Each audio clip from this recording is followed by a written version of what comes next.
Hi, welcome back guys. This is your sensei, back with another fanfiction. This is the first part of What If Drifter Naruto Built Harem. Now before starting, please give this video a like and subscribe to the channel if you want more videos like this. Now let's get into the fanfic. 8 years after Kyuubi attack. It was a nice, warm and sunny day out in Konoha, and there was not a cloud in the sky. It was really the perfect day to be outside, especially for all the children cooped up at home. The younger groups were out on the playgrounds, kicking ball, playing tag, hide and seek, and all manner of fun that they would normally do out on a day like this. It was literally a cauldron of excitement brewing in the parks. Hey, Sakura, check this out. A blonde-haired girl in an orange shirt with her hair tied up in a high knot exclaimed as she ran up to her friend, who was picking flowers in the park's clearing. The addressed youngster looked up to see Ino stop and pose in front of her. What do you think? Spotting the large purple flower slipped into her companion's hair, Sakura smiled and leapt to her feet in excitement. Wow, Ino! Where'd you get that?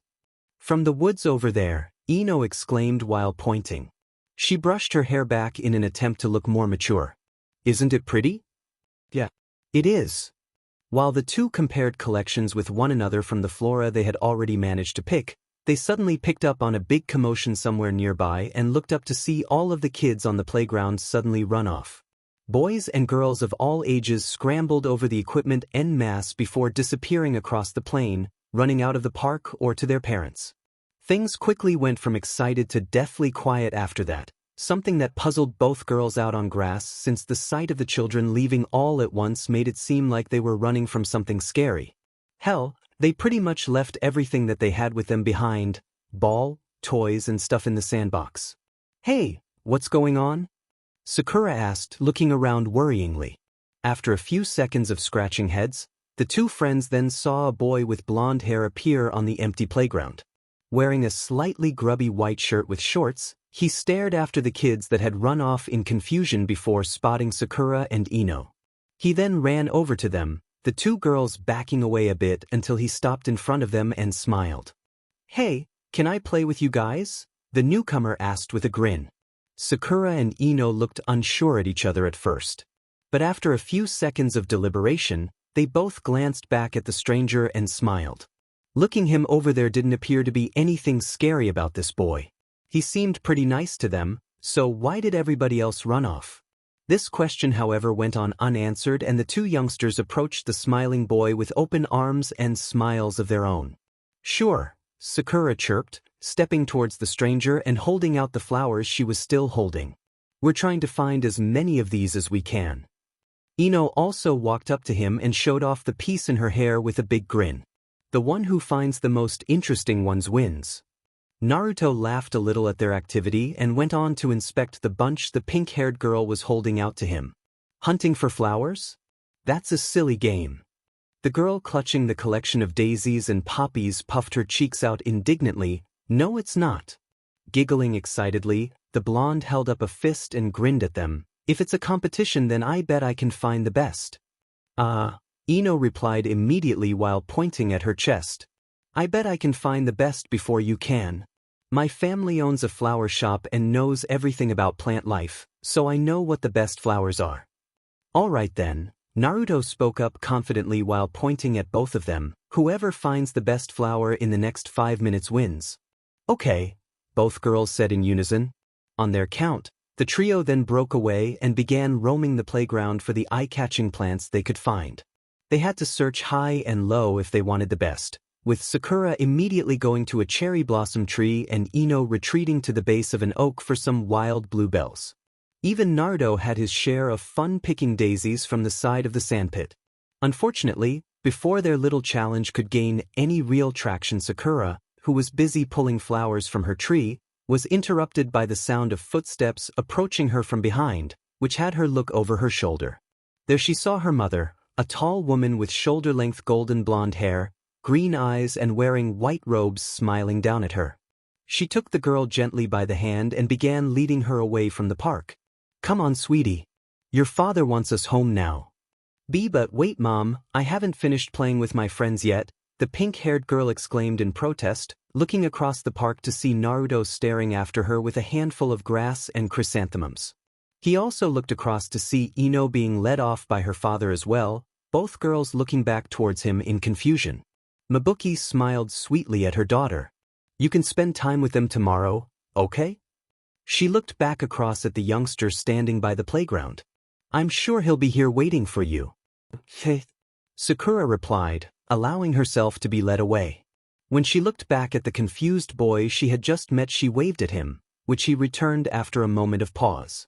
He didn't seem to know what was going on or why she was being led away so suddenly, but after a few seconds of watching the girls leave with their parents he looked away, appearing a little hurt. The pink-haired girl looked back with worry. He didn't even tell me his name. To Naruto, it was a familiar sight seeing kids running away from him or being dragged away by their parents, but for whatever reason he had no idea why. Was he sick? Was he scary? Was he hideous? Was he a bad person? To a kid only 8 years old and incredibly impressionable, it certainly seemed that way. What else was he supposed to think? He'd heard people's whispers, seen their stares, and seen how the villagers acted around him. They were always pushing him away, ignoring him or sneering at his face. These were mostly the parents and the adults. The children naturally followed what their parents were doing and ran away from him, most of the time. Those youngsters who were the exception, the ones that didn't know him, were always nice to him the first time around. But then when he went to see them again to play, they either ran away, hid, or ignored him. Perhaps the 2 nice girls he met today would end up like that tomorrow. Perhaps they wouldn't. He wasn't sure, but it was still a very upsetting thought. Upon seeing a couple more potential friends get dragged away from him, Naruto looked down at the ground in disappointment. He dropped the flowers he was carrying and shoved his hands into his pockets dismissively, kicking at the earth before following the footpath out of the park. Since there was nobody here anymore, what point was there in hanging around? Couple years later. Quit it. Who the hell are you? A young boy wearing a blue jumper and a cap asked as he looked over his shoulder at the short, blonde-haired boy in a white t-shirt standing behind him. The delinquent's 2 companions, a chubby boy wearing a bandana and a slender one with dark hair and wearing an orange-brown top, were also glaring menacingly at the newcomer. Their scowls intensified when they saw exactly who it was. "I don't like that face of yours." "Hey, isn't he that?" the chubby kid asked.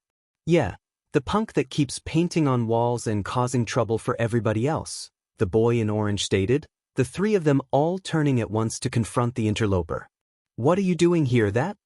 The blonde-haired boy glared back at each of them, moments before his eyes came around to rest on the kid kneeling at their feet. The girl lying on the ground appeared to be both bruised and harassed. It was apparent what had been going on here. These 3 upstarts had been picking on someone that had probably upset them in some way, and judging by the tears on the victim's face, the attacks they had been dealing the person had been quite severe. The fact that they had dragged the person all the way out here to the back of the academy near the tire swing where it was completely isolated meant that they could do whatever they wished here without consequence. It was sick. What's more, Naruto recognized the victim as someone from his class. It was the shy, quiet girl with short blue hair that always sat somewhere behind him in the back rows. Her name was Hinata, if he remembered correctly. The girl was looking up at him in surprise, an expression he was able to catch before he clenched his fists angrily and glared back at her attackers. "I don't know who that person you're talking about is," the young Naruto said before smirking proudly. "Speak clearly, dumbass." "What?" one of the sidekicks shouted, stepping towards him and shaking his fist. "What was that?" "You heard me," Naruto grinned, testing the waters a little more. "Who are you talking about?" "I don't know who you're talking about, so everything you're probably going to say about that person is going to go right over my head." "You!" the other chubby delinquent shouted, pushing his friend back and stepping into the insolent kid's face. "Aren't you the good-for-nothing runt making lives difficult for everybody else?" "It's true, isn't it?" the leader asked, pulling his friend back to tower over the shorter kid. "You're the one." "I have a name, you know." Naruto suddenly cut in, his voice climbing in volume over theirs and getting them to blink in surprise. Pulling his right up from his side, the blonde jerked his thumb across his chest before wiping it under his nose arrogantly. "It's Uzumaki Naruto, the future Hokage of the Hidden Leaf. You, Hokage! The three kids suddenly burst out laughing, holding their sides and pointing at the blonde as if he were crazy. The girl behind them, still looking ruffled with tear stains smeared across her cheeks, gazed admirably up at the stranger standing valiantly against her attackers. Even though he was smaller than them, younger than them and outnumbered 3-1, he was standing up to these brutes and drawing their attention away from her. He wasn't scared of them at all. Sure, she remembered this particular boy. She remembered him from class, from training, and from passing him on the streets with one of her caretakers.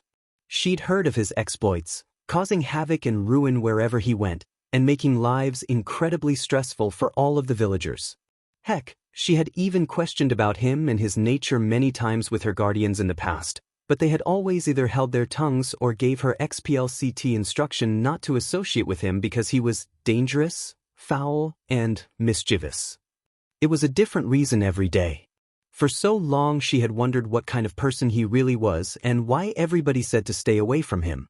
But as she knelt on the grass, looking up at him and seeing him stand up to the three boys that had been picking on her minutes before, she could only wonder why a person said to be so untrustworthy was rescuing her. It made her eyes shimmer with awe and curiosity. He's so brave, she thought. A brat like you can't become one, the leader of the trio with the cap exclaimed, ping a fist back with a malicious grin. Just shut up and buzz off. He threw a punch. Unexpectedly, though, the blonde-haired boy standing directly in front of the attacker suddenly swayed back, bending to an almost impossible angle so that his antagonist's wild swing sent him stumbling forward with a yelp. The second his footing went, Naruto threw a right up at him in a hooking motion. Whether it was a hook or an uppercut no one knew, but the result was the same as any punch carrying any weight. Naruto hit his target right underneath the boy's chin and lifted him a foot off the ground before he dropped like a dead weight. The Jinchuriki then snapped back into a standing position like a pop-up in a book the moment his foe's body hit the floor. The blonde cracked his knuckles while facing the two remaining bullies down, who were now looking at him in shock. You guys are older than me, right? Do you like picking on kids smaller than you? Kids who are weaker than you? He saw them grit their teeth and raise their fists in preparation for an attack. That is so not cool. So in return I'll give you a little present. Say hi to my demon right hand. The chubby boy went for him first, but Naruto dashed right at him in response and sent a killer right cross across his jaw. The blow sent spit flying and his opponent crashing to the grassy floor, seconds before his other companion rushed at the blonde with a wild swing. Just like with his other opponent, Naruto swayed under it and stepped around, waiting for the kid to spin back and chase him with a series of untamed punches.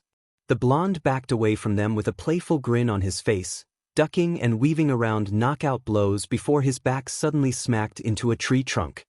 He looked behind him. Momentarily, a split second before seeing the boy in the orange jacket rush at him with a roar. Smirking, Naruto jumped into the air and placed both feet against the tree behind him. Hands in his pockets, he then kicked off and spun around his swinging opponent, who unintentionally punched the tree with a painful crack.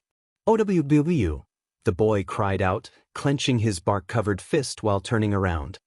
He saw Naruto standing directly behind him with that ever-present grin still stretched across his lips, a split second before his entire world blacked out. The reason for this was the blonde-haired boy's foot shooting straight off the ground in a perfect, vertically drawn, skyward kick, slamming him in the jaw and lifting him into the air. A second later, the last bully dropped to his knees and face planted the ground. Naruto smirked at his fallen opponent and stepped away coolly. And let that be a lesson to ya. Scraping his sandals on the grass, he then turned his attention towards the girl to see her gazing across at him in sheer astonishment. Are you okay? Before Hinata could say anything out of gratitude for his actions, a rustling of bushes behind her caught her attention and the Hyuga looked around to see a guardian from her clan come running up to her. Hinata-sama. He skidded to a stop in front of the surprised child. Are you okay? He then took note of the carnage around him. The beaten or unconscious boys lying across the ground were the first to come to his attention, before his eyes looked up and landed on the blonde-haired boy standing by the last one lying at his feet. The Hyuga blinked. He's frowning, the man took Hinata by the hand and gently, yet hurriedly, pulled her to her feet. "Come, Hinata-sama. This is no place for you." But wait," the girl exclaimed, looking desperately towards the spiky-haired youngster. "Ichi came to my rescue. He is none of our concern. Do not associate yourself with him," the Chunin stated firmly, earning a surprised glance from the young heiress. He then began dragging her along, wanting to vacate the premises and get as far away from the Jinchuriki as possible. "Now come." Hinata was overwhelmed. Why was she being led away so suddenly? Why was she being taken away from the person who saved her? The moment she felt her feet start to move, endless questions began plaguing her thoughts. She didn't know where to start. However, instead of fighting against the current, the Hyuga allowed herself to get led away by her guardian, at the same time looking back toward the brave soul that had stood up to her villains. When she did, she saw Naruto looking back at her in bewilderment, before a saddened expression overcame his face and his gaze turned southwards. He didn't wave her off or anything at first, choosing to keep his hands in his pockets and to kick at a clump of dirt at his feet. A moment later, however, upon realizing that being sad wouldn't do him any good, he looked back up towards the retreating pair and smiled. The small gesture soon transformed into his characteristic grin and he waved back with vigor. It was almost like he was saying he was okay. Hinata, still being dragged through the small wooded area, returned his smile and blushed before looking away to hide her embarrassment. When she looked back to exchange his kind wave of parting with another, she saw much to her surprise that he was no longer there. Only the unconscious bullies remained. Her hero had vanished, like a ghost on the wind. 6 months later, sitting alone in a hot spring up in the hills of his village overlooking a better part of the suburbs, one which he had found all on his own while out wreaking destruction wherever he could, the Jinchuriki Naruto was busy scrubbing himself down from a long day of troublemaking, training, and getting into a lot of fights. Apparently that scrap of 3 from a few weeks ago hadn't been the only tough kids on the block. The order of the jungle was that wherever you saw one delinquent there were always thousands more hiding somewhere in the same neighborhood. That meant that there was always trouble around every block and, being Naruto, the boy didn't give a squat about territories, family groups, or whatever. Like he always said to himself every morning whenever he got up and out of bed, he was the trouble, he was the danger, and he couldn't care less about any of that divided society crap. Always on the lookout for opportunities, and getting himself involved in some way, the blonde had managed to grab the attention of some local hoods by painting his signature on what they claimed to be their wall. Just like how dominoes fell, he was quickly set upon by the entire gang in seconds. The resulting clash to follow was the same as every other day. Naruto beat the sheet out of every single one of them while taking some bruises for himself as a reward for his efforts, before walking away with a wide grin on his face. The boys had been like several years his senior, teenagers.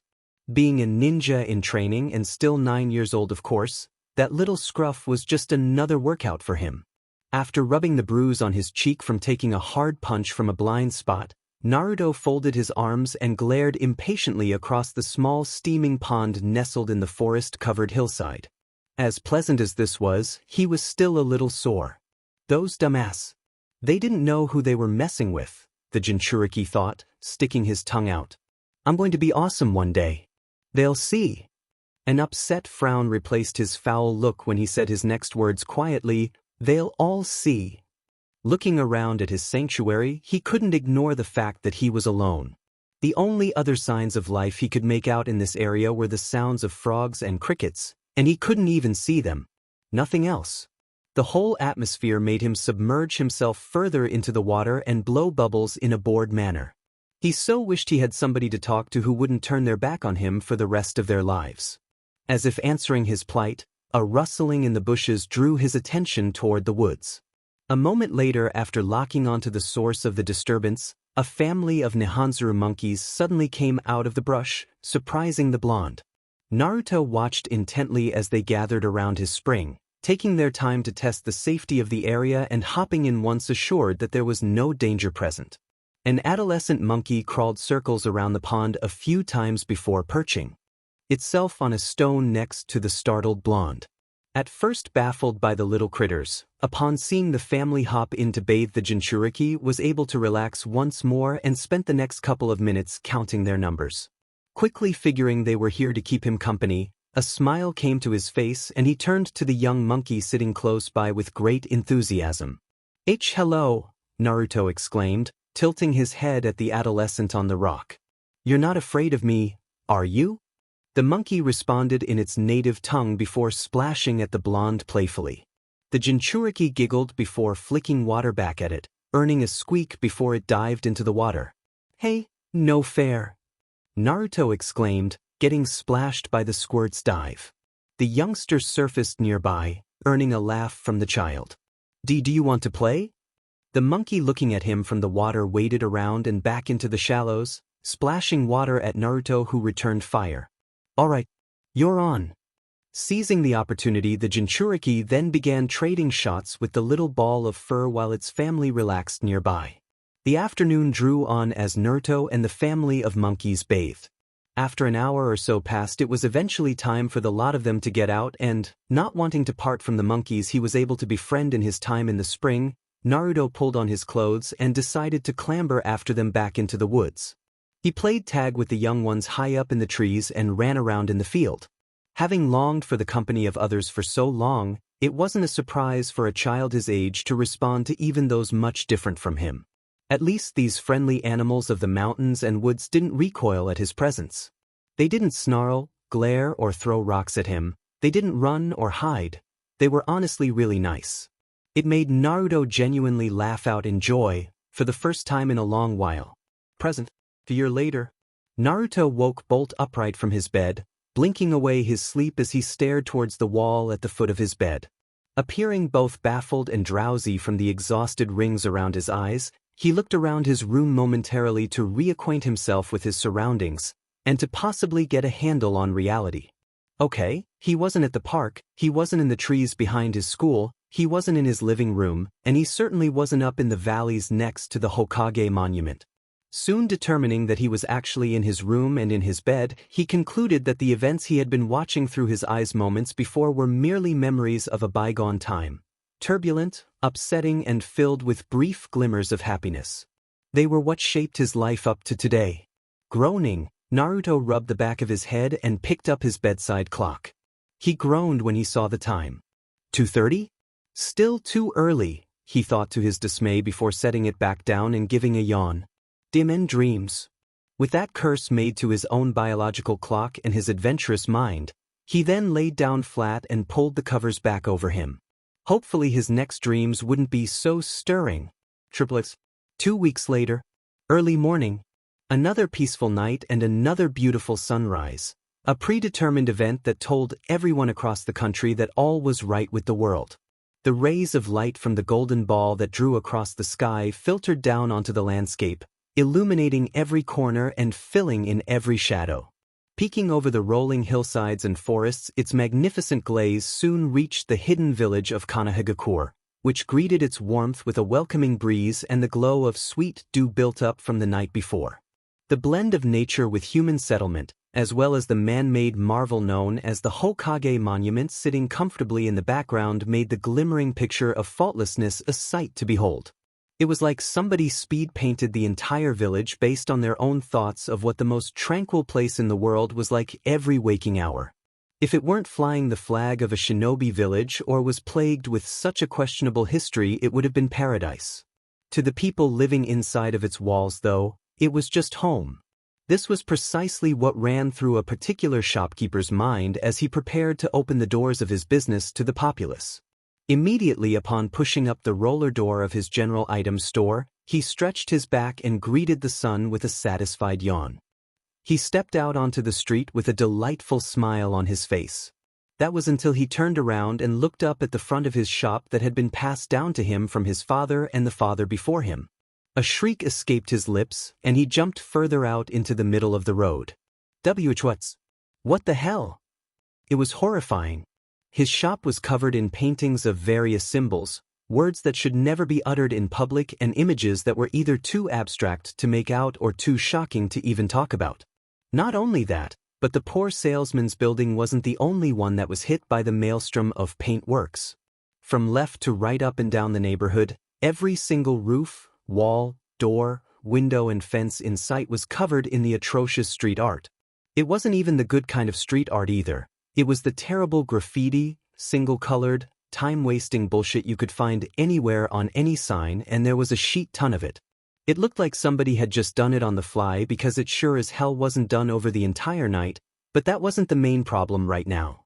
Almost everyone who was awake at this time and outside was looking up in mortification at their once glamorous suburb.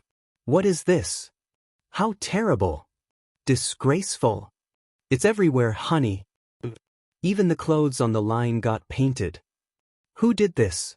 As questions and exclamations began filtering out from every villager and shopkeeper present, boisterous laughter suddenly filled the air and forced everyone in the vicinity to crane their heads towards a nearby overpass. There, standing on top of a cluster of drainpipes straddling the gap, the culprit responsible for the aforementioned crime stood over the crowd far below with his arms proudly folded, a bucket at his feet and a wide grin on his face. Dressed in an orange jacket with short blue sleeves with an orange arrow on each sleeve, orange cargo shorts and a pair of ski goggles slapped over his head, the blonde-haired menace known throughout the village cast his ominous shadow across the street from the sun now hitting his back, lighting him up like a superhero under spotlight. The blonde's grin flashed into view once all eyes landed on him. "That's right. It was me," the boy with spiky blonde hair exclaimed. "Uzumaki Naruto at your service. Remember that name well? Because I'm going to be Hokage someday." With that announcement made, he wasted no time in making his getaway and took off down the street at speed, leaping across from rooftop to rooftop. "Come back here. Demn it was him again." For a 10-year-old academy student, he was DMN quick. The villagers could do nothing except attempt to give chase, point fingers and throw curses at him as he vacated the premises with fleeter feet than a cat running from a garden hose. Within seconds he was out of sight, leaving behind a trail of atrocities and fuming shopkeepers. The owner of the general store growled and crossed his arms, now standing amongst a whole crowd of villagers who had also been attacked by the little menace. "What a nuisance. He's made a big mess."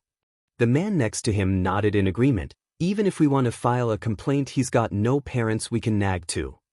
"What'll we do?" another concerned villager asked, a woman who turned out with the rest of the crowd holding up her summer kimono, now covered in colored paint reading the blasted perpetrator's name.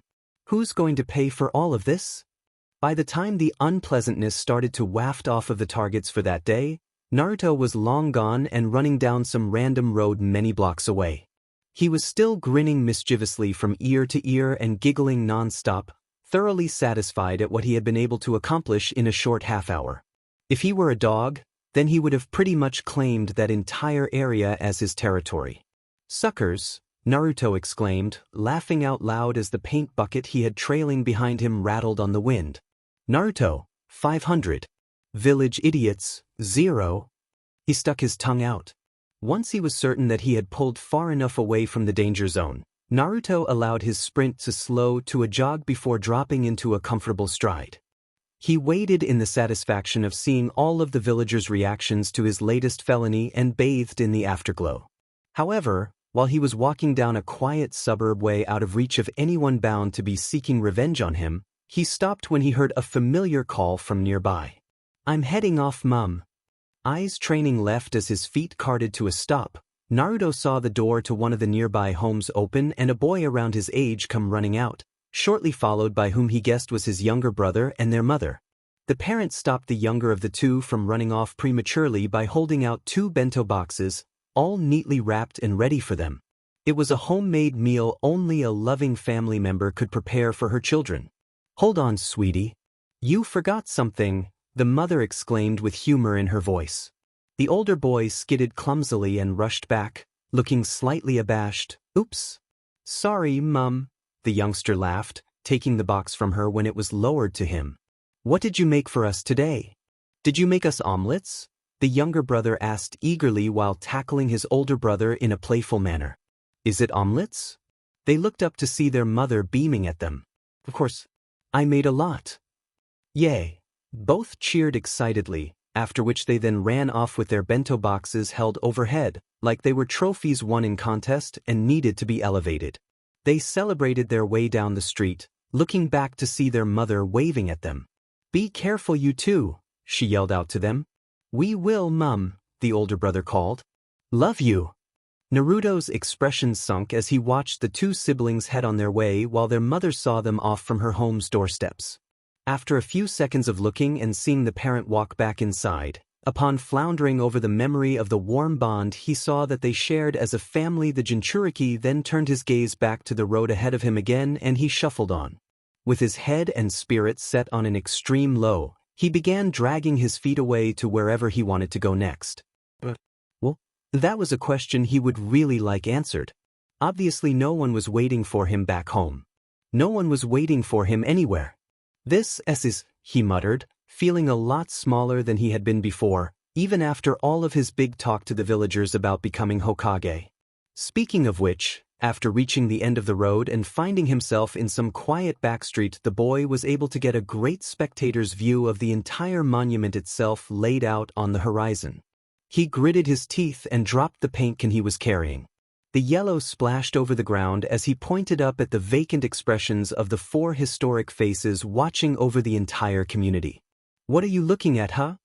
Naruto shouted, ignoring the startled looks of a couple of nearby villagers. "Do you think this bothers me? Being all alone. Having no parents. Being the number one loser. The dead last. Huh. Well, screw you." Rubbing his eyes against his arm vigorously to get rid of any tears he was probably holding back, he then brought his fist around and punched it towards the monument. "Just you wait. I will become Hokage someday. And when I do become Hokage and everyone has acknowledged me as the number one ninja in this village, I will have my face engraved right next to the rest of your ugly mugs." Naruto bellowed, his voice carrying over the neighborhood and scaring a few birds out of their roosts. "And believe me when I say this, my face will look 1,000 times better than all of yours combined." Once his words echoed into silence, he heaved in several deep breaths of air before straightening his posture and changing his expression. From an onlooker's point of view, he looked especially proud at his outburst. "I will become the greatest Hokage there ever will be. Believe it," Naruto declared under his breath with a small smile, before putting his hands in his pockets and marching off. With all of his yelling and vows being spouted at the top of his lungs, he had completely forgotten about the can of paint he'd dragged all the way out here with him. It had served its purpose anyway, so there was no further need for it. A Hokage like that needs to be strong and cool. "And I'm going to be both," the blonde recited, quietly with a grin. He nodded affirmatively to himself when he parted from the suburb, heading off to God only knew where his body wanted to take him. "I'm gonna get some training in." It was still early in the morning, he'd had his fun messing with society, and he had a full day of time left to burn. I mean, what else was there for him to do? It wasn't like he had anything important scheduled for the rest of the day. "Ninja Academy. Ami." "Here, sensei," the above girl answered to Irika, who was currently doing roll call for his class as per the usual routine. Nodding and checking off her name, he then went on to the next. "Choji." "Here," the Akimichi exclaimed through a bag of chips. "Satoshi." "Here." "Kiba." "Yo," came the reply from said Inuzuka, currently sitting with his legs kicked up on his desk somewhere in the back row. The teacher quickly spotted him and nodded in acknowledgement to his presence, but frowned a split second later. "Feet. Off," Irika said in a loud and dangerous tone of voice. The member of the dog clan quickly took his finger out of his ear and did as he was told, lest he be punished for the small act of rebellion. "Better." With that insubordination quickly dealt with, the man drawled on. "Shino." "Here," the Aburame droned back in his usual tone of voice. "Excellent." "Shikamaru," Irika exclaimed, looking up. When he received no reply on the first call, the Chunin raised an eyebrow. "Shikamaru Nara?" The class's collective attention immediately began panning left and right for the next few seconds of silence, before all eyes eventually fell onto the middle row in the center of the room where every student within peripheral range could see said boy lying with his face on his desk and arms crossed under his forehead for support. It was plain to see exactly what the problem was, which had Irika's eye twitching. "Shikamaru Nara!" the teacher yelled out, startling the entire room. A low groan came from the boy as he slowly raised his head, looking back down towards the front of the class with bags under his eyes and an incredibly drowsy air about his character. He scratched his head when he saw his teacher glaring back up at him. "I'm here," Shikamaru yawned, figuring that it was him that all the fuss was about. Though the entire reason for his existence here was to sit in conformity with the rest of the Cabbage Patch, it didn't mean that he had to follow protocol to a T. It also didn't mean that he couldn't be aware of his surroundings either. Satisfied, Irika furiously ticked the boy's name off before moving along. "And don't go falling asleep again." Hoping that the class slacker would at least obey that command, though in all likelihood he probably wouldn't be able to, the man chose to move on with his list. The next name that came up didn't have him holding his breath in the slightest. "Naruto." Several seconds passed as the teacher waited for a response. But after a certain amount of time ticked by and nothing was born from his initial inquiry, Irika looked up at the class with a glare. He'd half expected this development, yet proceeded on a steady course. "Naruto Uzumaki? Has anybody seen him?" "No," was the immediate reply from the vast majority. "Why would anyone give a rat's butt about that idiot?" a random boy in the middle row asked rather unpleasantly. "He's a slacker and a nuisance. Let's just forget about him." Another student, this time a girl, spoke out, earning her a round of nods of agreement from the rest of the room. Irika sighed as the mutterings regarding the whereabouts of their most troublesome classmate continued. In his honest opinion, his best guess was probably the most likely one. The brat was either wreaking havoc across the entire village under the ever-watchful yet oblivious eyes of the local guard, or he was off somewhere gallivanting about, wasting time, and making random proclamations about becoming this community's leader someday. Cammy knew what the world would be like if that kid somehow got in command and started signing treaties on his village's behalf in the big seat. Maybe that was the reason why some of the other teachers had repeatedly failed the kid in a lot of his theory work, because every adult who knew him by nature was unconsciously concerned for the future of the world's well-being. This had nothing to do with hism. Baggage problem, mind you. With the issue highlighted and the mystery established, the Chunin lowered the clipboard with the list of names on it, and under the drone that had escalated in volume amongst his students, Irika began scratching his chin in silent contemplation. "Demon it, Naruto. What in the world are you doing now? Was he going to need aspirin after this one?" Based on previous events which have resulted in his summoning to the Hokage's office multiple times and being grilled out by swamps of angry villagers, yes, he probably was. About half an hour out from the school, a new type of game was being played out on the busy streets of Konoha, and this time it didn't involve any large number of kids running around with a ball being kicked between them or anything like that.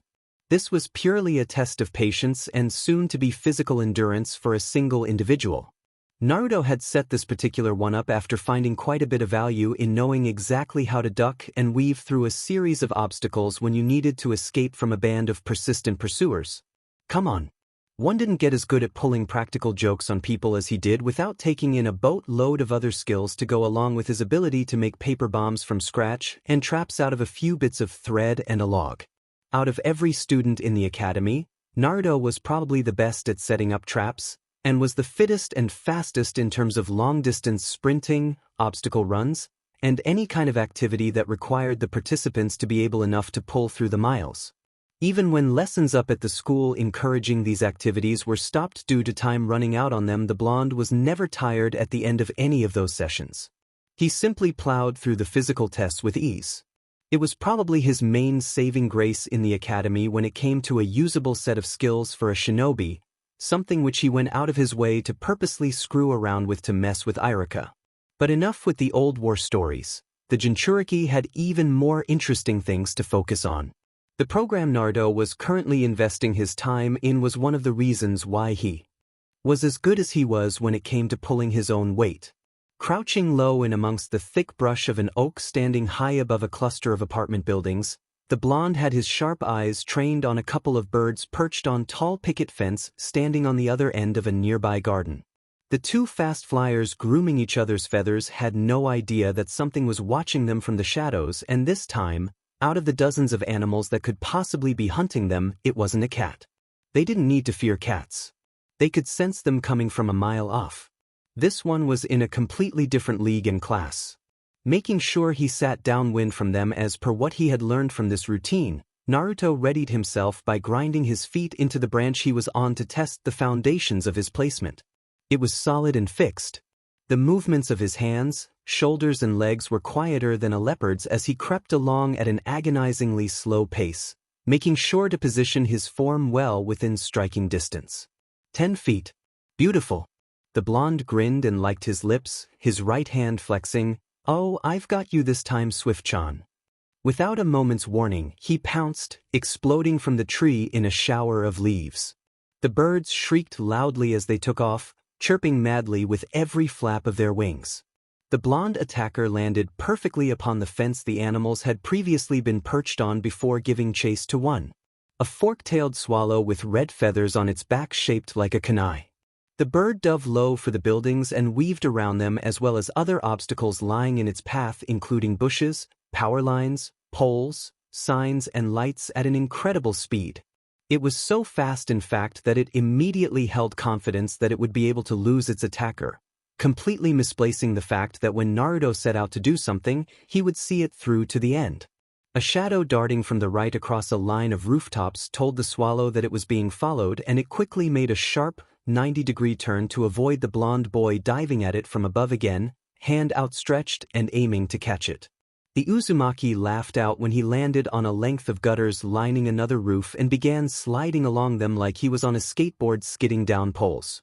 "You're not getting away from me this time," Naruto shouted, reaching the end and flying off of the pipe right at the bird, which darted out of his reach again and into the trees. "Come back here." He dove after it. Completely ignoring the results of the commotion he was probably causing, Naruto pursued the bird through the trees relentlessly. He saw its red dot of a back dodge and weave gracefully through the smallest of gaps in the tree's branches it was flying through, and, being the persistent son of a beach that he was, he spared no effort in going after it. Amazingly enough, for the majority of his pursuit, he was following the exact same path the bird was without even snapping a twig. This showed just how nimble as a human being he actually was. Bursting out of the treetops right on the bird's forked tail, Naruto's hands grabbed at the air ferociously, trying to catch the demon swift as it flew circles around him just within reach, avoiding the lashing claws of his determination. It was like the boy was attacking the air itself, his body twisting, contorting, warping and spinning as he tried to nab the critter, but all in vain. He growled out when he tried slapping it between his hands, only to catch nothing. "Sheet! Damn it! Stop flying around me!"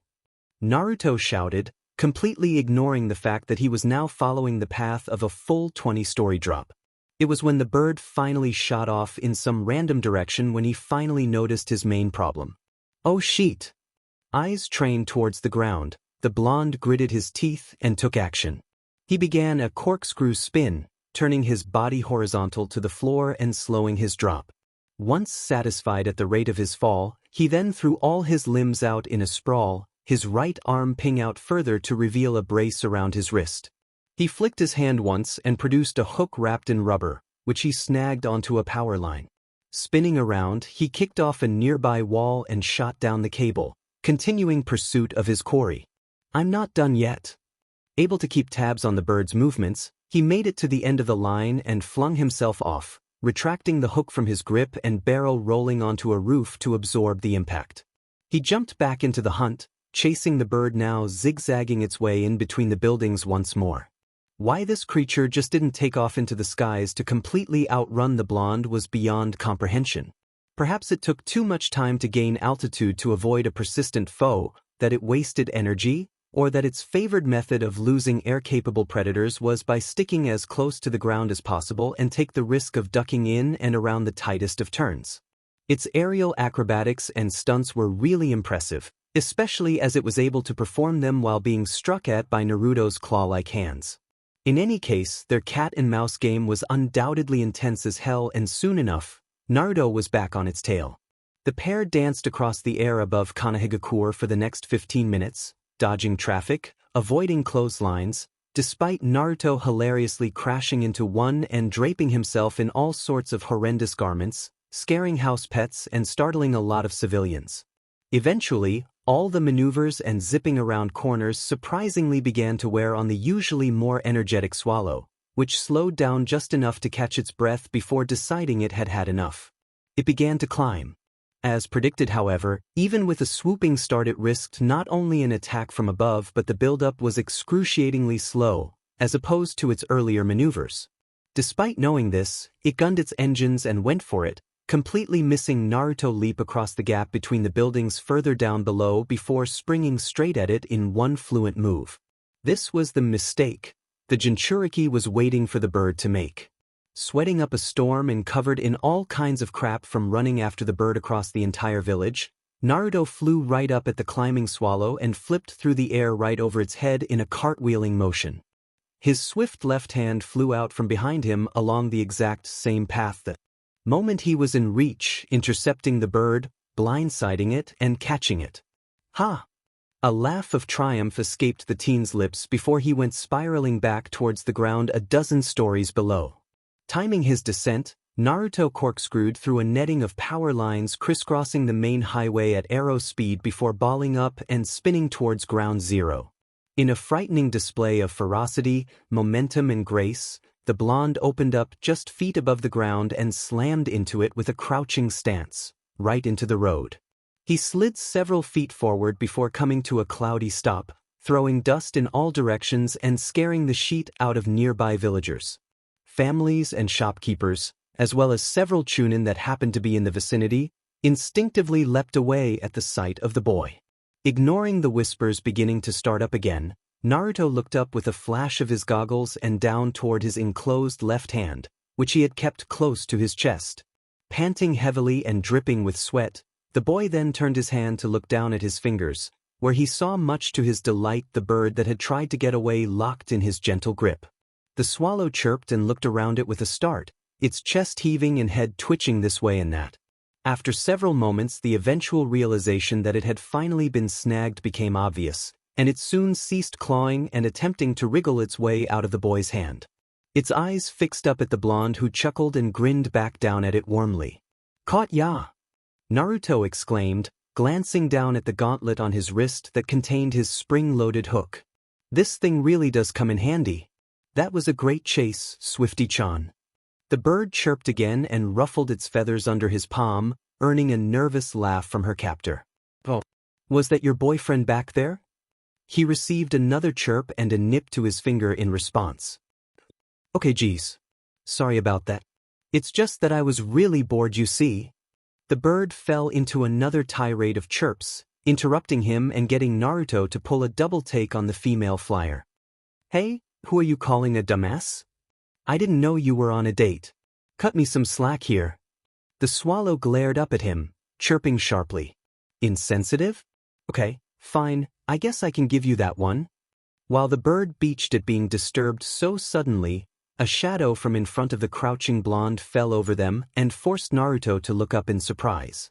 When he did, he saw Irika Yumino standing over him with his hands on his hips and a look on his face that pretty much said, "Yeah, you're in big trouble." The tapping of his foot only added to the insane amount of tension that he had brought along with him and flooded the entire area with, giving the blonde a moment of pause to comprehend his current situation. Silence prevailed between them, while the villagers scattered across the street stared with heavy anticipation hanging in the air. After a minute or so of prevailing silence, with nothing being said or shouted between the two for that entire PRD, Naruto then sprouted his trademark grin and pointed up at the man. "I found you, Irika-sensei." The man's hair bristled before he went into full rage mode, complete with big head and bulging veins. "Idiot! I found you. You've got it all backwards." The blonde cackled hysterically before bringing the hand he had caught the bird with up to show his teacher. He rotated his fist so that the creature was facing him and gave it a warm smile. "Sorry for bothering you, Swift-chan. No hard feelings, having been chirping incessantly minutes before the sudden yelling score, which scared the poor thing into silence. The bird tilted its head a few times at its captor before bowing in resignation. It then chirped happily and nodded. Naruto grinned. "I'm glad. Thank you." With that he then opened his hand and extended his finger so that the swallow could hop onto it and regain her bearings. The bird ruffled her feathers, using the precious few moments given to her to catch her breath before finally taking flight. Iruka and Naruto followed after her with their respective gazes until she was gone from sight. The Chunin looked quite surprised. Was that a fire-bursted swallow? Yup. Naruto exclaimed while looking up at his teacher with a grin. Her name is Swift-chan, my training partner. His instructor looked back at him with an astonished blink. That species of swallow is one of the fastest birds in the country. How were you able to catch her? It wasn't easy, Naruto replied tiredly before thumping himself hard in the chest, but I caught her with a combination of guts, speed and wit. I've been playing tag with her for over a year now, so I've gotten much better since when I first started. Whoa, Iruka smirked, giving the boy a complimentary gesture. Not bad. I guess that explains why you're so good at running away from the authorities. DMN right. Not that it matters now though, because I've caught you. Apparently I'm the only shinobi in this whole DMN village, living or dead, who is able to, Iruka said, folding his arms and watching the boy rise to his feet and dust down his shorts. Even with this statement, the blonde wasn't worrying about his predicament in the slightest. Are you going to come quietly, or do I have to drag you away from here kicking and screaming? Well, other people would normally come quietly, but personally I prefer leaving a scene kicking and screaming. It's way more fun than walking, Naruto exclaimed without hesitation, earning a shake of the head from his normally intimidating teacher. The Jinchuriki gazed up at the man without flinching or trembling. This was the truth about the blonde-haired squirt, as he was so bold and foolhardy, he had no concept of fear from the familiar. But before anything else happens, I have a quick question for you, sensei. Fire away. If you're here, talking with me, Naruto pointed at his chest before gesturing towards the Hokage Tower where the academy was also located. Then who's looking after the rest of the idiots? Mizuki. I finally had a good reason to get that lazy butt of a substitute teacher to do some actual work around my class instead of just dropping in whenever he feels like it, Iruka replied sternly, wondering whether his friend would be able to hold down the fort in his stead. Of course, seeing as how they were both disciplined and mature teachers, the scar-faced individual with the ponytail really didn't think he had anything to worry about, and hence dismissed any further concerns on the matter. What he had to focus on now was the more pressing issues standing before him. As for you, young man, you and I need to have a little chat regarding your absence from this morning's lecture. Oh no, Naruto murmured with slumping shoulders. Let me guess, detention?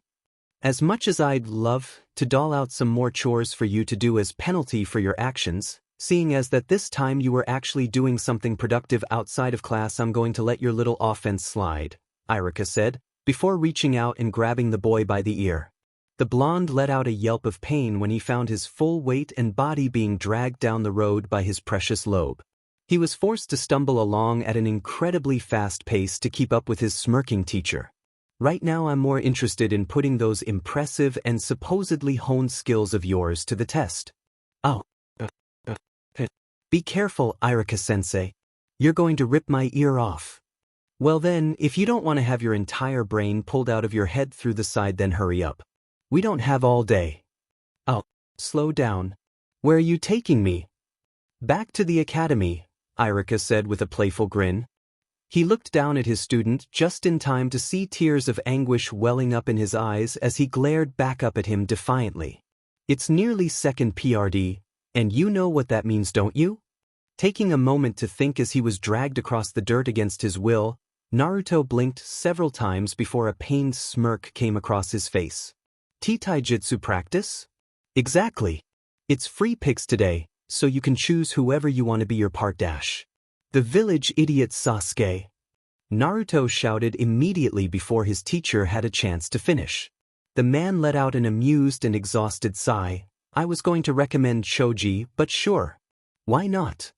Iruka looked ahead of him again with a doubtful grimace. Just try to take it seriously this time. I'll try. But your lectures are always so boring. Oh, are they now? Irika asked while suddenly twisting the boy's ear, earning a yelp of agony. Would you care to review that assessment? I don't think it was a very accurate or fair survey of my teaching methods. Oh. But it's true, sensei. I'm not going to lie about something like that. Irika grinned sinisterly. We'll see how long you'll be able to keep up that tough guy act of yours once I have you scrubbing toilets with your tongue. What? Naruto wanted kicking and screaming, so he got kicking and screaming. What? A couple hours later, following the brief sideshow of Naruto being dragged through the homeroom door by his ear and recess, the class was quickly rounded up and taken out onto the fields outside of the academy building for some mixed sparring.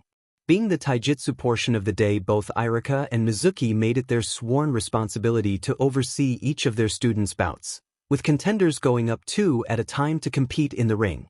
It was a circular space painted into the earth, outlining the boundaries between the arena and the barred area for observation.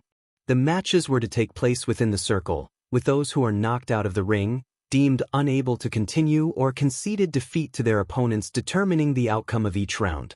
The whole thing went off with an explosive start with students showcasing mixed levels of skills and techniques, ranging from amateur to downright impressive. It was then when Naruto was eventually called up to the ring where he made his colorful declaration of war out to Sasuke, everyone sort of stopped. What led on shortly after the whistle was blown was, pretty much, a battle of wills and grit as one of the two boys doggedly chased his opponent all across the ring with a flurry of ferocious dashes and attacks while the other pulled him along as though they were attached by string. The most surprising aspect about this show, though, was that Naruto wasn't the one doing the chasing. It was in fact the other way around. Everybody watched on as the two academy students played cat and mouse with each other, one of whom was getting incredibly frustrated from not being able to land a single hit, whereas the other one was grinning from ear to ear while moving out of the way of every swing. The way Naruto was dodging his opponent, though, was going against every single taijutsu rule, maneuver, and technique in the book. Whilst others would simply weave, leap away, keep their distance, or move around their enemies to outpace them, not that he wasn't doing it, Naruto was sticking at extremely close range to his target despite the onslaught of attacks and dodging from inside his opponent's innermost range. He was close enough to exchange hits, but the blonde wasn't dishing out any at all.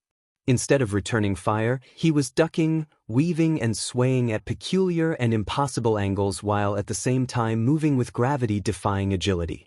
Damn it, if it didn't look spectacular, it was still pissing Sasuke off something fierce and looked really dangerous from Irika's point of view. How the hell was Naruto able to sway back to a full 90-degree angle and still backpedal like someone standing upright? That wasn't natural. Damn it. He's gotten even faster since last time. Sasuke gritted his teeth while giving chase, swinging at his target with straights and hooks. The Jinchuriki, however, moved back, swaying and throwing his upper body this way and that, avoiding the sharp blows while also staying directly in front of the teen, almost taunting him. You can dodge well, but how the hell are you going to throw attacks at me from those angles? A sharp roundhouse kick came to nail Naruto across the face, but the Jinchuriki swayed back to dodge it at the last second before springing back up, his face appearing just inches in front of Sasuke's. The piercing blue eyes of the blonde met the Uchiha's charcoal one, the latter's gaze widening in shock when he was confronted by the roguish, blank stare of his opponent. What? Sasuke blinked, a split second before realizing Naruto was just standing directly in front of him and staring at him. He pet his left over his shoulder. You need to get back. A jab shot out, but the blonde suddenly zipped out of his line of sight and the Uchiha ended up hitting nothing but air. Emitting a frustrated growl, the genius looked left and right searchingly before swiveling about 180 degrees, where he saw his opponent circling him with his hands and guard hanging at his sides. How the what? Sasuke was baffled. How is he moving like that? Kiba finally spoke up from where he stood at the edge of the class with his hands on his hips. He watched Naruto contort his body in a twisting sway, avoiding Sasuke's spinning back kick when the genius once again gave pursuit, before dashing out of reach. The Jinchuriki managed to put a mile of space between them even before his opponent was dropping his leg back into a stance. What is he, like a cat or something? No human being should be able to bend that way and at such speed, and manage to escape so quickly.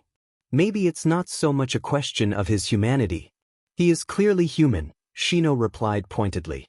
The young Aburame glanced towards his classmate standing beside him and saw the Inuzuka looking just as perplexed as every other kid watching from the sidelines.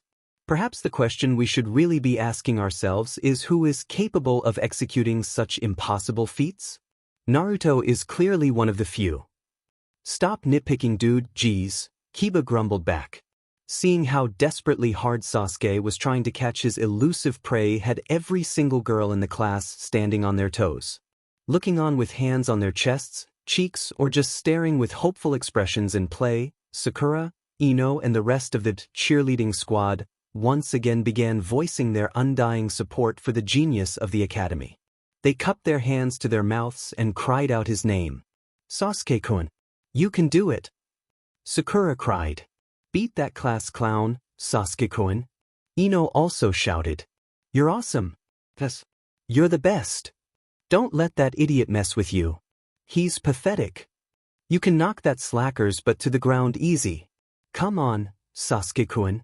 Sasuke bit his bottom lip when he tried for another jab, only for Naruto to sway with it, keeping his nose millimeters in front of the knuckles the entire motion before following it back when the Uchiha withdrew it.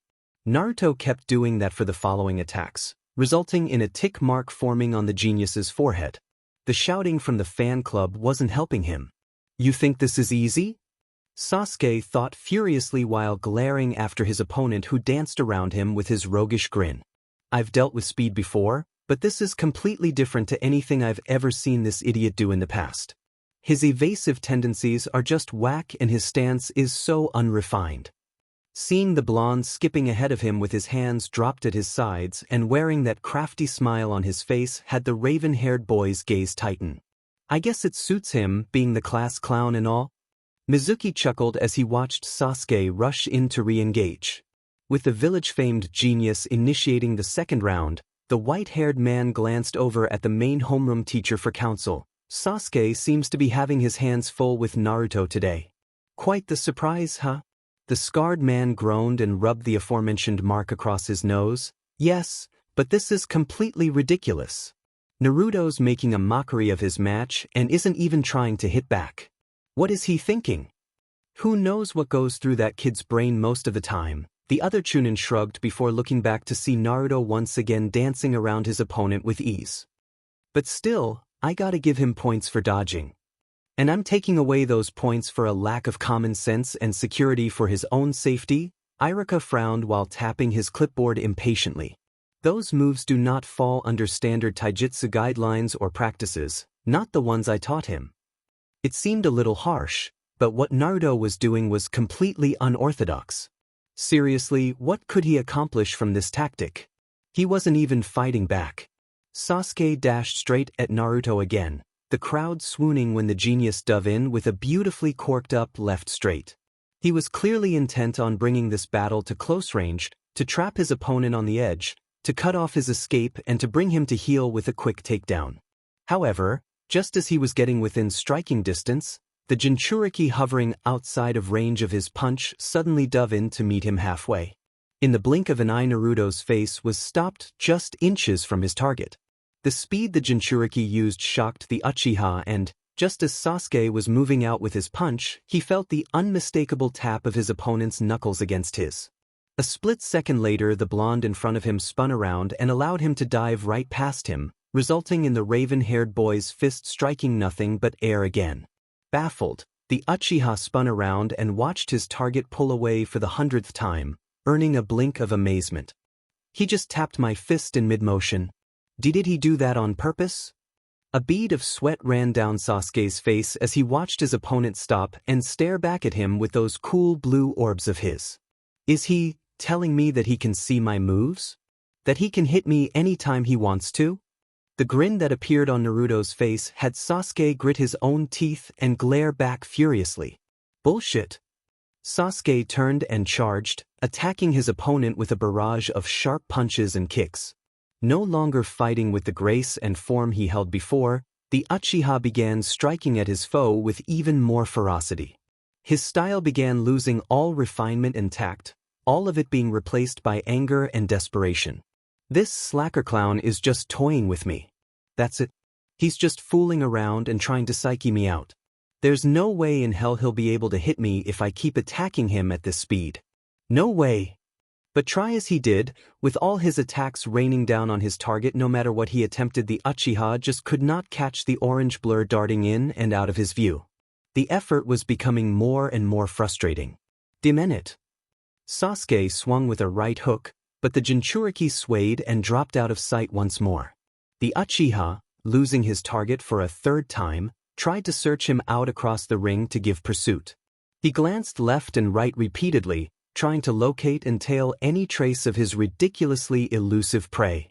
Unbeknownst to him, however, Naruto had relocated again, having placed himself directly behind his opponent. Back to back, he followed Sasuke's motions of his body and stayed out of his line of sight. When he looked left, he did too. When he looked right, he mimicked. Grinning mischievously, Naruto figured he'd messed with his rival enough and stuck his backside out so that it slammed into Sasuke's, knocking the boy stumbling forwards and startling him. Unable to regain control of his motion, the Uchiha lost his footing and went crashing hard into the ground, rolling a couple of times before managing to stop himself. On all fours, the genius glared up toward his opponent, who had stopped moving and bouncing around, but was still smiling at him with his bullshit lowered guard. Wiping the dirt off of his face on the back of his fist, Sasuke shot back up to his feet. Though he stumbled, he corrected. There was no way he was going to let his pride get destroyed by a delinquent academy student who didn't take anything seriously. It was time to put an end to this. Before he could do anything though, Naruto started swaying his upper body from side to side, using some weird motions to try and either coax his opponent into attacking him again or was attempting to figure out a way to get around his antagonist's blows, which he had long since visualized in his head. Either way, his swaying annoyed the class genius. "Stop messing around," Sasuke said loudly. "Ah, come on team," Naruto grinned teasingly. "What good is a sparring match if you're not having any fun?" "This isn't supposed to be fun, Naruto," Iruka suddenly spoke up, silencing the gawking crowd and drawing the Jinchuriki's attention. The Chunin glared across at him. "This is supposed to be a serious test meant to determine your current level of skill and strength in your group. If you keep messing around the way you are now, I have no choice but to disqualify and fail you for your outrageous behavior." "What?" The Jinchuriki blinked, abruptly stopping his swaying movements and raising a hand meekly in protest. "But sensei." "Last chance, Naruto," Iruka interrupted, his gaze hardening the moment he shot down his response. "You can either show me something of value, anything at all you may have learnt, or you can give up. I don't like wasting my time with your antics." "Yeah, Naruto," Kiba shouted at him while waving his fist, "stop playing chicken and do something already." "You can't beat Sasuke-kun." Ino also yelled with a cocky smirk. "You'll never be able to beat him. You're just a loser and a slacker. Yeah, dead last. Fight for real or don't fight at all. Stop dancing around like a pansy and do some proper fighting. Kick his butt, Sasuke-kun. Beat him already, Sasuke. You can do it. Knock his punk butt down." The combination of his teacher's glare, the seriousness of his voice, and the way everyone started rooting for Sasuke again while at the same time insulting him and dismissing his oddball performances from before, had Naruto's confused gaze slowly transform into a harsh glare. He lowered his head and allowed his eyes to become overshadowed, all aspects of his previously cheerful demeanor melting away before he turned back to face his opponent, now back in an offensive stance several feet in front of him. What was wrong with him? What would it take to impress these people? How much more did he have to do to get them to side with him, to get them to see that what he was doing was just as good as the genius's abilities? Was his presence that repugnant? Was his smile that unpleasant? Was it him that they despised, despite how carefree and friendly he was? What? It didn't matter now. The Jinchuriki looked up at his foe and narrowed his eyes. "Fine." Naruto dug his feet into the ground and widened his stance. He froze just outside of Sasuke's reach, telling everyone he was now ready to duke it out. No more running. The crowd continued jeering and cheering, whereas Irika kept his eyes on his student to see how the fight would progress now. If anything interesting was going to happen, it was going to happen in this round. Sensing an opportunity, the Uchiha frowned and shuffled forward carefully, his left held out in front of him to gauge the distance and his right at his side. With the change in the atmosphere, the genius knew right then and there that he was going to be guaranteed an actual fistfight this time, one that would be fought on his own terms and not on his opponent's. Right now, he was more certain than ever that he'll be able to get his foe in an exchange and win. Come on. Let's see what you've really got, Sasuke thought, clenching his left for a straight. The distance between them was quickly cut away and the Uchiha was ready to begin. However, just as Sasuke's left was being drawn back for a punch, a sudden flash of light froze him, followed shortly by a sharp pain and the distinct echo of a sharp thump, like a deft bag was just hit by a jackhammer. From the crowd's point of view, it was instantaneous. Naruto was the one to make the first move against his opponent, but instead of pulling off some predictable wild swing or busting out one of his stupid moves from before, what he did stunned every single person on the field. All the crowd saw from where they were standing was the blurred motion of his fist, the boy's left being drawn back from a clear hit and a cloud of sweat exploding off of Sasuke's face, the latter's head recoiling from the unexpected impact of a blazingly fast punch nobody was able to see. The Uchiha stumbled back a few, head still ped upwards and a shocked look slapped clean across his face. With his left still swinging in front of him, Naruto glared straight into his opponent's astonished eyes, awaiting a response. But when none came and his attack wasn't met with any retaliation, the Jinchuriki grunted, straightened up out of his stance and placed his hands behind his head. In a shocking turn of events, Naruto was the one to turn his back on his rival and begin walking away, his nose held high and eyes closed. The crowd and his teachers watched him leave the ring with astonishment emanating off of every one of them. "This is boring. I've had enough," Naruto said in his usual dejected tone. "I'm going to go find someone who can put up an actual fight." Shaking the shock out of his head, Irika gritted his teeth and stepped forward. "And now hold it right there, Naruto. You only threw one punch and you didn't even give the sign of reconciliation. Get back here." The Jinchuriki stopped in his tracks and spun around, glaring back at his teacher with what everyone immediately saw as anger. "Why the hell should I?" Irika flinched at the volume in his voice and recoiled a bit when he got a good look of the boy's eyes. Naruto's irises were shimmering with unshed tears and the amount of rage he was shooting towards him was almost suffocating. The Chunin backed away at the sight of his stare alone and didn't say another word afterwards, merely looking back silently with a bewildered gaze. Because of his lack of response, the teacher and the rest of his bewildered class could only watch wordlessly as the Jinchuriki walked away from the clearing and disappeared around the next bend. Once Naruto was gone, every able person in the vicinity returned their attention to Sasuke, who was still standing in the exact same spot in the middle of the ring. Seeing opportunity for audience with the last of the Uchiha, all the girls in sight rushed to his side, with Sakura and Ino being the ones to lead the charge from the lines.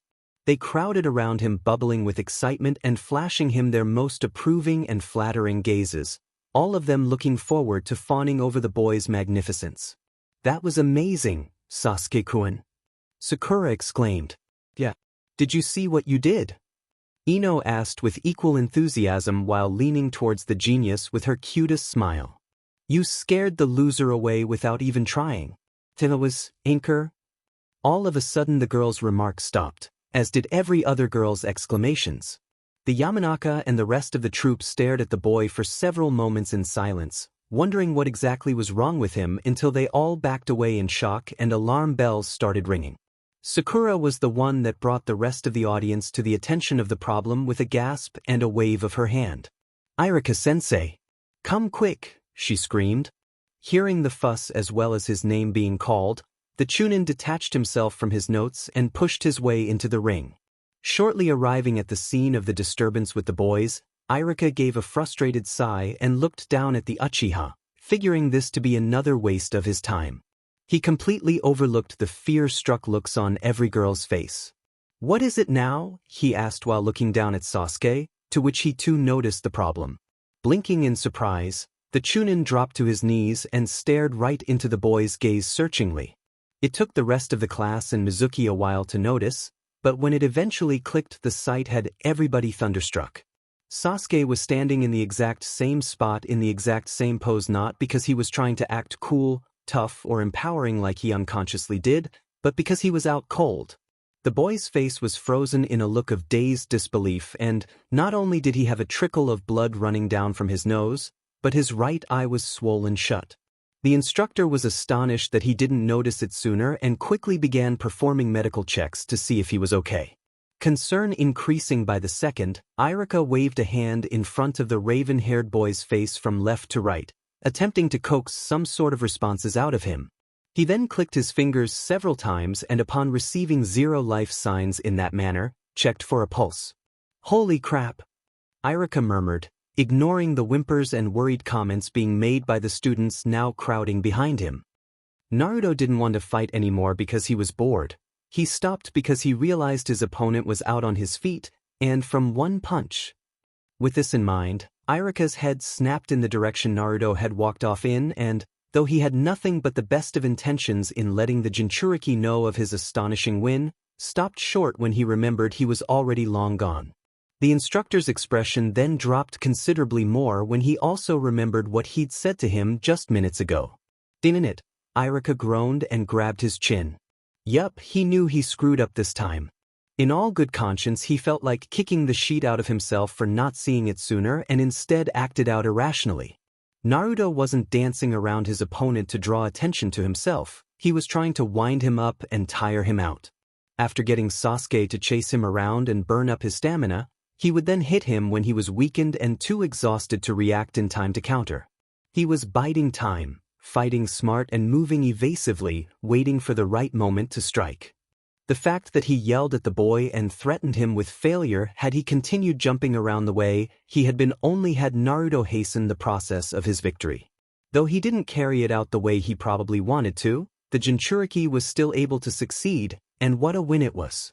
Sasuke probably didn't even see the attack coming or realized exactly what it was that hit him until after he had lost consciousness. That was an incredibly terrifying thought.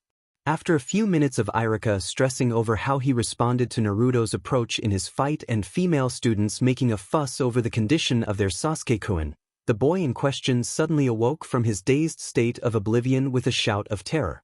Students and teachers alike jumped back in shock when the Uchiha stumbled out of his reverie, waving his hands in front of him like he was trying to ward off flies or punches before stopping altogether. Panting and looking around at the bewildered faces surrounding him in paranoia, Sasuke gulped deeply and asked the question that pretty much had everybody scratching their heads. What just happened?" Kiba gaped at the Uchiha. "That's kind of what we'd like to know, pal." 2 hours later, Naruto, frustrated and irked from his shambles of an academy lesson, decided to take a hike outside of the village's suburbs and cool off the best way he knew how, by beating the crap out of random inanimate objects. Fortunately enough, instead of taking his wrath out on the village streets or the villagers themselves, he opted to head out into the woods to kick some tree logs and boulders around. There were plenty out in Konoha's forests, so what harm was there in knocking in a few extra hours of training to relieve the tension? The taijutsu portion of the day for him had been way too unsatisfying. Being the battery pack that he was, Naruto needed a proper outlet. He was still burning adrenaline like crazy on top of the fuel stemming from his disappointment, and he needed to flush it all out as quickly as possible. So, hashing together some massive tree logs to create pendulum traps, he started off the first hour ducking, dodging and swaying between 5 simultaneously swinging tree trunks blindfolded. Doing this with eyes covered in a heavily wooded area was one of the many ways he was able to increase his flexibility and sense of timing, which was DMN near close to inhuman already. There was a boatload of other shit he did in his free time as well, but he wanted to space those exercises out as much as possible. Following a grueling session of avoiding falling logs with the potential to crush him should he get hit, he then moved on to heavy lifting and hitting the posts. Really, he was doing anything he could to get his muscles to work since his fight against Sasuke didn't. Though he did admit there was a time he had once been on the butt end of an butt kicking from a lot of the students including the Uchiha. This all happened before he realized he needed to be smarter and more creative when it came to fighting. How the hell was he able to get through all those fights he got into with tough guys on the streets and manage to slip away from Chunin and the occasional Jonin every time they came after him? By being just as unpredictable as he was creative, that's how. He was a very flexible character, so it was no surprise. Anyway, after managing to work up a sweat and getting his knuckles filed against a post to a satisfying degree, Naruto then took to the forest to follow up on one of his other favorite pastimes, foraging. Though he didn't seem like the type, as of late it has become one of the Jinchuriki's many acts of habit. After making friends with much of the wildlife surrounding his village and getting to know the ways of the woods, Naruto had been able to absorb more skills and knowledge in the forests than he had been able to in all his time spent at the academy, mostly for a fact that what he did was actually fun. Iruka was all talk and theory in his lessons. The Jinchuriki was more of a hands-on approach kind of guy. The amount of free time he was able to spend with the monkey tribes and animals of Konoha's lands taught him many things. Like a lot of the moves he used in his freestyle taijutsu style, how to survive with nothing at all, what plants were good for eating, what weren't, what things could kill you, what things could save your life, and by extension the ability to talk to a lot of creatures that hadn't developed the ability to commune through human speech. Naruto knew where to go when he was in trouble, he knew how to make makeshift homes, he knew how to hide, how to run, how to swing, how to climb, how to use his feet as hands, basically anything a wild animal could do. This also explained his extraordinary fighting sense, incredible high level of timing, speed, and body strength. Believe it, he had built up a lot of body strength over the years hanging with the monkeys. But he didn't use it as excess. All he required were outlets, one of the many being the serene practice of digging through the brush and finding the most delicious items of forest grub he could get his hands on. Yup. When not gorging on ramen back home, he was trying to make his own, which was always great. Weaving himself a bag from long grass, leaves and vines, Naruto began a long walkabout of the thickest part of the woods. Scurrying up trees, digging through bushes, searching crevasses, he left no stone unturned in his search for the best things the natural world could provide. Within half an hour he was able to grab a whole sack full of stuff, even some rare goodies he was sure would sell for a good price back home. But he wasn't interested in money. All he wanted was a distraction and a way to cool off from his displeasing lesson back at school. The almost secondary natural act of scavenging made him forget all about his troubles in the village and brought a smile to his face. However, while he was picking mushrooms from a wide clearing and humming a pleasant tune, the blonde suddenly noticed further up the hillside something out of place. Depositing what he had in his hands into his basket, he left it on the ground where it was and went over to the area in question to check out. What Naruto found up the path was a ruined patch of land scarred from what could only be described as an intense battle. There were craters punched all over the place, chunks blasted out of trees, gashes and scars carved into the land and wood, and scorch marks burned here and there. There was also traces of blood, never a good sign. Perplexed, the Jinchuriki ran a hand over a particularly large scar in a tree before noticing some weapons deposited across the clearing. A fight between enemy shinobi? Naruto wondered, before spotting something else higher up above him. It was hidden conspicuously so that only a shinobi would notice, but it was clearly there. The sun pretty much silhouetted it. Up in a bird's nest a couple stories above the ground, the blonde spotted a kunai sticking out from the twigs, refracting the sun's rays when it tried to pass through it and cast a shadow across the area. Naruto quickly hopped up to the canopy and carefully pulled the blade out, making sure the eggs were okay before jumping back down. That's an odd place to put something. It was an odd knife, not like any of Konoha's weapons, with a slight curve to its blade and an extra prong protruding from the cutting edge, ideal for shaving through enemies. He also noticed there was a piece of paper tied around the handle. It wasn't a paper bomb or anything like that. That much was made clear to him when he didn't pick up any specific markings or powders, or that it was big enough to be an explosive. It didn't detonate on contact either. This was something else. Before he could make heads or tails with what had gone on around here though, Naruto suddenly detected a disturbance on the wind and crouched low in the center of the clearing. His instincts kicked starting at the sound of approaching danger. His gaze hardened and he placed a hand on the floor so that he could get a bead on the infiltrators. The vibrations gave him all the intel he needed. There's someone here. No? 3 people? The instant he realized this, 2 shadows suddenly dropped down from the treetops on either side of him at a distance. The individuals then rushed at him from his left and right, attempting to blindside the boy with their speed and get him in a simultaneous attack on the first move. Already aware of their presence, Naruto pocketed the knife, sprang to his feet and dashed at the one coming from his right.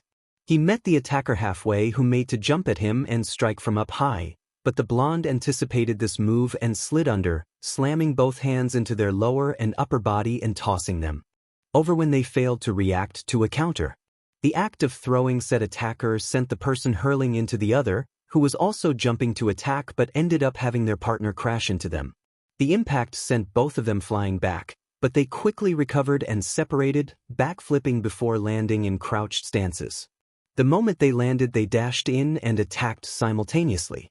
A surprised Naruto started ducking and weaving as they assaulted him one after the other, aiming to bring him down with low and high blows, punches and kicks. Whoa! WGs. The Jinchuriki danced between them, using swaying and evasive maneuvers he had previously used against Sasuke to avoid the duel fighters before allowing them to fly past him and fall back. He too leapt away in a hasty retreat, hands hanging at his sides as he locked his best hostile glare onto them. The 2 masked attackers put distance between them and their target, one taking up position behind the other, with the individual up front on their feet and glaring across at the boy. "This is no ordinary brat," the head attacker exclaimed, before both of them drew their swords from their backs. The blades flashed under the sun, alerting Naruto to the change in the fight's nature as well as an increase in danger. It was during the standoff the Jinchuriki was able to take quick stock of their appearances as well as their abilities thus far. They both fought well in conjunction with the other, using speed, tenacity and coordination honed from years of experience. This made them a big threat. As for their outlooks, the one ahead of him was about half his body taller, same as the person backing them up. The 2 of them also wore dark shirts, trousers, sandals, gloves, and dark gray, figure-hugging body vests similar to an ANBU's. They also carried swords and had black fabric masks covering their faces, keeping their identities secret. The only way you could tell them apart was that one had short light brown hair and the other had shoulder-length dark brown hair, almost maroon in comparison to the other. There was one other thing Naruto came to the awareness of. The blonde blinked as he glared up at them. "You 2 are girls?" The way their shoulders twitched gave him his answer. He lowered his stance and glanced between them harshly. "Kunoichi, huh? I guess I can safely say that you're not from this village either." A light thump behind him followed by fast-approaching footsteps cut Naruto short from his interrogation. Not a smart thing to do when in a fight, but he wanted answers, and his little Kande session didn't stop him from responding to the sneak attack, in which he backflipped right over another masked kunoichi lunging at him from behind. He kicked off of the back of their head and sent them stumbling forward, allowing him to make a greater leap and land further away from the enemy. When he did and set himself in a crouched position, he glared up to see all 3 enemy shinobi up on their feet and staring at him. It was kind of a creepy sight with all of them wearing masks where only their eyes were visible. "A party of 3, though I would have preferred 1, Naruto grumbled, looking at the previous 2 before focusing on the newcomer, who had short silver and gray hair to match her mask. "Who are you and what the hell are you doing skulking around these woods?" They were blunt questions, sure, ones he knew he wasn't going to get answers to so easily, but was still compelled to ask. It wasn't like he was getting defensive about his territory exactly, the problem was much bigger than that.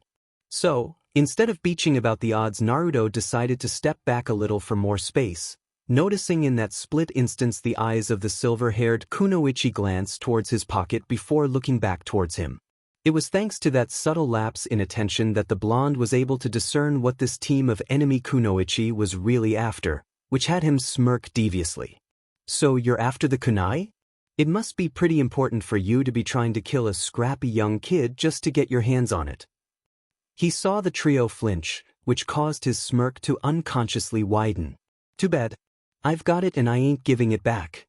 The woman with the silver hair grunted. "Stupid boy. Hand over the weapon and we'll let you go. If you don't, then we'll make you give it to us." Naruto shook his head. "You know I hate it when people don't say the magic word." But as much as I'd like to talk about proper manners with you and stuff, I'd rather rip off those masks so I can get a good look at your faces. Throwing his right hand up, he then tossed a pellet into the ground. The ball detonated and filled the air with a thick white smoke, blocking him completely from view. The three kunoichi backed up a little in surprise and began scanning the area for any signs of movement. Since he was just one child against a squad of full-grown ninja, he was either trying to make a break for it or was swinging around the side to get behind them, which had all of them on their toes and ready for pursuit. But of course, while others with any level, straightforward thinking would have normally ran for the hills when the odds were stacked against them, according to Article 1 of the Shinobi Handbook, the advantage always fell toward the combatant who could get the drop on their targets first, and that one in this instance just happened to be Naruto. With the kunoichi's attention so utterly focused on the areas of the woods further out, they didn't expect for the Jinchuriki to suddenly come sprinting out of a nearby bush to the leader's right and nail one of the masked kunoichi right across the face, which he did. The brown-haired ninja had no idea what hit her until she was smashed in the face by her pint-sized attacker and sent careening into the back of her partner. Naruto dashed right past the group when the rearguard was bowled over and jumped straight into a tree, the silver-haired kunoichi spinning around and tossing a barrage of shuriken after him in response. The weapons thumped against the trunk when he swung around it and returned fire from the other side, letting loose his own barrage. The leader of the three drew her sword and smacked away the 5 projectiles effortlessly before tossing a couple of kunai up at him. The blonde, however, took to the canopy and vanished, the knives hitting the branches obstructing his person. The last one thrown hit a branch higher up in the leaves, where the paper bomb wrapped. Around the handle ignited and detonated, knocking the canopy about with a staggering shockwave and setting the whole area ablaze. Forest came raining down in ashes, splinters and cinders, leaving the kunoichi down below looking up towards the tops in frustration. "The brat," the leader growled, her head snapping left and right in search of their quarry. "Where did he go?" She looked back down at her comrades, one of them rubbing the side of their face from the little fist that went plowing across it, which also tore her mask open. The fair-faced kunoichi expressed her annoyance visually and also turned toward the burning canopy, ripping away the remains of her ruined covering. "I don't care what it takes. Get that kunai." All of a sudden, before they could completely recover from the sneak attack, the bush on the forest floor directly behind the silver-haired kunoichi burst outwards and the quick-on-his-toes academy student came sprinting out from a new position. The woman heard the disturbance and spun around, but was met with a face full of paint when the kid threw his right hand across and fired off pellets from the brace on his wrist. It was a new addition he had recently added to the device for his escapades inside the village, and while it seemed like a waste of time, it was pretty damn effective as a supplementary tool designed with a lot of spread.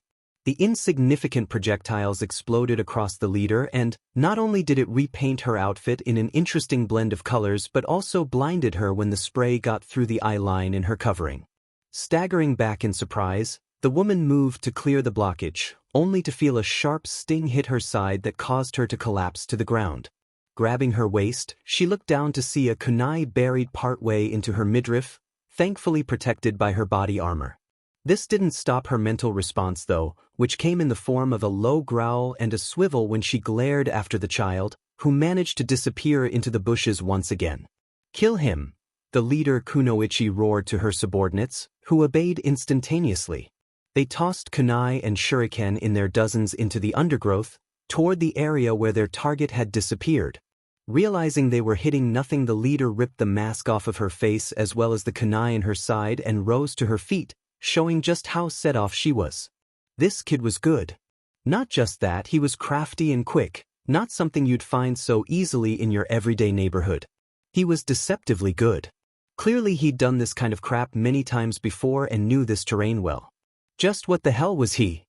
He's running circles around us in the shadows while we're exposed out here in the clearing. What a clever little punk, the boss thought before rounding on her teammates. Into the trees. Don't let him box us in.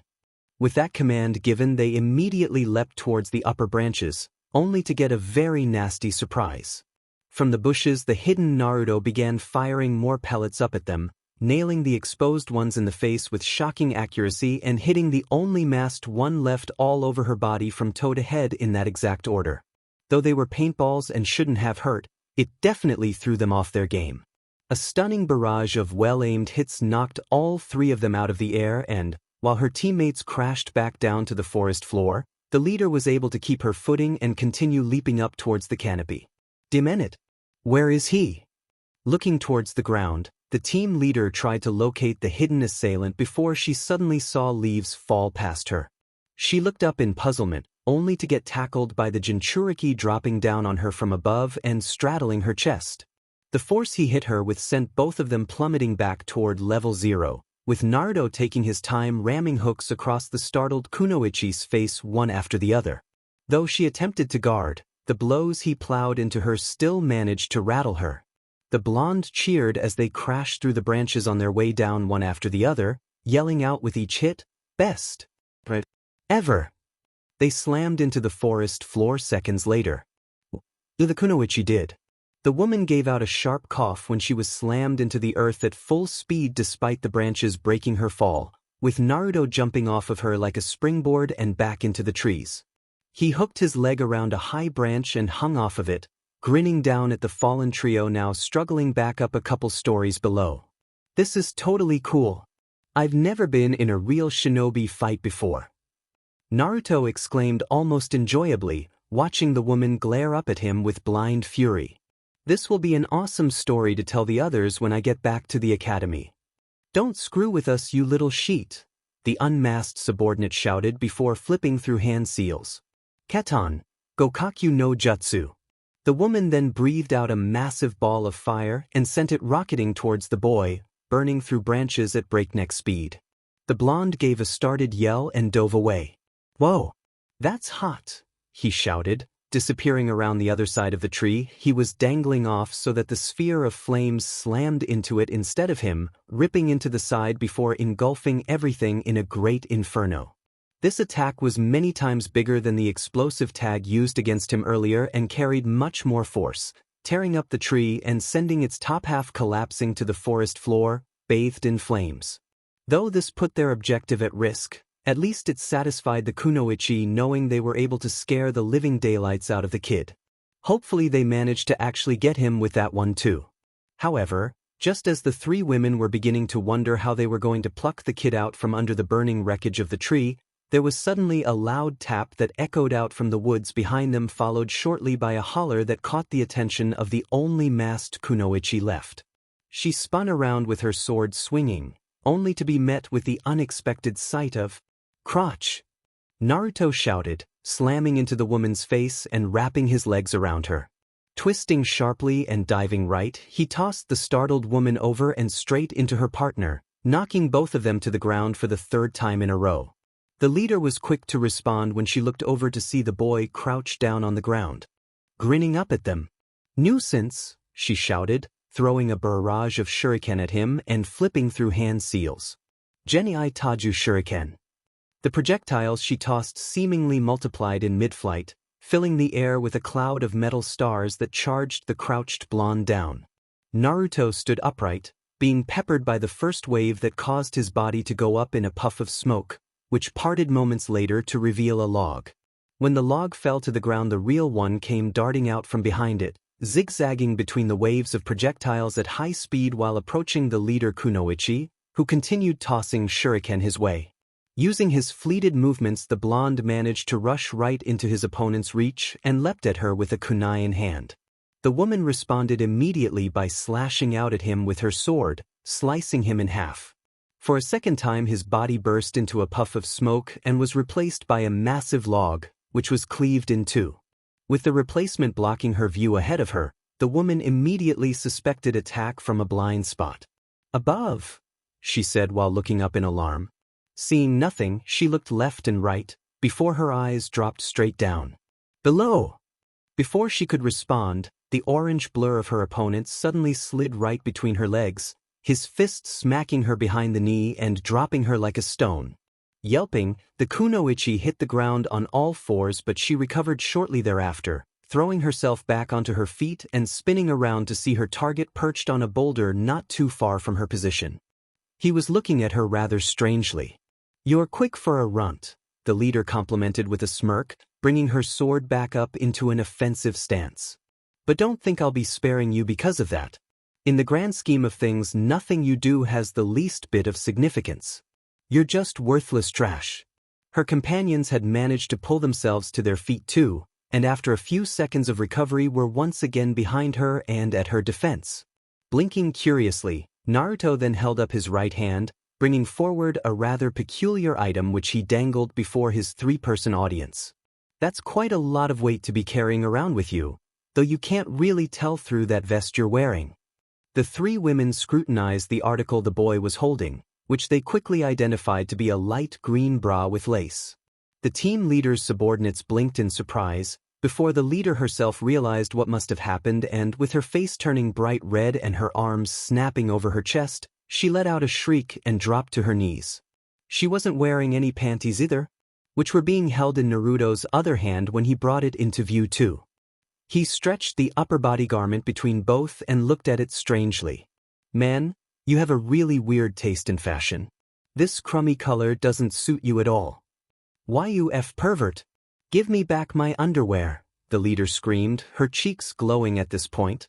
How the hell did he manage to get his hands on her unmentionables without removing any of her clothing? That's what all three kunoichi wanted to know right now when they all glared back up at him. Was it some kind of jutsu? What the hell kind of joke was this? Naruto grinned and began twirling the items on his finger provocatively. "Wondering how I got em? I ain't telling you ladies squat. Trade secret. Use your imagination."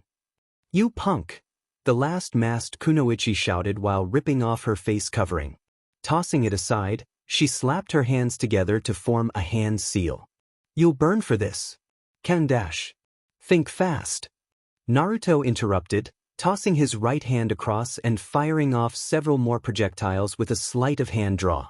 He nailed all three of them in the bodies with pellets, but instead of using paintballs or anything of the sort, the supplementary weapons he threw turned out to be soft ball covered with some sort of powder very similar to flour. The fabric-wrapped ball thudded against the three kunoichi continuously, with the boy ditching more and more at them with use of both hands. The women cried out in surprise as they were peppered mercilessly, the projectiles clouding the airspace around them in fine powder until the onslaught stopped. Coughing and waving away the fumes, the kunoichi quickly glared back up at the child to see him still perched on his rock, grinning wildly. "Infantile pest!" the leader shouted, all three of them rising to their feet and forming hand seals in perfect sync with each other. "We didn't take you seriously enough, a mistake we won't be repeating twice. There's no way you can match three Chunin at once." "I beg to differ," Naruto exclaimed cheekily while still holding onto the leader's undergarments. "I outsmart and outrun the Chunin of my village on a daily basis. You guys are no different."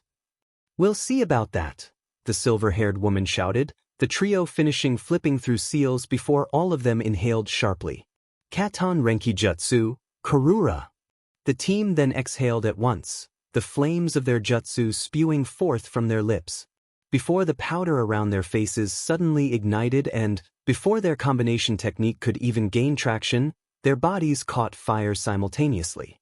All three kunoichi cried out in shock and then agony when their forms exploded into flames and they all started running circles around the clearing. In the midst of their panic, they dropped to the ground and started to roll excessively in an attempt to put the fires out. They were miserably unsuccessful, yet kept on trying to put out the heat. After watching them cook for a moment with a sense of satisfaction, Naruto then hopped off of his rock and rushed over to them. Grabbing clumps of dirt, he tossed it over them in heaps, covering them and patting over their bodies quickly to put the flames out. Within seconds he was able to extinguish all of them, leaving three very crisply burnt yet still attractive-looking kunoichi smoldering on the ground in a daze. Gasping from the pain and the shock at lighting up so unexpectedly, the wounded, silver-haired kunoichi shakily looked up at the blonde-haired boy leaning over her, where she met his curious gaze eye to eye. She trembled in all manner of the word, gaze widening and fear being reflected clearing in her irises at being confronted by the monster. She was completely at his mercy now. "WW, what the hell did you do to us?" Naruto smiled. That wasn't ordinary powder I was pelting you three with, it was phosphorus. Highly flammable. He held up one of the soft ball in question and squeezed it several times. After seeing your first attack, I realized you guys used quite a lot of fire release techniques, so I gambled on you using one against me to try and put me out if I messed with you enough. Guess that means I win. The leader gritted her teeth in frustration, but upon realizing who she had lost to and not knowing a thing about him, she grinned. Who, or what, are you? Naruto smiled proudly. The resident prankster, Uzumaki Naruto. Nice to meet you. He then clenched the fist he was holding the ball with and punched her in the face with full force, knocking her out. Half an hour later, a little while after the battle was over, Konohagakure shinobi finally arrived at the scene, with all intent and purpose of stopping whatever it was that had been going on all the way out here. The squad, of course, sent to investigate the area was made up of Izumo, Kotetsu, team leader Kakashi, and surprisingly Irika, who had volunteered onto the group in his search for Naruto, whom he'd learned was somewhere out here in the woods. When they stumbled upon the ruined battlefield, the squad was quick to discover a much unexpected surprise. 3 kunoichi from an unknown village were tied up and propped up against a tree, all of them knocked unconscious and looking absolutely barbecued. Not so much that they were burned black or anything like that, but the damage they had received from whatever scuffle they had gotten into was still quite prominent. They had frazzled hair and everything. The 4 Konoha shinobi were left scratching their heads and looking around peculiarly for the next few seconds, trying to figure out who could have done this, until they heard a very familiar giggle from above. When they looked up, the group saw a very happy and amused Naruto hanging upside down from a branch, swinging back and forth along with a bachelor of male gibbons who had also come around to investigate. The blonde laughed when he saw the backup turn their attention to him and waved. Hey guys. Pretty cool, huh? Hey, isn't that? Kotetsu began to ask while elbowing his partner in the arm. Yeah. No question, Izumo replied, a small smile appearing on his face. Kakashi blinked when he saw Naruto swing back into an upright position, before dropping down from the canopy to land directly on a branch above the 3 unconscious kunoichi. The boy grinned at the familiar faces, and then towards the rather unfamiliar face of Kakashi Hatake. So you're the reinforcements? The Jinchuriki murmured, rubbing the back of his head with a sheepish smile. Well, sorry for hogging all of the fun, but these 3 are already beaten. Did you do this all by yourself, Naruto? Irika asked in shock, pointing down at the prisoners all parceled up and ready for processing. Of course, Naruto nodded affirmatively, hopping down to land in front of his former opponents. Who else would be out here other than me? It was a piece of cake anyway. These kunoichi have obviously never faced the machinations of Uzumaki Naruto before. He said that with a great deal of delight. As the 4 shinobi in front of him started to smile and look towards each other over the matter of this astonishing victory, Naruto suddenly pulled out of his pocket 3 sets of women's underwear which he then had hanging in front of him innocently for all to see. By the way, can I keep these as souvenirs? I bet they'll look great on my wall next to my kunai collection.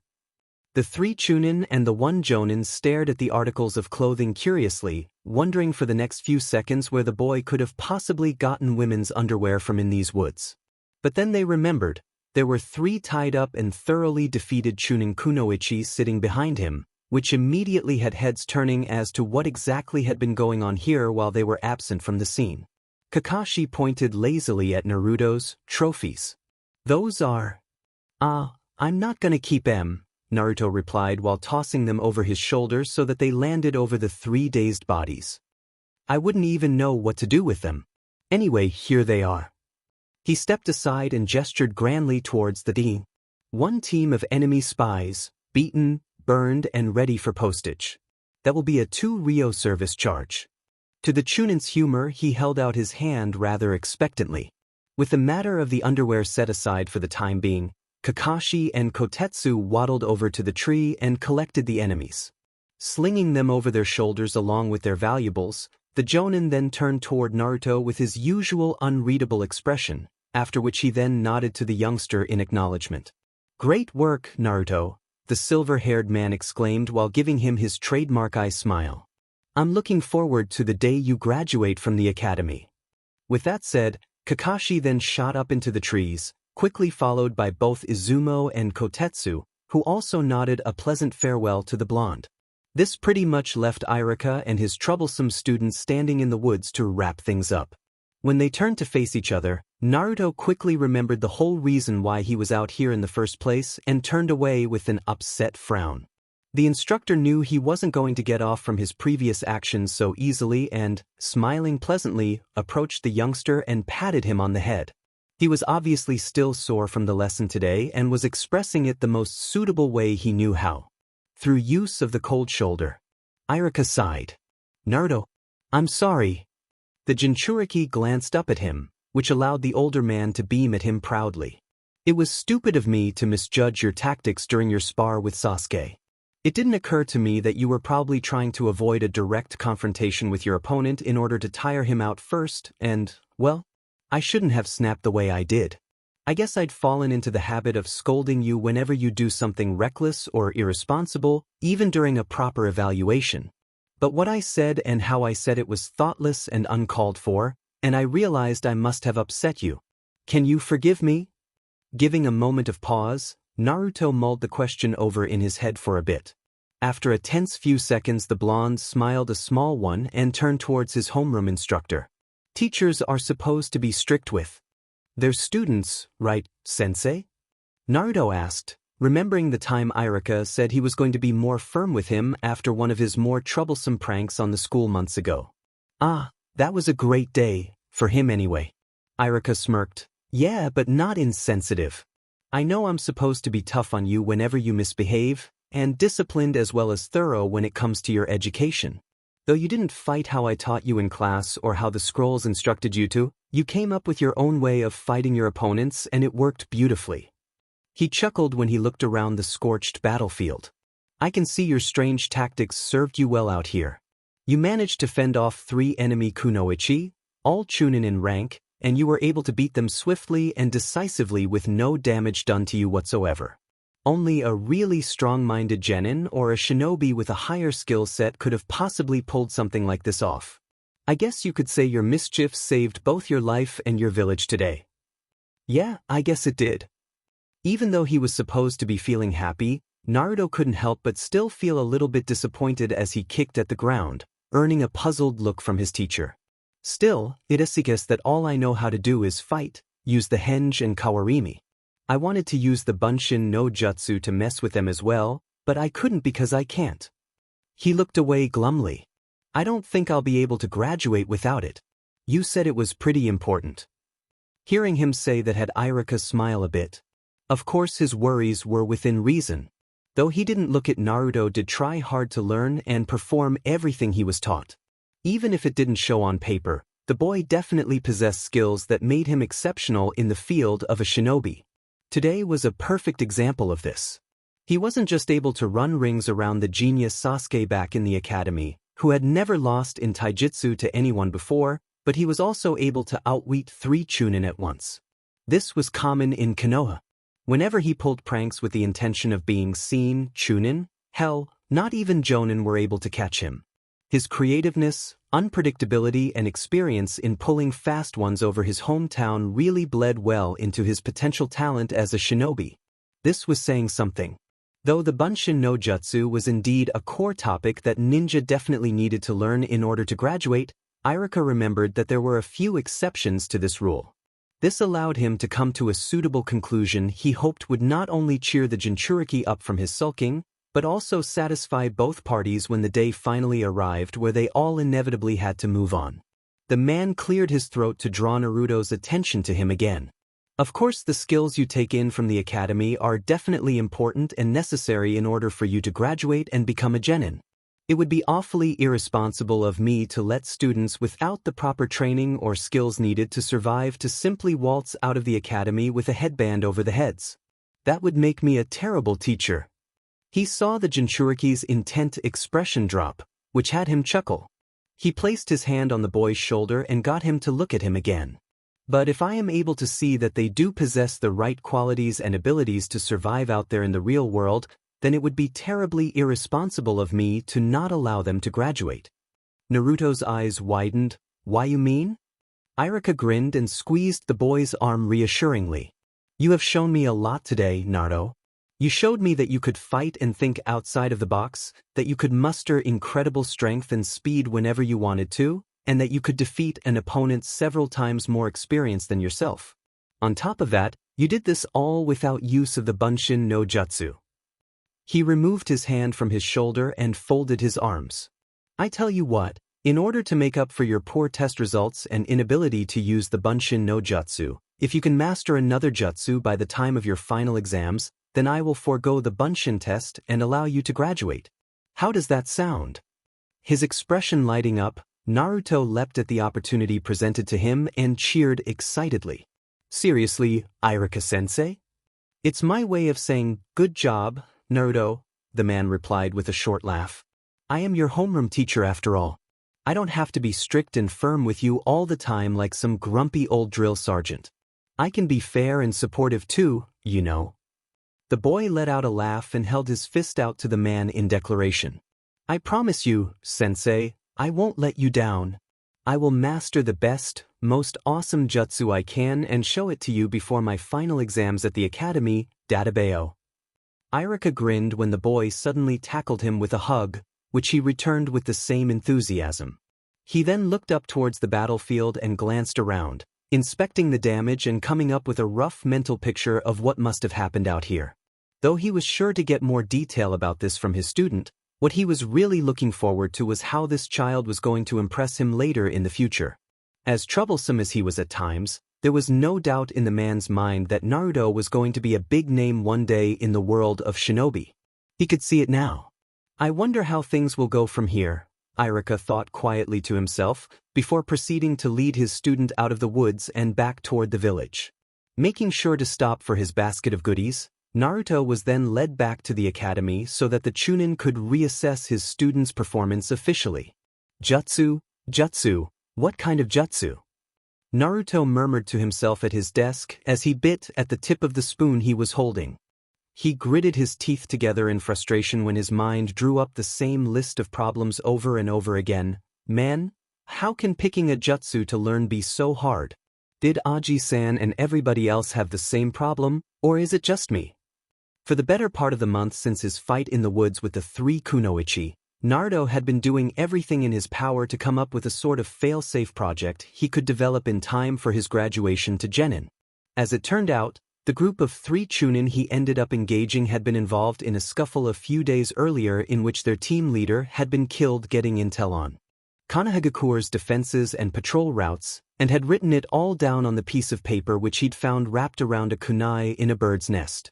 The team leader had hidden it there for her squad to find before her life was inevitably forfeited while they were hiding from the search parties sent after them, but Naruto managed to get to it first and foiled them with the same tactics he used to mess with the shinobi of his village. He was pretty sure a genin of similar skill or even Sasuke would have been able to nail those 3. The kunoichi weren't that great a force. This made Naruto believe that the quality of shinobi in the world must have really gone down a peg in the past few years, particularly after all of the gallant tales he'd heard about in his history lessons. That or he was just too slippery an opponent to deal with. Anyway, after receiving a pat on the back from the third for saving his village from certain invasion and a lecture from Irika, Naruto was determined now more than ever to get this agreement he'd worked out with his homeroom teacher on a roll. Should his attempts to produce at least one clone with the Bunshin no Jutsu yield no results, he needed to have another technique in the wet works to show to his sensei that he was indeed ready to become a shinobi. Sure, the research and listings were easy. The problem now was deciding what kind of jutsu was best suited for him. With all of his time at the beginning and ends of each day spent either training or brainstorming, this meant he had very little free PRD for anything else. After a particularly exhausting Saturday, Naruto had decided to break away from his exercises and assignments to work on one of his other personal projects to clear his head. He was currently trying to perfect the formula for his new firework pellet, an explosive with a colorful kick to it that didn't just leave damage but also emitted blinding flashes and sparklers that did even more damage. Once it was completed, Naruto knew it was going to be sweet once he tried it out on something, or someone. With his goggles pulled down over his eyes, the Jinchuriki pulled the spoon out of his mouth and went back to work. I'll figure out the name of the jutsu later. All I want is for it to be a big one, the Jinchuriki said excitedly, using his utensil to measure the amount of powders he had. With the canister for the self-propelled explosive laid out on the table of his living room, it almost looked like he was running some sort of shady drag experiment since he had all these science gimmicks lying all over the place. It was almost comical how focused he was on the thing. It was good to know that he had a substantial amount of experience in this area and knew exactly what he needed to do, otherwise he'd be more concerned for his own safety than he was. It was a big butt bomb after all. Naruto continued his rampant of audible thoughts while mixing the deadly cocktail between the vials. I want something flashy. Not like a blazing fireball jutsu like that idiot Sasuke's, blah. Naruto shook his head while tapping the contents of the tube he was holding up in front of him. It's too much burning and not enough bang. I want a jutsu that can blow people away. Something that can make people's hair stand on end. But what? His ideal jutsu had to have charisma and needed to be eye-catching, as well as simple enough for him to use, sort of like an explosive tag. Shrugging his shoulders thoughtfully, Naruto reached out and randomly grabbed a flask of flash powder nearby. Without measuring it, he gently poured the contents into the vial in his other hand. It was about time for the final mix. Plop, sizzle, boom. The entire apartment complex was rocked by a massive explosion. Every single window of Naruto's block was blown out in a horrible flash of blinding light, scattering glass and debris all across the neighborhood. Nearby villagers out and about turned towards the building in shock, many giving out startled yelps at the sight of the discharge. Seconds later, once all the fire and embers had passed, black smoke began pouring out of every opening in the building. What was that? A shopkeeper asked while poking his head out of his stand at the side of the road. His most recent customer, an old woman sporting a hunch and a shawl, also looked towards the building in surprise. "Oh my, is it New Year's already?" she murmured curiously.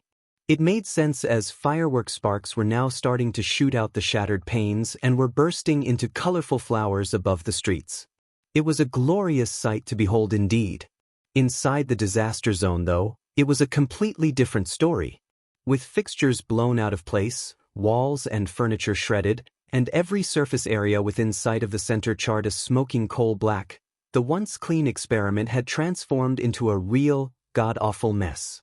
And of course, sitting in the very heart of the smoldering lounge room, a very surprised-looking Naruto sat staring at his now disintegrated workspace. His entire front burnt black with his back remaining completely untouched, leaving a hilarious outline of him in the soot on the wall behind him. The blonde blinked several times to bring himself back into consciousness. His owlish expression could clearly be seen through his cracked goggles.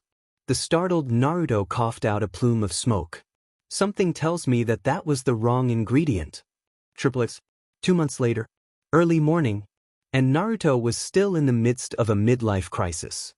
His quest to find, learn and master the perfect jutsu other than that wretched Bunshin no jutsu that just continued to fail him was becoming a real fellowship experience.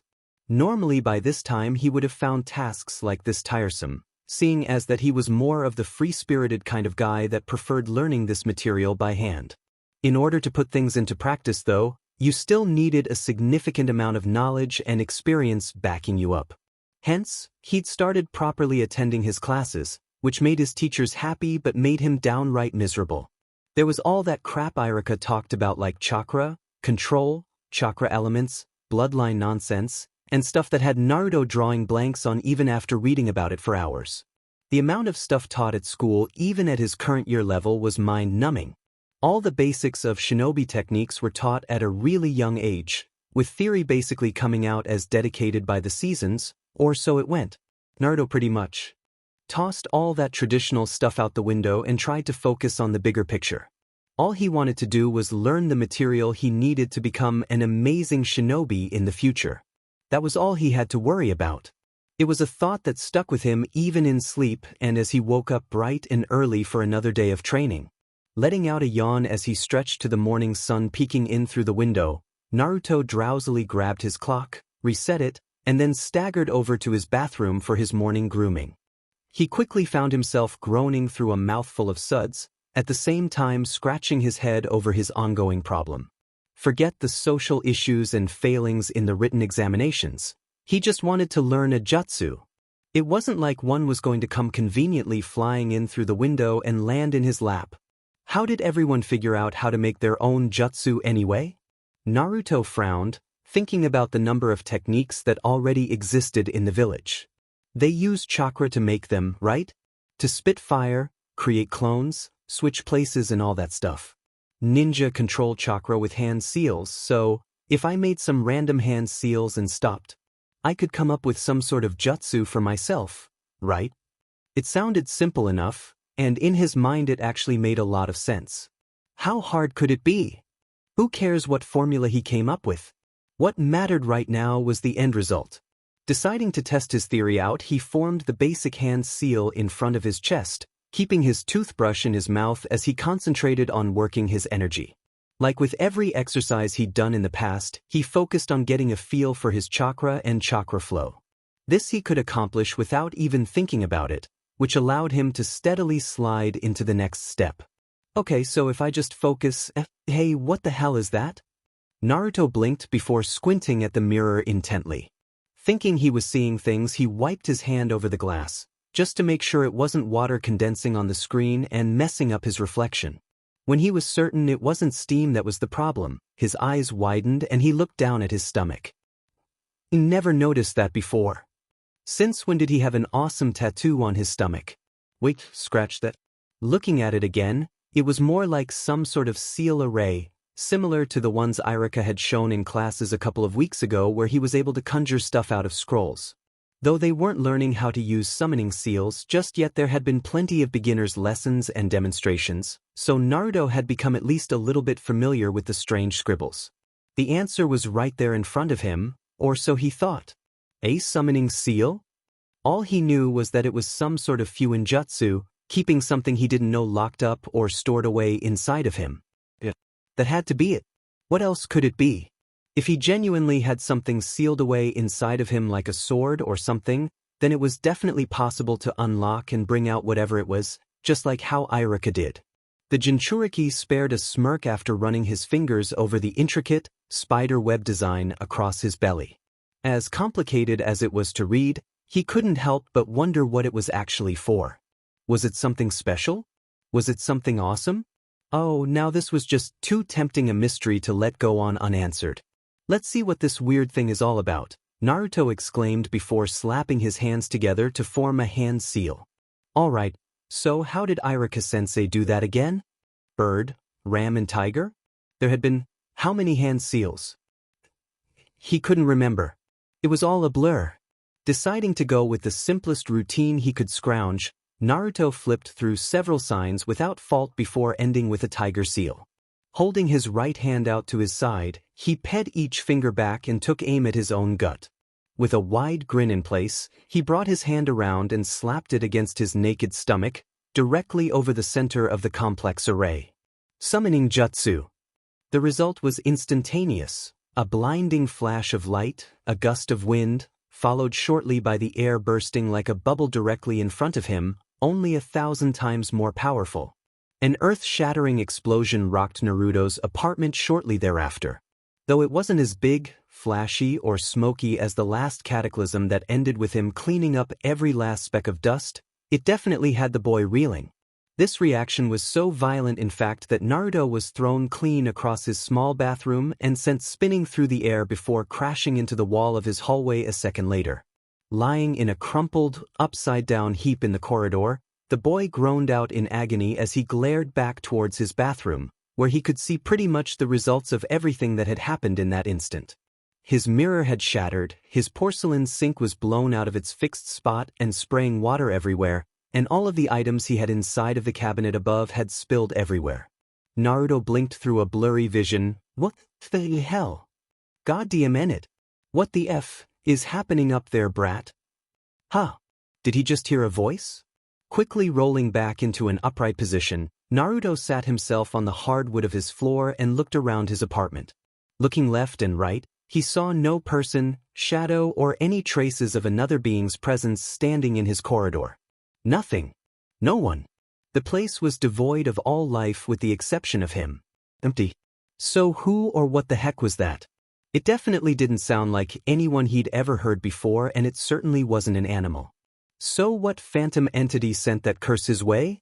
Scratching his head, Naruto breathed out a sigh after a few more fruitless glances and just stood up. Ouch. Must have been my imagination. Placing his hands on his hips, he then glared distastefully at the crater he had unintentionally blown into his bathroom. Crap. The landlady is going to kill me, again. Me what? Deep inside Naruto's metaphysical being in the chamber reserved only for the imprisoned, something incredibly terrible had taken place. Or, to be frank, something rather hilarious had occurred. Having been enjoying a nice, peaceful nap after a decent night's sleep on his jailer's behalf, the nine-tailed fox was suddenly awoken from his slumber by what he could only describe, by every definition of the word, as a vortex. Since natural disasters were an abysmal concept to him, seeing as that he was chiefly responsible for creating most them and not having any done to it in kind, you can imagine it came as an apocalyptic shock to the QB when he suddenly found himself picked up by an ungodly powerful gust of wind and tossed around inside of its chamber, which had also began undulating violently. Several seconds of hell later, the fox found itself sprawled up against the side of its prison, upside down with its butt hanging in the air. Tails splayed everywhere and a tick mark on its head. The QB allowed a low growl to escape its lips as he reconvened with Naruto's point of view. As it turned out, the blonde jackass of an academy student had gone and done something stupid for the 1,000th time in a row. What exactly he had done though was beyond the QB, but the one thing he was definitely certain about was that he was now royally set off. God damn it! I effing hate Fuinjutsu, the QB roared out, swearing in ungodly wrath upon the person who came up with the idea of sealing the tailed beasts inside of people for a village's personal gain. Demen him and diamen the physics of the art. Hokage building. It had been a really relaxing morning for Hiruzen Sarutobi so far. First a pleasant walk through the garden of his property, followed by breakfast in the village at one of the local diners, and then a walk about the neighborhood itself. Being the outgoing Kage that he was, the old man felt he had to soak up as much of the village and its people as he could in the time that he had available to him. He wasn't getting any younger after all. No one was. After a relaxing stroll, he then retreated to the top of the administrative building of the academy, or better known as the building where the Hokage's office was situated. Up on the roof, the elder stood and looked over the whole of the village as the morning sun lifted high into the sky. He breathed deeply as his body became washed with a gentle breeze and sunlight, and was just getting into the zen of the moment when all of a sudden an electric shock ran through him. It wasn't a literal feeling but more of a mental jolt which had his eyes snap toward one of the suburban areas of Kanahigakure. Hiruzen calmly glared out towards the buildings he could see in the distance and scrutinized the region in question. That was an incredibly abnormal spike in chakra. What was that? Hokage-sama. Hearing his title called, the old man turned around to see Aoba Yamashiro appear behind him. The man with spiky hair and sunglasses appeared to the Kai, kneeling in greeting to his village leader. As respectful as his gesture was, his expression conveyed distress. What's wrong? The sensor division picked up a massive influx of chakra inside of the village, Aoba stated, looking up towards the third to see his expression remain unchanged. It was a gargantuan increase and it's currently still registering above peak. Whatever it is, it's almost comparable to that of the QB's chakra signature. Where is the signal coming from? Have they triangulated its position? Hiruzen asked, already having a clue as to what the answer was. Yes, sir, Aoba nodded affirmatively, still in the midst of panic. Lower Residential District, East Side. I see. Hiruzen looked ahead in the direction of the disturbance once more. He knew that area well, as he visited it quite often. The last time he went there was when he was delivering the boys' living expenses for the month, which wasn't that long ago. Perhaps it was time for another checkup. The elder nodded his head in understanding. Tell all stations to stand down. I'll see to this matter personally. Sir? This is a local problem, Aoba. There's no need for the forces to get involved, Hiruzen replied, before suddenly vanishing in a swirl of leaves. His parting words echoed on the wind as he made haste in case there really was something to worry about. Don't worry, I'll be fine. The Hokage's sudden departure left the messenger kneeling on the rooftop looking a little bit flabbergasted.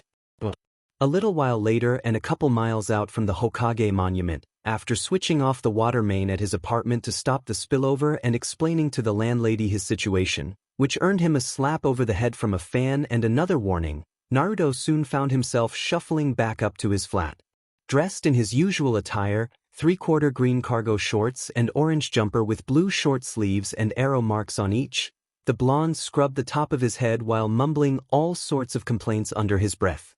This somber mood continued as he pushed open the door to his apartment and slipped off his sandals. Man, that hurt like hell, he groaned, feeling the bump that had risen from his sudden and violent exit from the bathroom earlier. Next time I'll get my facts straight before I start slapping my hands over stuff. I don't want to end up summoning some malevolent demon that wants to destroy the entire village by accident. Man, that would be embarrassing. Yeah, pretty sure it would be more than just embarrassing.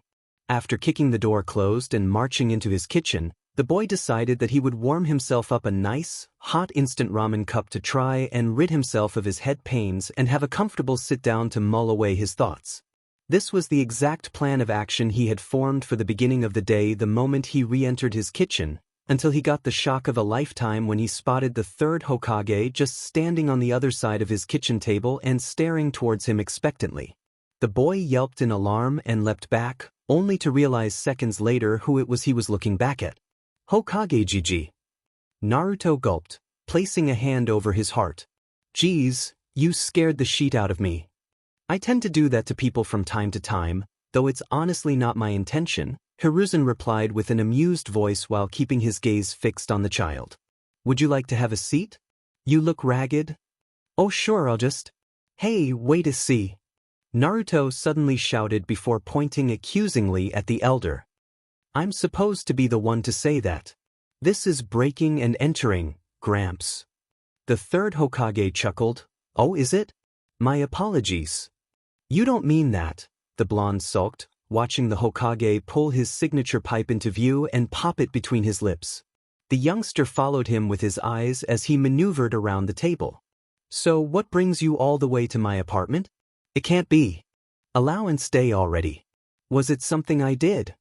No. Seriously. Because if it's got something to do with every single piece of furniture in the academy being stuck to the ceiling, I would like to put forward a plea of innocence, the boy stated firmly and quickly. Really? I didn't do it. Well, isn't that getting straight to the point? Hiruzen murmured observantly as he lit his pipe and turned to face the youngster completely. Allowing his small smile to remain, he looked the Jinchuriki over and noticed how stiff his posture was. Don't worry, boy. I'm not here to bring you in. I'm just here to check to see how you're doing. Really? Yes. Oh. Eyes narrowing suspiciously, Naruto looked around his kitchen for a moment to see if anything was out of place. If there was any chance of a bug or an ANBU hiding in the vents, he would know. This was his home after all. He needed to be vigilant. Are you sure? Yes. There was no hesitation in the old man's voice, nor was there any shift in his expression. Poker-faced as usual. Breathing out a plume of smoke, the elder gestured around the room. Has anything unusual happened to you this morning? Did you notice anything suspicious or odd in the last hour or just a few minutes ago? Well, Naruto scratched his head, taking a moment to ponder. Not really. But I did try performing a summoning jutsu on myself, which backfired quite badly. A summoning jutsu? Hiruzen inquired, raising an eyebrow. Yeah, on this. Naruto lifted his jacket and tapped at the 8 trigrams pattern that was still visible. The Hokage nearly choked on his own pipe when he said in air, but he quickly covered up his uncharacteristic response while the blonde's gaze was averted downwards. It's really weird. I never noticed I had this thing on my stomach before, maybe because I always had my shirt on whenever I tried using jutsu. What do you think, Hokage Gigi? When he looked up, he found the third hovering right in front of him and leaning towards his exposed belly. If his suddenly being here in his apartment didn't scare the shit out of Naruto that time, then this surely did. Don't do that, the Jinchuriki shouted. Hiruzen murmured an apology before biting down on his pipe and scrutinizing the seal. It was fortunate the blonde kept his shirt up while making his analysis, otherwise his thought processing in this regard would have been cut short. The elder scratched his chin as he took a closer look at the markings. It doesn't appear corrupted, damaged, or warped in any way, however. He brought his hand up and ran his fingers over what he assumed to be the anomaly. The boy's own chakra fluctuated as a result of his curious endeavor. Most interesting. The seal may have been tampered with, yet the balance and strength of the barrier remains the same as before. The gate is still shut tight. I guess I can take that as a good thing. Unable to contain it any longer, the snickering Naruto started laughing hysterically. Hey! Ha! That tickles. Stop that. What are you doing, Aji-san? Oh, sorry, Naruto. Just thinking, Hiruzen exclaimed, standing up to full height once more. Playing his investigation off with a warm smile, he then looked down at the blonde seriously for a second as the boy lowered his jumper and dusted himself down. He hasn't released the nine tails, nor has the fox made any attempts to break free. Though it shouldn't be physically possible, there is no doubt that the powerful chakra signature that the sensor division picked up came off of young Naruto. Due to the unpredictable nature of Uzushiogakure sealing techniques, my guess is that by hitting the seal the boy must have unlocked some of his chakra that may have been accidentally sealed away when the QB was sealed inside of him. Like untying a knot in a length of string. But did Naruto realize it himself that he was the one that had managed to generate enough chakra to scare the living daylights out of the surveillance team? Considering that nothing disastrous had occurred since the boy's little inquiry, not to mention Naruto wasn't doing anything that would be considered a threat, the third concluded that maybe it was best to just leave things as they were and allow the boy to work things out for himself. He already had massive stamina and an abnormally high chakra signature, so he probably wouldn't notice. Stroking his chin, the third nodded assuredly to himself before turning to leave. I'm glad to see you're doing all right, Naruto, but try not to play around with that seal on your stomach anymore. It's not something to get worked up about, nor is it wise to mess around with. Understand? Yeah, a general excuse that was left wide open for questioning. Hopefully the youngster wouldn't invest too much time into it. Sure. But why do I have this funky tattoo on my stomach in the first place, Gramps? Naruto asked, rubbing the area in question while watching the elder slowly head toward his corridor. Is it important? Very, which is why I want you to keep it hidden from the other villagers and to not tamper with it, Hiruzen warned, stopping in his tracks and looking over at the youngster. Trust me. Do not play around with stuff you don't know anything about. It could be harmful to both yourself and the people around you. Consider this an order from your Hokage. Seeing the downcast look come across the boy's face, the elder breathed out and gave him a small smile. I promise to explain the seal across your stomach to you in more detail when you're older. Do you think you can wait a couple more years? Hearing the opportunity after the small bit of discouragement, Naruto nodded his head vigorously. Good. Now try not to get into any more trouble, okay? Otherwise you'll have to answer to me the next time I wake up and find our most precious monument sullied with your handwriting, Hiruzen exclaimed, glancing back ahead of him to be on his way. However, when it seemed like he was about to leave, the old man hesitated and looked back at the Jinchuriki with a puzzled expression. Did you really glue all of the furniture in the academy to the ceiling? Remembering his underlying admittance from earlier, the blonde stiffened like a board before grinning sheepishly. He rubbed the back of his head when he saw the elder's eyebrow rise into his hairline. It was supposed to be a surprise for this coming Monday. I was bored. Aha.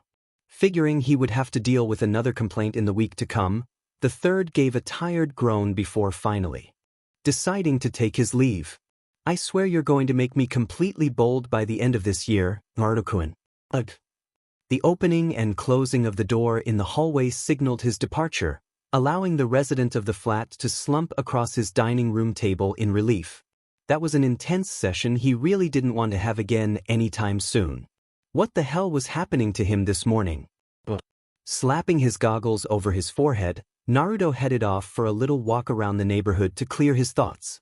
He didn't just want to try and take his mind off of the matter of his ruined apartment but also to stroll off the swelling he still had from being slammed into a wall. That seal across his belly was no joke. Who the hell put it there anyway, and for what? These were the initial thoughts plaguing him as he trotted down the steps of his apartment and on his way out of the suburb. He kicked his form into autopilot and allowed his nose to steer him through the busy streets, all the while mulling over the problem he had been trying to deal with since before the whole thing with the exploding stomach occurred. So I can't do anything with the seal. That's a bummer. Naruto sighed in disappointment, hands behind his head and eyes directed towards the sky above. I can use all the other stuff Iruka-sensei taught in class like Koarimi and Henge. I can fight, I can climb, I can run, I can survive, but I can't do the Bunshin no Jutsu and I hate tests. Oh yeah, he succeeded at them badly. His biggest failings. These two in particular were the areas that had been weighing him down the entire time in the academy and were currently the most irritating thorns in his sides. They were also the main reasons why he was still called a slacker and a failure despite his other successes, because he kept crapping out on the theory. While given a chance to actually pass through use of another jutsu, Naruto was still wrapped up in figuring out which one to learn. An offensive technique that packed a punch and was not only catchy, but also spoke to him. He didn't even know where to start. A type of chakra armor? No, Naruto thought while shaking his head. Not my style. How about a water controlling technique? Too many hand seals. They take too long and they're really hard to remember.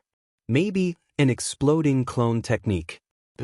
Yes, no, I can't even create one clone yet. I guess anything involving clones would be a dead end. Sheet. The blonde snapped his fingers repeatedly, believing a couple of times that he had it, but really he didn't.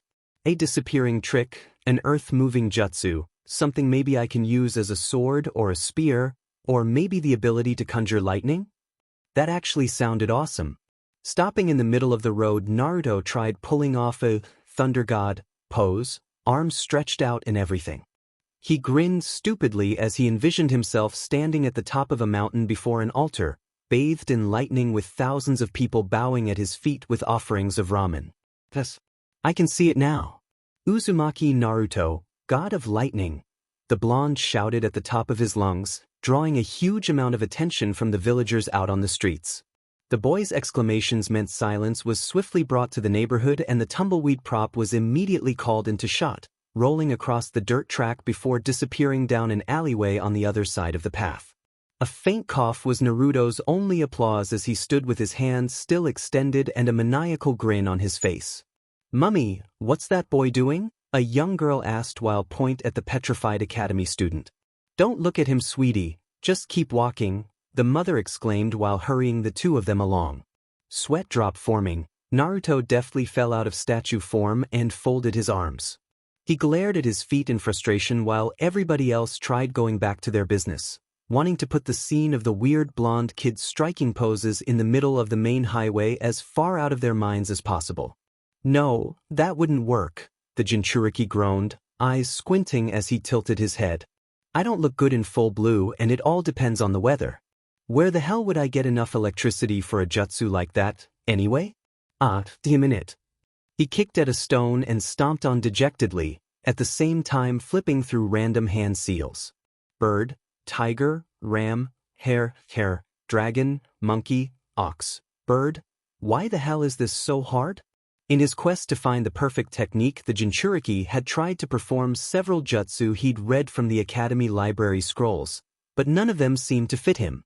It wasn't like he couldn't perform them, he could, but they just didn't speak to him as a signature, nor were they that impressive. If he wanted to use a particular jutsu, it was obvious for his type of person and character that he would have to practice that technique a lot in order to master it, just like Iruka said. It wasn't like someone was going to conveniently rock up and teach him the perfect jutsu for him. The world didn't work like that. He wasn't a genius like Sasuke or an inherited type from any clan like Kiba, Choji, or Shikamaru, or at least one that he knew of. So what the hell was he supposed to do? Form a random hand seal, hold his hand out and hope for the best that something cool would happen? That's how jutsu were formed, right? With the extensive number of hand seals and different combinations out there in the world, Weren't there like thousands of potential techniques yet to be discovered? That's what he thought anyway. Yeah. Like I'm going to suddenly perform a jutsu on the spot, Naruto exclaimed sarcastically, forming a tiger seal and slapping his hand against an empty wagon sitting on the road. Oh look, I can blow up stuff with the touch of my hand. How convenient is that? The second he removed his hand, however, there was a loud whooshing sound followed shortly by a violent gust of wind that tore into the road at the blonde's feet. Naruto's head snapped towards the wagon in alarm, where he saw dust and debris begin twisting violently around the point he had made contact with the cart. It was almost like a vortex had sprung up right where he had placed his palm against the carriage. The villagers too became aware of the disturbance through the wind whipping across the street and looked towards the anomaly with a start. A split second later, as soon as all eyes were engaged with the scene, the gust of wind blasting off of the side of the wagon suddenly lifted the stationary object right off the ground. The massive cart took off with a sonic boom ringing out all around, rocketing into the air like it had jet engines attached to it and disappearing over the tall buildings to God knows where. Its sudden flight left a startled Naruto and a street full of dumbstruck civilians in its wake. All eyes then turned toward the Jinchuriki. Looking down at his hands, Naruto shook his head. What was that? Did he just use a jutsu? If so, then what the hell kind of jutsu was it? A grin formed on the Jinchuriki's face and he balled his fingers into fists. That was awesome. Triplets. Meanwhile, up in the academy in the classroom run by Irika Yumino, the scarred homeroom teacher himself was sitting at his desk looking intently over the files of each of his students. He was currently in the process of updating the current levels and skills of his students on paper, as well as their profiles and results. Based on their culminated written examinations and practical tests, they'd all been doing quite well as a group. But there was one student in particular that stood out from the rest of the crowd, one that he knew quite well. Naruto Uzumaki's file was splayed out in front of him with the Jinchuriki's face paperclipped in the top right corner. The boy really did take a good picture when he was serious about one, his wide grin bringing an amused smile to Irika's face as he scanned his history. Even though the Chunin had been on the receiving end of a lot of his pranks as well as being the mop and bucket man of many more, the blonde had something about his person that made him unique and appealing compared to everybody else. He was like a shining ray of sunlight. Still, this didn't diminish the fact that his tests on paper were poor. This was a well-known fact since the youngster was always either absent or didn't stick to the requirements of his assessments. Sure, he got them done, but his record was all over the place, ranging from bad to bloody excellent. He was like radio waves, constantly undulating. The Uzumaki couldn't sit still and he didn't exactly follow instructions as well as the others, very free-spirited. But despite how poorly he did in certain occasions, Irika couldn't help but give his records a second go over just to make sure whether the assessments had been fair on him. His most recent taijutsu match and win over the three-enemy kunoichi had been a real eye-opener to him. Since most of his record was written down right here in front of him, it made reassessment more convenient, and after reviewing most of it in the time that he had, the man with the ponytail arrived at a rather startling realization. He was just about to delve further into this through pen when he heard a knock on the door. "Hey there, Irika. I was wondering where you were," came the obvious voice of Conscious, also known as his good friend Mizuki. The white-haired man strolled into the class with his hands in his pockets and a smile on his face, a greeting he received in kind from Irika. "Catching up on some work?" "Yeah, you could say that," Irika chuckled, going back to the documents in front of him. "There's a lot here. I need to make sure I have it all filed correctly." "I see," Mizuki exclaimed, waddling over and taking a glance at the papers. He was surprised to see a lot of documents related to Naruto Uzumaki on the desk. "Oh, if it isn't the practical joker. Are you going to book him again?" "Not until Monday, no," Irika chuckled, sliding one of the other sheets aside for a blank one. "Actually, since we're on the topic of our favorite prankster, what do you really think about young Naruto, Mizuki?" "Me?" the man replied with a bat of his eyes. He never expected to be asked for his opinion on one of the village's biggest banes on society to date. Seriously. There hadn't been this much chaos in Konohagakure since its inception, and back then those problems had stemmed from clan disagreements. However, with the question out on the floor, he had no choice but to respond. "Well, I think he's very open-minded and crafty for a child his age. He's terribly naive and has a very simple view on life, extremely childish and immature, yet has a certain knack for causing people a lot of unwanted grief. It wouldn't be the first time. He mumbled the last part rather spitefully. Irika didn't pick up on that. Instead, he simply moved on with the topic at hand. He doesn't fare well on paper and he doesn't really stick around long enough for stuff to be thoroughly explained to him. It's in his nature to wander about looking for new and interesting material. That being said, he's definitely the kind of kid that plays to his strengths. Do tell, Mizuki exclaimed curiously. I've been looking back at his history. Troublemaking, vandalism, endless pranks, constant failings in by-the-book examinations, absences from class, and a penchant for causing disaster wherever he sets foot. He's like a walking storm system, wild and untamable with a single purpose fixed inside of his head, Irika said with a smile, to become Hokage. It's ludicrous, isn't it? What exactly are you getting at? Beneath all of this bad rep and low scoring, have you ever noticed in all the times where Naruto actually does succeed, all of the things he's done right? Irika asked, looking up at his comrade to see him shrug. His pranks are pulled off flawlessly and not a single person has been able to catch him, quality stealth at its finest. The inimitable traps he's able to set and spring upon unsuspecting victims. A genius level of creativity and understanding of physics and shinobi tactics. The materials he's able to utilize, whether as throwing weapons, extensions of his hand, or devices to use in his endeavors, resourcefulness and superb aim. He knows his environment well enough to get away, is quick on his toes, and he's more than just slippery when it comes to pursuits.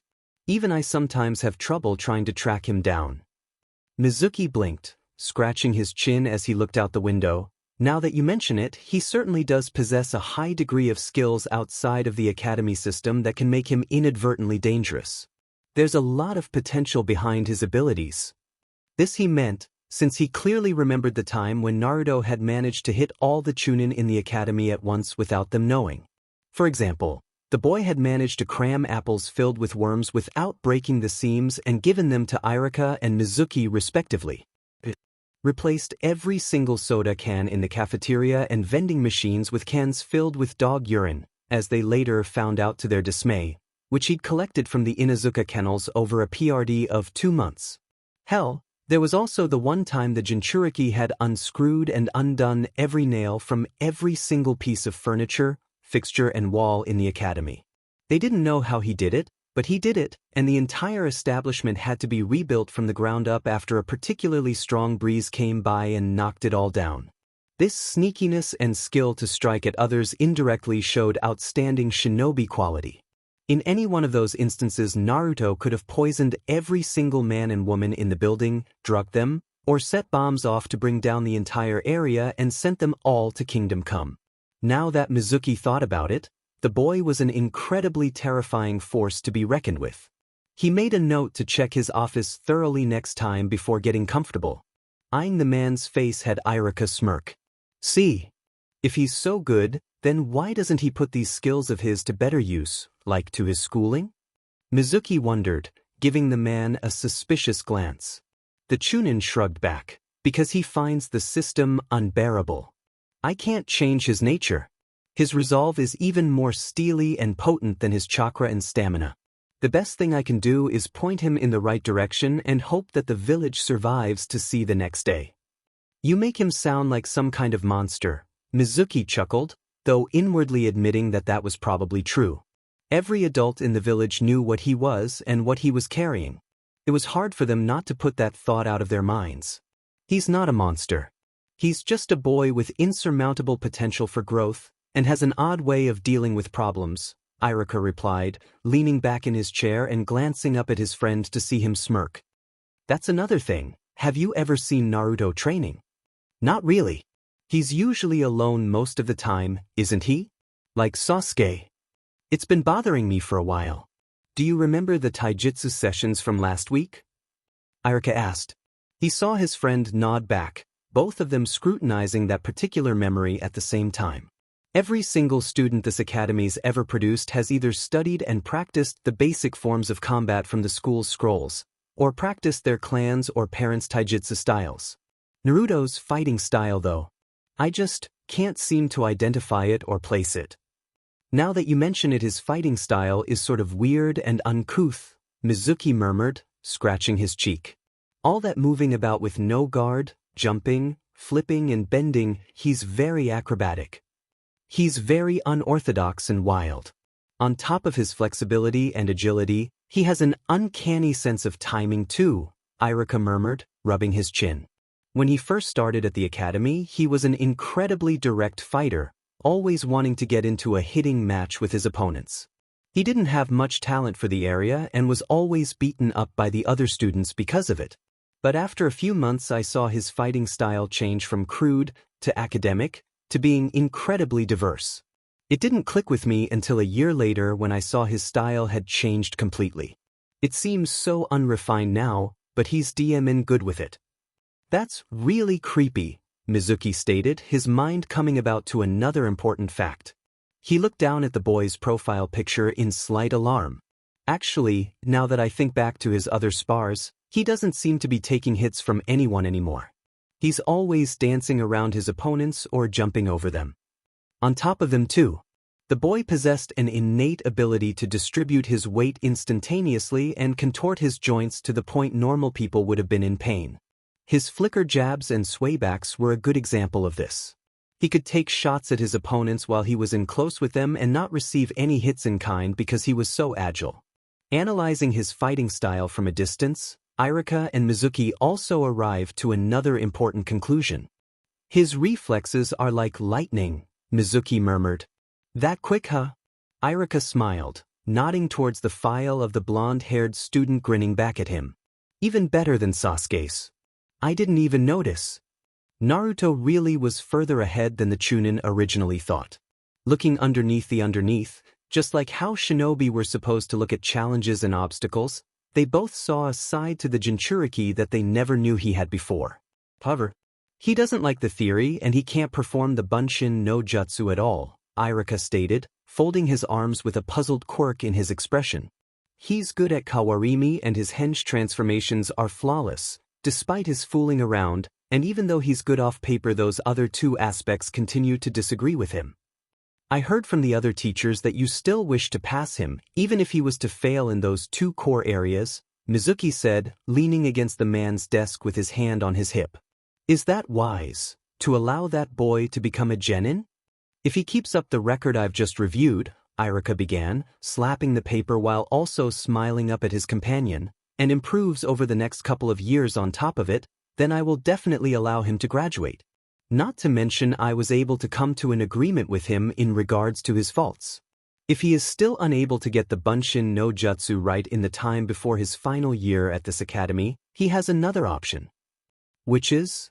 That if he was to master a technique other than the Bunshin no Jutsu before the final year deadline of his group, then he may move on with a high grade in his record, Iruka exclaimed, patting the separate sheets of paper together and putting them all back into the boy's file. Having rewritten his overall evaluation for this semester on the blonde-haired troublemaker, the Chunin felt content with his work. It's a fair deal, one that he happily agreed to. If he's able to earn that one final chunk that will round out his entire skill set, then I promise here and now, I'll give him my own headband as a reward for his efforts. He flicked his forehead protector, sealing the deal with a cling. Mizuki chuckled, so you're putting all your bets on him? Sounds like a safe gamble. The little runt had better come up with one hell of a jutsu before his time is up. He then looked around at the classroom, where the boy's potential was laid bare to them for all to see. All of the desks and chairs, which had previously been fixed to the floor, had all been glued to the ceiling. Looking up at the rafters where all the furniture sat, Mizuki also noted that the filing cabinets and potted plants were also stuck up there. He also saw the space where Iruka's desk and chair had previously been glued. The white-haired Chunin frowned. Are you positively sure about passing him? Iruka nodded. Absolutely, but I'll make sure he works for it, that I can promise you. And what better start was there than slapping detention over the Jinchuriki's head the moment he stepped into class on Monday? Triplets. The next day? Oh, this is so awesome! Naruto exclaimed, slapping his right hand against a tree and watching the jet stream created from the action rip the whole thing right out of the ground and send it hurling over the forest, where it crashed. Kami knows how far away. The sound of startled birds scattering filled the air with a sense of haste. The blonde laughed out excitedly upon watching the great fall while running circles, before eventually collapsing on the grass and throwing his hands into the air in triumph. He methodically looked up at each palm, flexing his fingers to see if each of them were all right. So far he felt no muscle cramps, abnormalities in his movements, changes to his diet, diminishment in his spirit, or anything wrong with his head. In fact, he felt even better than ever. Just what the heck happened to him? Not only that, how was he able to come up with this strange jutsu in the first place with a simple hand seal? It was unreal. After practicing it for a majority of the afternoon as well as the entire night beforehand, which meant he got absolutely no sleep whatsoever testing his jutsu out on random, disused objects of various sizes, Naruto was able to grasp the basic concepts of the strange new technique. By gathering chakra through the usual manner and touching any surface area he deemed suitable, he was able to create an ejection point for air. The ejection point imprinted on the surface emitted a jet stream-like vortex of wind with enough power behind it to uproot boulders the size of sheds from the ground and propel them at the same speed as objects even smaller and lighter than them. That was a F-ton of power for a single chakra handprint to have. This was something Naruto was able to deduce all on his own after testing it out in the woods outside of the suburbs. He was able to chuck an entire boulder the size of a roadside stall at the speed of a kunai like it weighed nothing. Wherever the thing landed, he sure as hell hoped there were no animals lying in its path. But damn it, that wasn't even the best part. Fact was he could make multiple ejection points at the same time. All he needed to do was tap his hand against a surface or a series of surfaces one by one or with both hands, allowing him to create simultaneous ejection points. Objects were then hurled a distance of about 500 meters, and this reach was covered with barely any effort exerted on Naruto's part at all. Though he didn't have full control over it and was just shooting the sheet for the fun of it, it was still awesome on so many levels. Just what the hell kind of chaotic technique did he create? And what should I call it? The blonde thought, staring at his hands as he rotated them under the light of the midday sun. I don't think anyone has heard or used this kind of technique before. I just slap a bit of my chakra against an object and watch it fly off like a rocket using wind. This is something else. He sat bolt upright and stared down at his palms with complete focus. It was a wind release technique. This was new. Of all the jutsu he could have come up with in his time brainstorming over what kind he could master, his body responded by giving him a wind release type. Though it didn't explode, create pretty sparks or flood places, it was definitely mind-blowing. At least it stuck to his preferences as to what he wanted. The technique wasn't a normal wind type either, considering how powerful it was. Furthermore, it could function as both a close-range and long-range jutsu, as it was applied at close range but could also hurl objects of various sizes a considerable distance. The potential behind it was staggering. This had Naruto thinking over the name he could give this thing. It attaches a jet of wind and sends things flying off at breakneck speed. Though I'm sure there's more I can do with it, I need some more time to practice, Naruto thought with a smile, snapping his fingers several times while pointing at his open right hand. Wind release, no, too long. Short and simple. Short and simple. Wind, vortex, tornado. Tapping the side of his head several times with his finger, Naruto then clicked at something before pointing at his right hand victoriously. Jet hand. That's it. That's what I'll call it. Jet hand. A touch of brilliance, he should say. With the name given, Naruto then leapt to his feet, ran at a dead tree and slammed his hand against it, a split second before a gale of wind exploded off of its side and ripped the DMN thing right out of the ground. It was then sent hurling through the forest and tearing through trees like there was no tomorrow. Hearing it crash in the distance moments later, still stuck with his hand extended in the launching position, the Jinchuriki grinned. Oh yeah, I've finally got my very own jutsu. Yup. He definitely couldn't wait for graduation. Triplets. Monday morning. Get back here. Naruto shouted while leaping off of a nearby roof and trying to make a grab for the bird he was chasing. The swallow ducked right underneath his grasp, making the boy miss and coaxing a growl out of him. Demon Swift-chan. How the hell do you do that? Stop. After getting up that morning and readying himself for school, the blonde was all set for a full day of work and training. However, on his way to the academy that morning, he was unexpectedly blindsided by his training companion Swift, the fire-bursted swallow. Immediately recognizing the bird swooping at the back of his head as a challenge of sorts, the blonde quickly changed objectives and gave chase to the cheeky airborne attacker and took to the rooftops. What followed was another epic pursuit across the neighborhood, which was filled with screaming, cursing, chirping, and a lot of dangerous maneuvers. Villagers were startled when they saw an orange blur just dash in and out of sight at ground level, as well as see the same person sail through the air above their heads after lapping the suburbs. Though sort of like a repeat of a similar chase of last week, it was certainly a different experience for those directly involved. Ducking a clothesline, Naruto crisscrossed an alleyway before leaping straight up at the retreating swallow. He made a swipe, missed, and spun towards a nearby rooftop, where he landed in a crouched position and arms stretched out to balance his fall. The Jinchuriki grinned and glared up towards the bird, performing loops not too far from him. Show off! Naruto shouted, dashing after it and making a dive. The bird darted out of reach, but had its tail feathers grazed when the blonde's hand changed directions in mid-flight. Though it was a near miss, it was still a miss, which the Uzumaki was determined to correct. Landing on his hands against a bar, he pushed off of it and flung himself towards the bird again, kicking at it to make it change course, which it did. The first move's a feint, Swift-chan. He made another grab for the bird, but she caught wind of his maneuver and flipped out of reach. The Jinchuriki tumbled across a lower roof of a storehouse on landing. Crouching once again, he pursued the critter for the 100th time, building up speed and jabbing for her again. Naruto's grin widened. I got you. However, he misinterpreted a dark spot ahead on the solid roof for a groove in the surface of the building and inadvertently had his toes caught in the step. Just as his fingers were curling around the bird, Naruto was suddenly thrown off balance while running at full speed. The Jinchuriki let out a startled yelp before he was slammed head first into the tiled floor. The plates shattered on impact as he bounced down the slope before literally cartwheeling across the road. What ended up breaking his fall was the tarp inside of a horse-drawn wagon parked just across from the storehouse. The boy careened into the carriage 2 stories below and disappeared in amongst the crates and barrels stacked inside of it, right behind the backs of the driver and his client who were in the process of finishing up their deal. Hearing a loud clatter behind them, the driver, a middle-aged man dressed in brown overalls, white shirt and apron, had his hair covered in a bandana and a bushy mustache hiding his mouth, looked over his shoulder in surprise.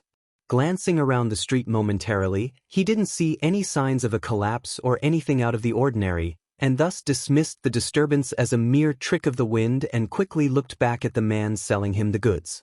Counting out the last of the Rio, the transporter handed the remaining funds over to the larger gentleman in the workman's gear, who had obviously been one of the crew responsible for loading up the material. After double-checking, the store owner smiled and pocketed the cash. I sure hope business for your area picks up soon. I've been seeing you less and less around the village these days, friend, the man exclaimed, nodding to the driver who scratched his head exhaustedly. Trouble at home? You could say that. Boy, the courier breathed out while shaking his head. That man Gato is a tyrant. I swear. He's bullying everyone in the town and skiing every last dime out of those who can still afford to pay.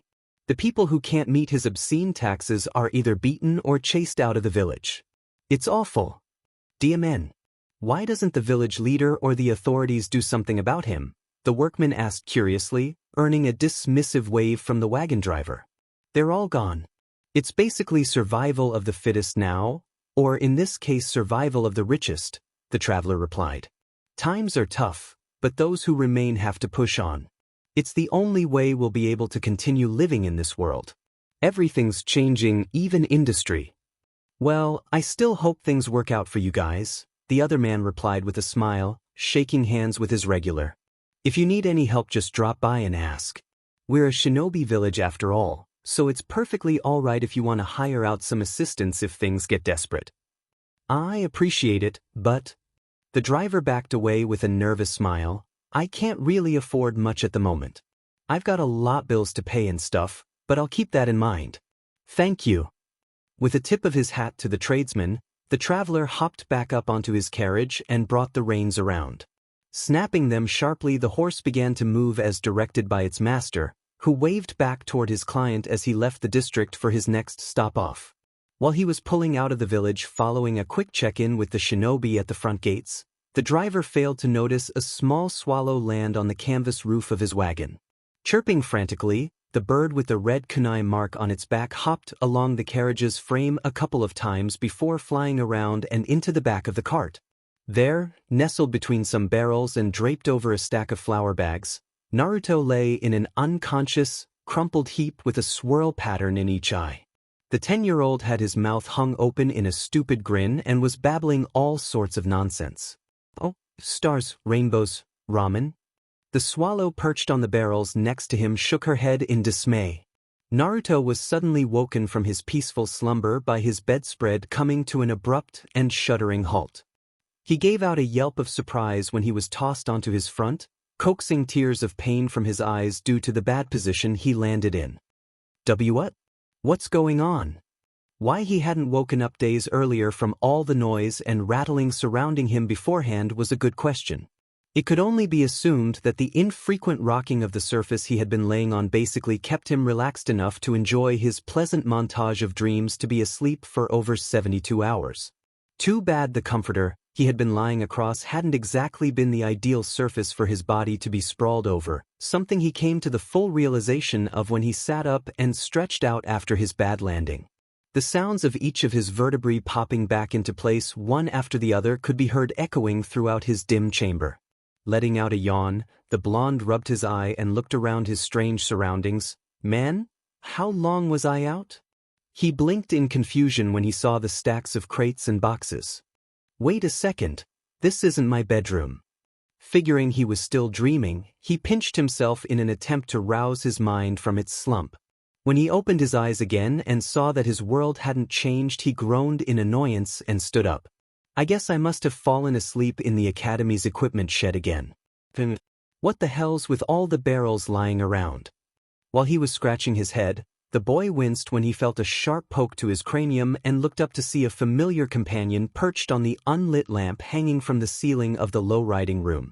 Oh, hey Swift-chan? What's up? The bird chirped sharply, directing his attention towards the exit. Listening to her stressful exclamations for the next few seconds as she explained to him their current situation, the blonde blew a raspberry and gave his friend a dismissive wave. What? No way. How the hell are we not in the village anymore? Naruto shook his head, stepping over several bags of flour and reaching for the canvas entrance, all the while laughing the entire way. That's a funny joke, Swift-chan.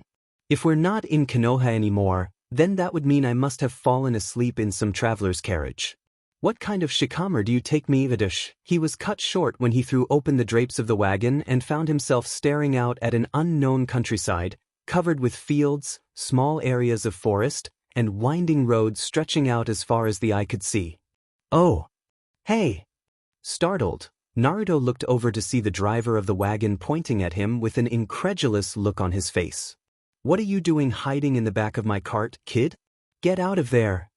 Blinking a few times, the blonde meekly raised his hand in a dumbfounded greeting. Hi. Could you please tell me where I am? I think I'm lost. The swallow who had accompanied him on his journey perched herself on his shoulder. The driver scratched his head. Geez, how long have you been in there? You're in Gyurtariba no Tochi, son. Land of the Great River. Gyurtariba? Never heard of it. Naruto looked around while leaning further out the wagon. He could see he was in a hilly area with a lot of farmland and open field. Apparently the man had stopped beside a local food stand on the side of the highway to take a break from his long trip. After quickly taking in his new surroundings, the Jinchuriki looked back at the stumped tradesman and addressed him with a new question. Do you know how far away from Konohagakure we are? He saw the man's eyes bug out. Konohagakure? You're from that village? The blonde nodded. I left the Land of Fire 3 days ago. We're in a country to the far west, sitting in between the land of wind to the south and the land of earth to the north. The man breathed in amazement. I gotta tell ya, kid, you're a long way from home. Naruto appeared both bewildered and dismayed at that revelation. Really? Ah crap, why the hell does this always happen to me? Overcome, he then hopped out of the wagon and took his first steps across a road he'd never set foot on until now. Well, guess I'd better make the most of this. Looking left and right to check for traffic, the 10-year-old was able to ascertain the direction he had come from and where this man was apparently headed, before deciding to follow the road that the tradesman had been following. Seeing the youngster head off down the highway, the driver suddenly jumped back into life. Whoa! You're going the wrong way, kid? Stopping for a moment, Naruto glanced back casually at the tradesman while pointing down the route ahead of him. There's a village close by, isn't there? That's where you were headed before you stopped. Yes. Then that's where I'll go. Thanks, Aji-san. With a kind wave and a smile, the Jinchuriki turned around and marched on, with his swallow companion riding atop his shoulder. Betting on his knowledge of public transport, the boy figured he would be able to charter a ride back to his home village from the town and decided to take the lead in this unexpected adventure. Hopefully he would also be able to come across some more locals who could tell him more about this place he had wound up at. He headed on, leaving a still bewildered-looking driver behind who stared worryingly after him. Be careful, lad, the tradesman said to himself while stroking his mustache.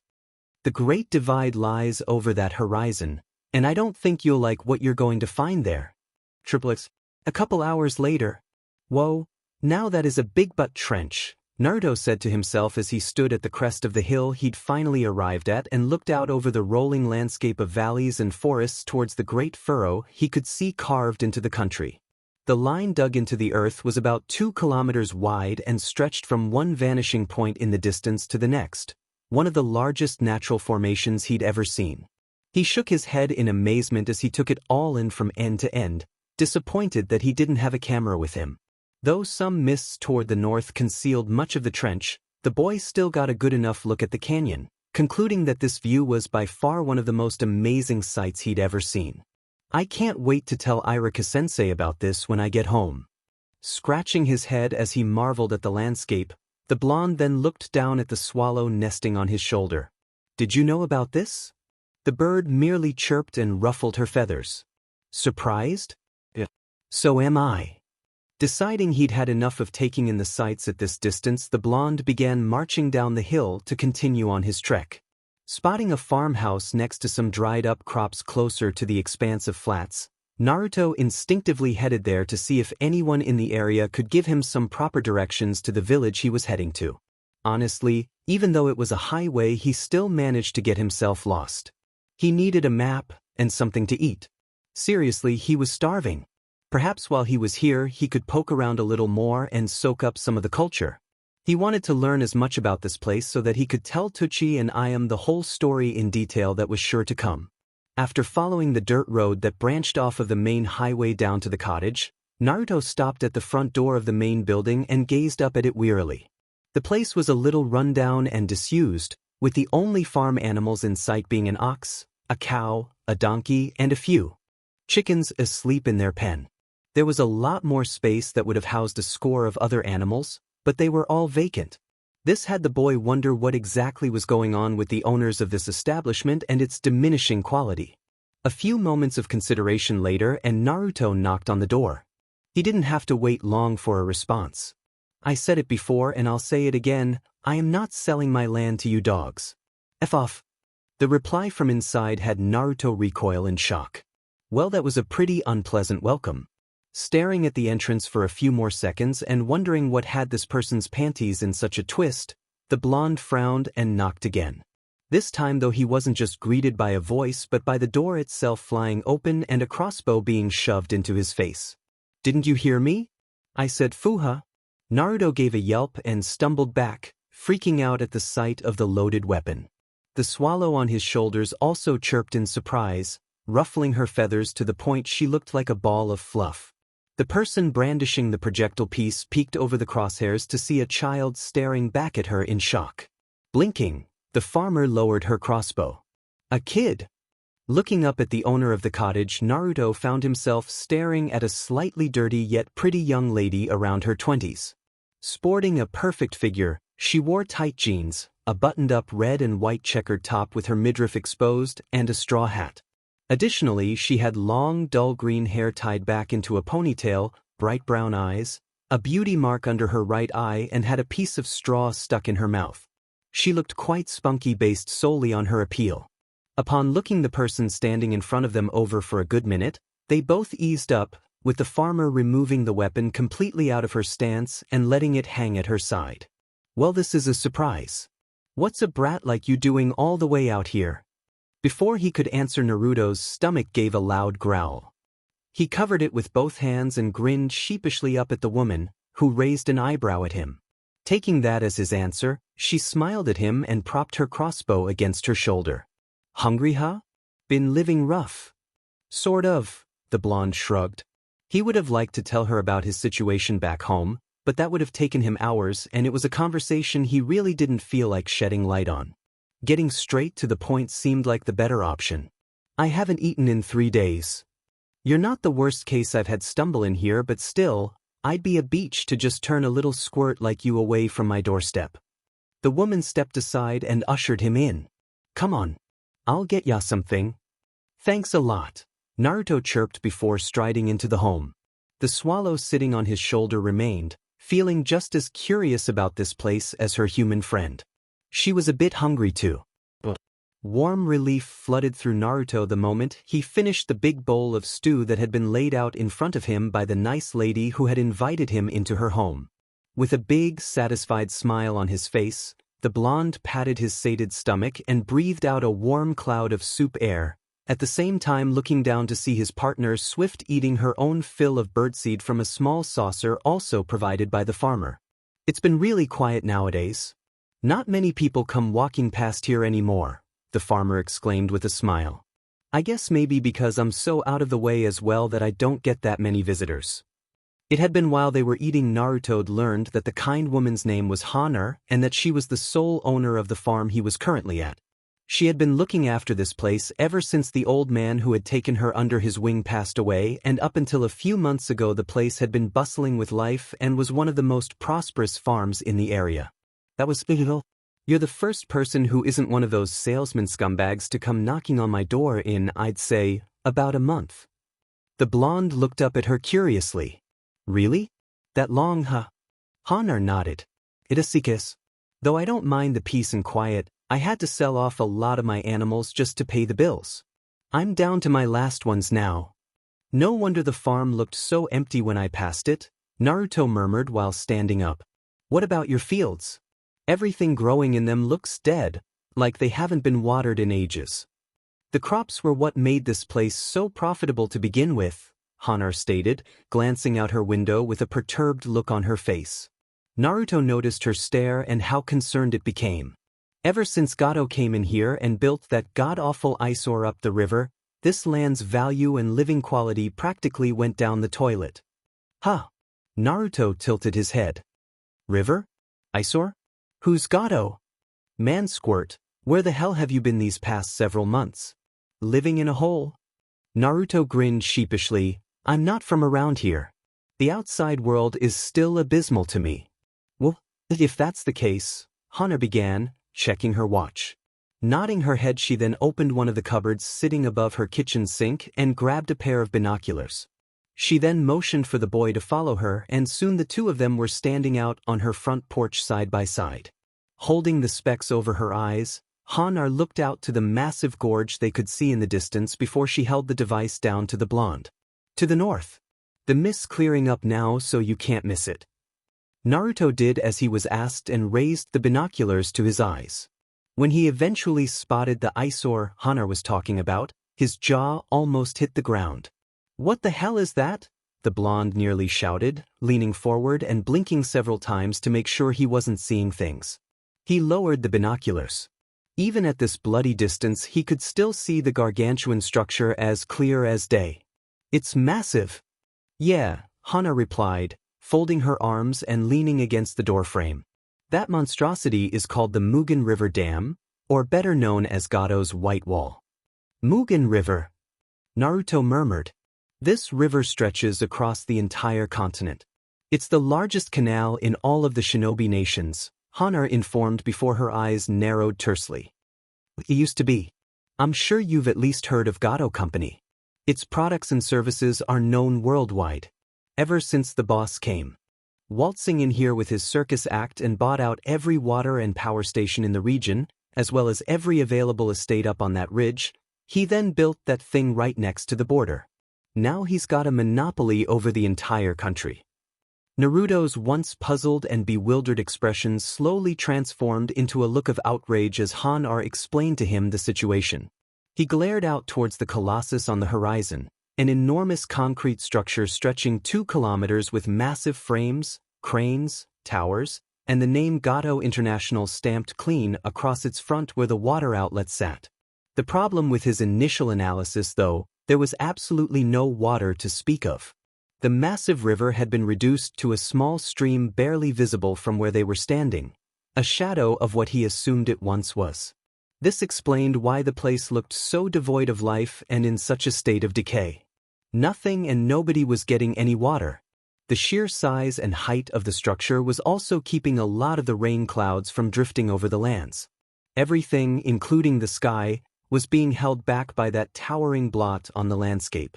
It seemed impossible, but it was exactly as it appeared. This determination to keep all of that water back just to get money from all the people in the country was unthinkable. Who would do this? This land used to be so full of life. Food was plentiful, the money flow was good, and people were happy. Boy, you should have seen this place when it was at its best. It was like paradise, Hanar said before shrugging. Oh, sure, we talked about projects like creating small dams, reservoirs and stuff, like setting up a power station to generate energy through water and building a bridge to the other side to provide another path to the other countries, but all of that talk was put to rest when that man showed up. The farmer then shook her head. DM Gato. The people couldn't stop him in time, and because of their dithering they're now suffering under his heel. That be a city? No sheet, Hana replied, glaring hatefully at the monster towering over the dead river. Why doesn't somebody do something about him? Naruto asked while glancing up at the farmer leaning against the entrance. Where are the armies, the mobs, the shinobi? This is a whole country, isn't it? Why doesn't somebody stop him or call for help? No one can stop him or do anything about him because Gato is as much a monster as that gigantic wall of his, Hanar stated with a frown. The person you're talking about here is one of the most powerful men in the world.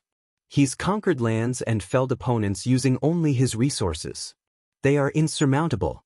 He doesn't just control the water and power in this land, he's also eliminated the daimyo as a threat to his operation here. What? The country's leader has been all but dethroned. The money the Lord once owned all went to Gato to pay for power and for water, and even that wasn't enough. Gato taxes everyone in the country to the point that he basically owns everything and everyone, Hanar said, gesturing to her farm. Those who can't make a living or pay him are either kicked out, flee, or put to work under the boss, whether by their consent or not. Gato also wants my land to set up a factory because there are precious resources stored underground and is constantly sending envoys to my front door to negotiate. It's only a matter of time till he starts sending his other lackeys to persuade me. Persuade? You mean intimidate you? Naruto asked with wide eyes. Intimidate, torture, kill, beat, drag, break every bone in my body, whatever, Hanar listed with a careless shrug, as if none of that bothered her. I'm just one person up against an entire army. Gato's not only a powerhouse in the industrial and economical world, he also has thousands of workmen under his wing. On top of that, he doesn't just have people who run his branches. That's just a front. Mercenaries, pirates, drag lords, criminal organizations, and shinobi, he's got a whole underworld dancing to his fiddle. Oh great, so this Gato man wasn't just a billionaire and magnate, he was also a criminal. The fact that apparently he was also such a big face in the world of business meant that nobody, not even the shinobi villages, could do anything about him. He was too big a symbol, too high up in the world, too much of a commodity. That was quite an intimidating thought. Not only that, But the fact that Naruto was told that the guy hired shinobi to do some of his dirty work also put a bit of knot in his throat. Just what the hell has been going on over here this entire time? How did the people of this region let things get this far? It was all quick, just so you know, Honor said, stepping out of the doorframe and taking the binoculars from the boy as he gazed attentively out at the desert that was once a river. Before anyone could do or say anything, Gato had already bought out half of the country's industry. This place has now become one of the many assets under his control. So there are more countries out there under his boot? Naruto asked, feeling his anger rise and his fists start to shake. There are more people out there being controlled by him? Being bullied by him? It was an old story. Naruto had been on the receiving end of a lot of grief, displeasure, and hostility his entire life. He knew exactly what that was like. Yes. And we're not the first either, Han-R replied with a firm gaze. I'm sorry to have to tell you all of this, since you're new here. This place is dying. There's not much left. The people who stay in this country are either hanging on by a thread or have nowhere else to go. She then nodded down the road towards the dried-up river. You can go to the main village and see for yourself if you like. But I recommend that you get out of this country as soon as you can, unless you want to get spotted and taxed by Gato's collectors for entering their territory. We're actually quite fortunate that he hasn't hired any shinobi to watch this place, since it's so far out of the way of any hidden villages. She was about to step back inside, but noticed that Naruto was still glaring angrily out at the river. Han-R held onto the door handle and looked back at him, a little surprised to see him shaking so much. After a while of intense silence, she breathed out and turned to face him. You may as well let it go. There's nothing you can do here. You're just one person, kid. The hell, I'm not going to do something about this. Bullshit, Naruto snapped, glancing over his shoulder at the stunned farmer. And I'm not just some random kid either. Han-R blinked, raising an eyebrow at him.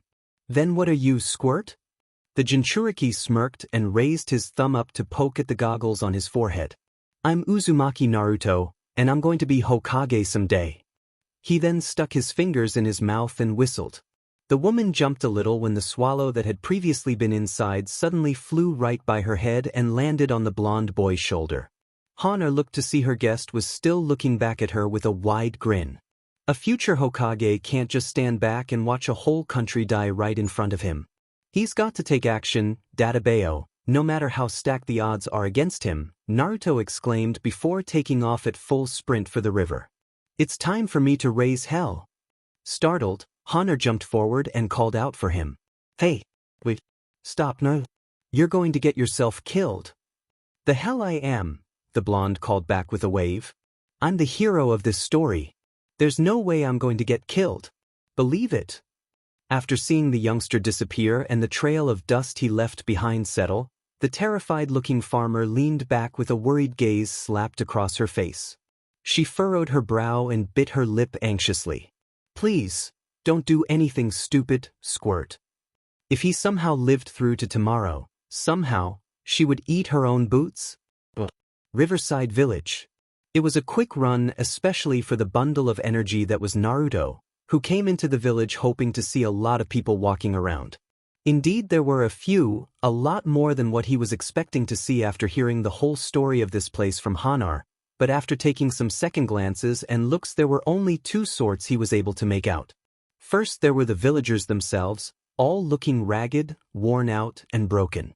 Everyone he saw from this group looked awful, something that had the Jinchuriki stop in his tracks and drink in for a solid minute.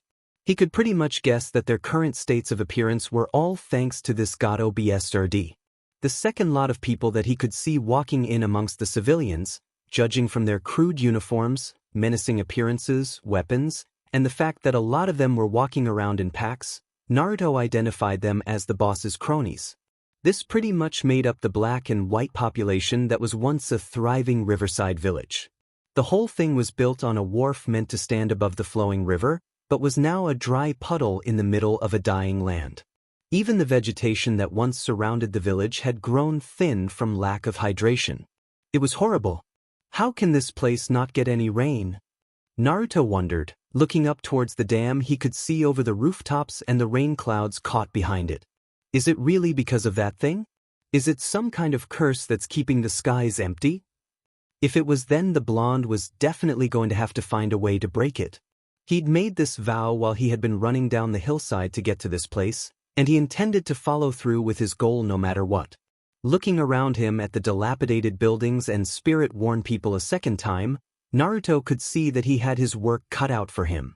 Before he could start on anything though, he had to find the village mayor or leader, whoever was in charge that wasn't under Gato's payroll.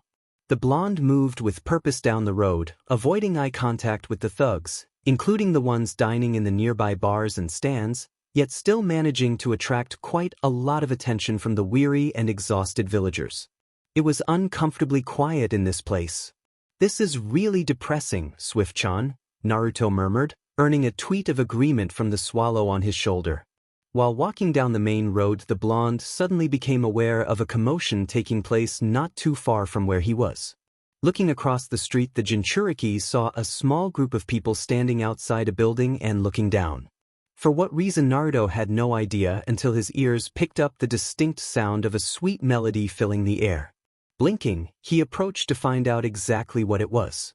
He was pleasantly surprised when he saw a girl with dark pink hair closely resembling red in color sitting against the wall and playing a flute.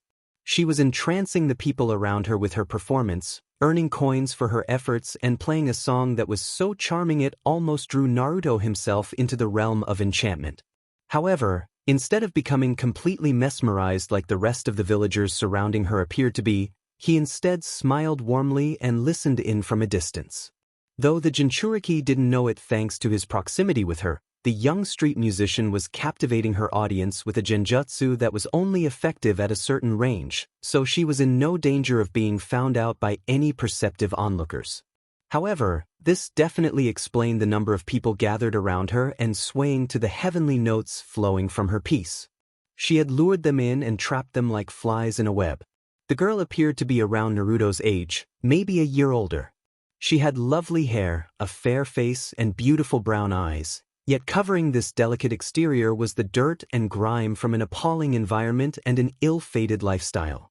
She was also dressed in worn-out clothing that was tattered and filthy, something the Jinchuriki figured she had attained from a long time of living out on the streets.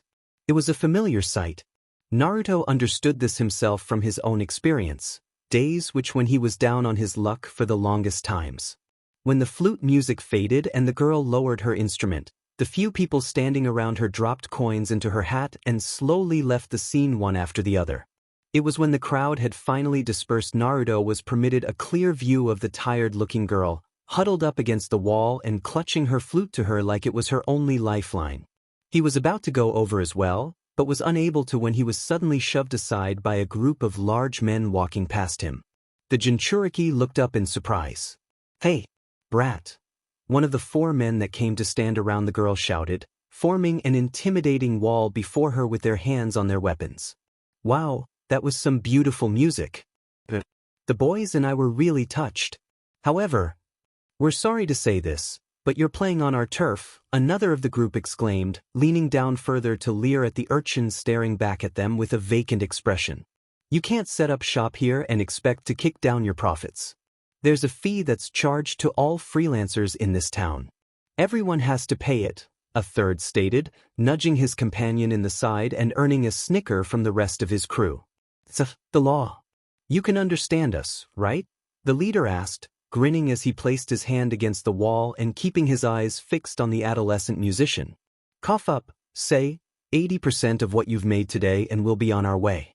I can promise that you won't have any trouble from us." Hearing this had Naruto scowl and clench his fists tightly. The more he watched the thugs crowding her, the more his jaw seemed to stiffen and his teeth start to bare. The bird on his shoulder sensed the rise in his frustrations, which had her ruffle her feathers in alarm before taking off to perch on a nearby roof. She knew what was coming and didn't want to be anywhere near the vicinity when sheets started to hit the fan. "Well, say something, brat," the lead brute exclaimed. "You can talk, can't you?" his second asked, kneeling down and grabbing the girl by the head, forcing her to look up at him. His grin widened when he felt the girl fight. "You know, you're quite the cutie underneath all those bangs. I bet you'd make a fine catch when you're older." "That's an excellent observation, mate," the leader chuckled, leaning further down when the girl's head was forcefully turned his way. Oh yes, a fine observation. How would you like to come with us? I'm sure the boss can find a fantastic position for you on the market. The girl gritted her teeth and shook her head as best she could, but was strained from the right-hand thug's grip in her locks. Hell no. Leave me alone. What was that? I don't think I heard you right. The leader reached down and grabbed the sword at his waist. Did you say, please cut out my tongue if I don't start cooperating with you? Was that it? Piss off, the girl snapped, throwing her head out of the other man's grip and rolling out of the way. Making sure to grab the money she made, spilling some coins in the process, she tried to make a run for it. Her escape attempt, however, was rewarded by her hair getting grabbed from behind before she was violently thrown up against the wall. She cried out when she hit the bricks and was held there with her arm locked over her head. Oh, let me go. You know, it's not nice to play and run, the second said with a smirk, raising the girl off the floor a little more so that she was dangling like a lure. We should teach you a lesson about respecting authority. Oh yes, the group's boss exclaimed, drawing his sword and holding it out. He tapped it against her hand in a threatening manner. We should cut off some of your fingers. If we do that, then maybe you'll start singing a different tune. And no, the girl cried out, tears brimming in her eyes when she felt her arm being squeezed even harder than before and her body being moved further up the wall of the building by the boss's crony. She gritted her teeth and held both her flute and money tightly to her with her only free arm. Choked someone? Or better yet, how about I break your flute and your fingers, the second said, watching his companion swing his sword around and prop it against his shoulder, allowing some breathing room. The man holding up the girl grabbed the girl's hand holding both her instrument and coins. Come on, damn it, cough it up. And no, the girl shouted tearfully, thrashing her hand about in an attempt to fight off the mercenary, but to no avail. Just as the villagers watching on the streets began to worry for the girl's safety and the men came even closer to relinquishing her of her precious items, the world snapped. Crack. The sound of a sharp thud echoing throughout the entire area silenced all bystanders and antagonists. The redhead being held against the wall was suddenly dropped to her feet when her captor unexpectedly jumped several feet into the air.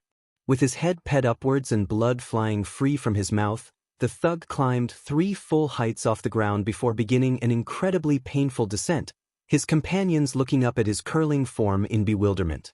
The remaining 3 then looked down, where they saw to their utter disbelief a young boy with wild blonde hair with his hands in his pockets and his foot jutted skywards, standing inside of their circle. The kid had seemingly appeared out of nowhere and sent a kick straight up into a man twice his size with apparently no prior movement or wind-up leading into the blow. It was absurd. What the F dash? The head gangster choked out when he saw his second slam into the ground several feet away with a deafening thump. How did? You little sheet. He spun around, swinging his sword straight down to slice the kid in two, only for his vision to fade to black when the one he was targeting leapt at him with a left overhand that blasted his face and upper body coiling backwards. Knocked unconscious from the one hit, the boss thug hit the ground with an even louder thud than his teammates, like an anvil making landfall. You moron! It's just a kid, the thug standing behind the attacking Naruto shouted before launching himself at the boy, aiming to grab his collar. Stop screwing off. He didn't have time to even start his assault when the runt he was trying to take from behind spun like a top, leapt into the air, and slammed a kick straight across his face. The ruffian literally spun through the air before landing painfully on his head. Returning to earth gracefully, Naruto glanced over at the girl slumped against the wall and looking across at him in astonishment. Her tear-strung eyes wavered under the sun when the boy sent her a grin before wordlessly backflipping high into the air to avoid the fourth man diving at him from behind with a knife.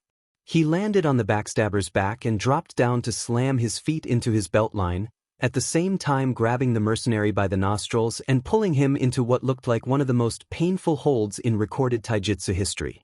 Oh! The grown man cried out in agony when he felt his snout begin to get pulled up to where his hairline stopped. His upper body was slowly bent backwards to the point where it was beginning to resemble the curve of an F. Let go! Let go! Let go! Hey! Run for it! Naruto shouted, looking over at the girl leaning against the wall and looking on in awe. The redhead responded with a blink and a jump in her shoulders. Get out of here while you can. I'll hold them off. Go. Now. Not needing to be told twice, the young musician nodded affirmatively before picking her things off the floor and sprinting into the nearest alleyway. She was gone in a matter of seconds, allowing Naruto to finish dealing with the trash littering the streets. He kicked behind the locked man's knees, sending him dropping to the floor before releasing his face so that he sprang forward. When he did, Naruto quickly slammed his hand into the back of his head and rammed it straight into the ground, cracking the dry earth and splattering blood all over the road. Oh, he didn't kill him, but the blow was strong enough to ensure that once he regained consciousness he'd find his face resembling that of Picasso's. Scowling, Naruto looked up from on top of his out-cold foe to see more thugs come rushing out of the nearby buildings and stands, all of them brandishing dangerous weapons from staffs, to swords, to chains, to knives. Dozens of them instantly surrounded the boy dressed in orange, cutting off all potential escape routes. Conventional ones anyway. But Naruto had no plans of running away. Not in this fight. Instead, he grinned widely once he'd made a head count of all participants and saw that every single one of them was baring their teeth at him. The villagers in the street backed off or made a great effort to conceal themselves where they stood, leaving the kid all on his own to fight the horde of mongrels. I've had a pretty dull week out in the forests breaking trees into splinters, so I've been dying for a good workout. You claw-hopping idiots better not disappoint me, Naruto said, standing up on top of the person he was perched on and slamming both of his fists together to produce an audible thump. His grin widened when he saw them all approach him at once. This is gonna be fun. Several blocks out, huddled in the shadow of buildings and backstreets after what felt like hours of running, there sat the young female musician. Breathing hard with her eyes shut tight and sweat dripping down her brow, the redhead clutched her worldly possessions to her chest and held fast as her knees trembled and threatened to give out. However, knowing she was not free from danger, not while she was still in this village, she remained conscious of her environment and looked back down the road she had come. She remembered the faces of those that had cornered her, their shadows, the cold steel of sword against her skin and their glares. She also remembered the flash of bright light and the person that had come to her aid. That boy, dressed in orange with a head of golden spiky hair, came between her and her antagonists and smote each of them with a single blow. It was the most incredible thing she'd ever seen in her life, especially from someone who appeared to be no older than her. However, she knew that there were more of those goons hanging around the area. She was aware of their presence the moment she stepped onto that road. There had been an entire gang of thugs nesting in the bars, having lunch, counting cash, intimidating the locals, and everything else mercenaries did in their off time. Had her plight beforehand not attracted their attention, then the boy's interference surely did. She had no idea what was going to happen to him now. Gulping down breaths of air, the girl then rose from her place of rest and prepared to move out. However, when she looked around to begin walking again, she jumped back with a start and let out a shriek when she came face to face with the same boy that had leapt to her aid. Naruto grinned from where he was hanging, upside down from an overhanging pipe. Yo! The young girl looked up and down several times, wondering when and how he had managed to catch up to her without her knowing. Blinking and shaking her head to make sure she wasn't hallucinating, she stared at him in confusion. Why you? Were you expecting someone else? The blonde asked playfully while swinging back and forth on the pole, gripping the edge with his toes. My name's Naruto, by the way. Can I ask what your name is, pretty girl? The musician blinked. Tidouya. She shook her head suddenly when she eventually realized the absurdity of his presence and transformed her once bewildered gaze into a scowl. Wait just a DMN second. What or who in the hell are you? I just told you, Naruto replied casually, suddenly flipping over so that he was hanging from his hand. I'm Naruto. Naruto Uzumaki. Are you, like, a ninja? The urchin now known as Tidouya asked while watching him sway. If so, from what village? Konohagakure. But I'm not really a shinobi. Not yet anyway. I'm still just an academy student. Seriously? The surprised redhead asked while looking for a headband or insignia. Finding none, she frowned. Bullshit. You don't fight like a DMN nose-wiping school kid. He fought more like a monkey more than anything else, but that was a point of view she was willing to withhold for the time being, as he did technically save her life. She was also too confused and bewildered to be spouting those kinds of nonsense observations anyway. Frowning a bit, Naruto dropped from the pipe and stepped up to the girl. Tayuya backed down a little in response to his actions but remained where her feet were planted when the blonde's nose came close to brushing against hers. The proximity actually brought a bit of coloring and warmth to her cheeks, yet she maintained her expression of confusion and stared back as her savior inspected her up close. "Why do you swear like that?" Naruto asked, tilting his head. "Did I do something wrong?" Hearing his question, Tayuya furrowed her brow. "No. But you did do something really stupid." She stepped away from him with red in her face and gave him a hard glare. "What kind of crazy, brain-dead fool are you? Taking on those thugs on your own? You could have been killed." "But no one can kill me." Naruto laughed while thumping his chest with his fist. "People have tried and people have failed. With my skills I can take on entire armies using only my left and right, no matter how many there are, no matter what kind of jutsu they use or how much power they have. I'm just that awesome." Tayuya shoved him in the chest. "Don't screw with me. You're not from this village. You don't know me.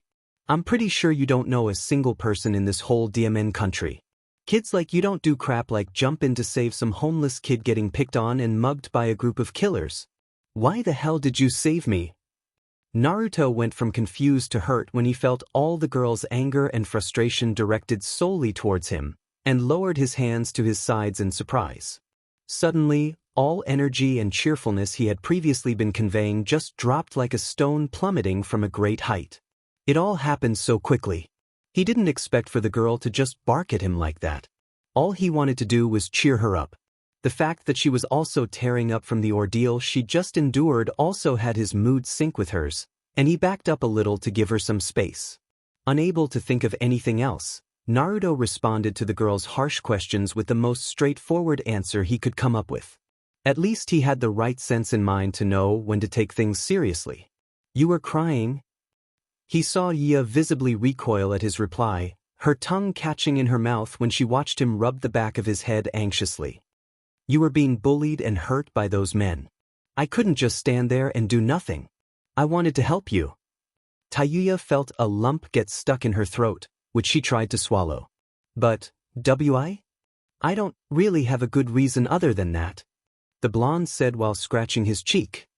"Besides, since when did you need a reason to help somebody in trouble? I don't need one. Maybe I helped you out because I understand what it's like to be alone, to be picked on and to have to fight to survive. I never want that to happen to me again, and I certainly don't want to see it happening to other people. It really esses, you know?" Feeling a bit ashamed at her previous outbursts, Tayuya mentally backed at his words before quietly glancing down at her feet. Upon thinking on her words more carefully, the redhead quickly realized that what she said to him and how she said it was a really terrible way to thank somebody for a favor. The boy standing in front of her had only helped her with the best of intentions and was now appearing rather hurt from how she responded to him. The musician bit her lip and looked up once again, where she saw the blonde rubbing his arm like he'd just been whipped. "I'm sorry," Tayuya murmured, drawing his attention back to her. "I didn't mean to snap, it's just..." She heaved a sigh and shook her head. "It's been hard for me these past few months. I haven't eaten or slept in a warm bed in ages." Hugging herself, Tayuya ran her hands up and down her arms to show how dreadful she was feeling. It was an expression that did not go unnoticed. Thank you." Naruto gave her a look of momentary surprise before a grin flashed across his face, followed shortly by a laugh and a nod. "You're most welcome, Tayuchan." The redhead subtly bristled at his affectionate suffix and blushed. "Hey! Don't call me that. What the hell's wrong with you?" "What? Call you what, Tayuchan?" "That blarg. What the F is with the chan sheet? Don't call me that, you weirdo." But it's cute." Tayuya blushed even more brightly and slammed her foot into the ground. "It's not." Before she could formulate a more reliable comeback, The air was suddenly filled with the sound of a low growl that interrupted both party members from their exchange and prompted the red-haired musician to grab a hold of her stomach. The noise brought further embarrassment to the already distressed Tayuya, who then did everything in her power to keep her gaze from meeting her saviors. Naruto smiled up at her. Hungry? Tayuya nodded meekly. Me too. Come on, I'll get you something. After fighting and beating the shit out of over 50 gangsters on the streets with his bare hands, hell yeah was he hungry. Still, he being famished didn't rid him of the spring in his step or the smile on his face as he escorted a now timorous-looking Tayuya by the hand out of the alleyway. Triplets. An hour later, up in the enormous dam at the ridge of the massive river, in a guardhouse situated safely on the east side of the structure, life was going splendidly for one particular individual. Sitting at his large oak desk right next to a large window giving him a splendid view of the entire countryside, a short man dressed in a black suit with spiky brown hair, round sunglasses and a thin mustache was busy enjoying his lunch of lobster with a side of salad and potatoes, all the while using whatever free time he had contemplating his next big scheme. Things were going quite nicely for the head of Gato Company up here. All he had was a ton of time, money and places to look forward to visiting on his next corporate retreat. In fact, he was so stress-free right now the boss was deeply considering going for a stroll around the waterworks to see how the pumps were operating.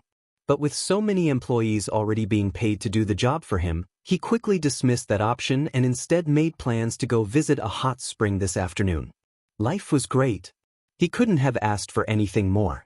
However, just as Gato was beginning to break more legs on his high-class dish to slurp up the rich white meat hiding inside, there was a sudden knock on his front door shortly followed by the entrance itself being thrown open before his consent could even be given. The boss of the establishment looked up uncaringly from his spot, where he saw his two bodyguards, a young man with white hair, marks under his eyes, wearing a purple hat and a blue hooded jacket, and a larger, shirtless man with scars, brown hair, tattoos and an eye patch, come strolling on in. Both of them had katanas sheathed at their waists and both of them looked really intimidating, the perfect muscle for the head of an international conglomerate. Wiping his mouth with a serviette, Gato looked back out the window. This had better be important. I've got a lot of paperwork to get through, so make it quick. Yeah, it was a lie, but he just didn't feel like dealing with his tagalongs at the moment. He gave them his back, showing his lack of interest in whatever they had to say. It was rather unfortunate that he wasn't paying them any mind as he failed to notice that when his two hands eventually stopped before his desk, both of them were looking quite nervous. It's not really important, boss, but... Zori began with a stammer, but what? But what? Garoat. Impatiently. Spit it out. Well, you see, several of our men were assaulted down in the village about an hour ago. Yeah, what? Not really several men, a lot of our men. Most of our men, I should say, Waraji chuckled. Most? Did they get into a massive brawl down at the bars or something? Gato asked, wondering if this case was going to give him a headache. Honestly, the people he was giving orders to were such slackers. None of them knew how to take care of themselves. The street crew said it was some blonde kid around this tall, wearing orange and a pair of goggles, Waraji stated while making an approximate guess as to the height of the offender with his hand, holding it up around his waist for illustration. He did the whole gang in. Many of the boys needed to go to the sick bay because of broken bones. What are they? Babies?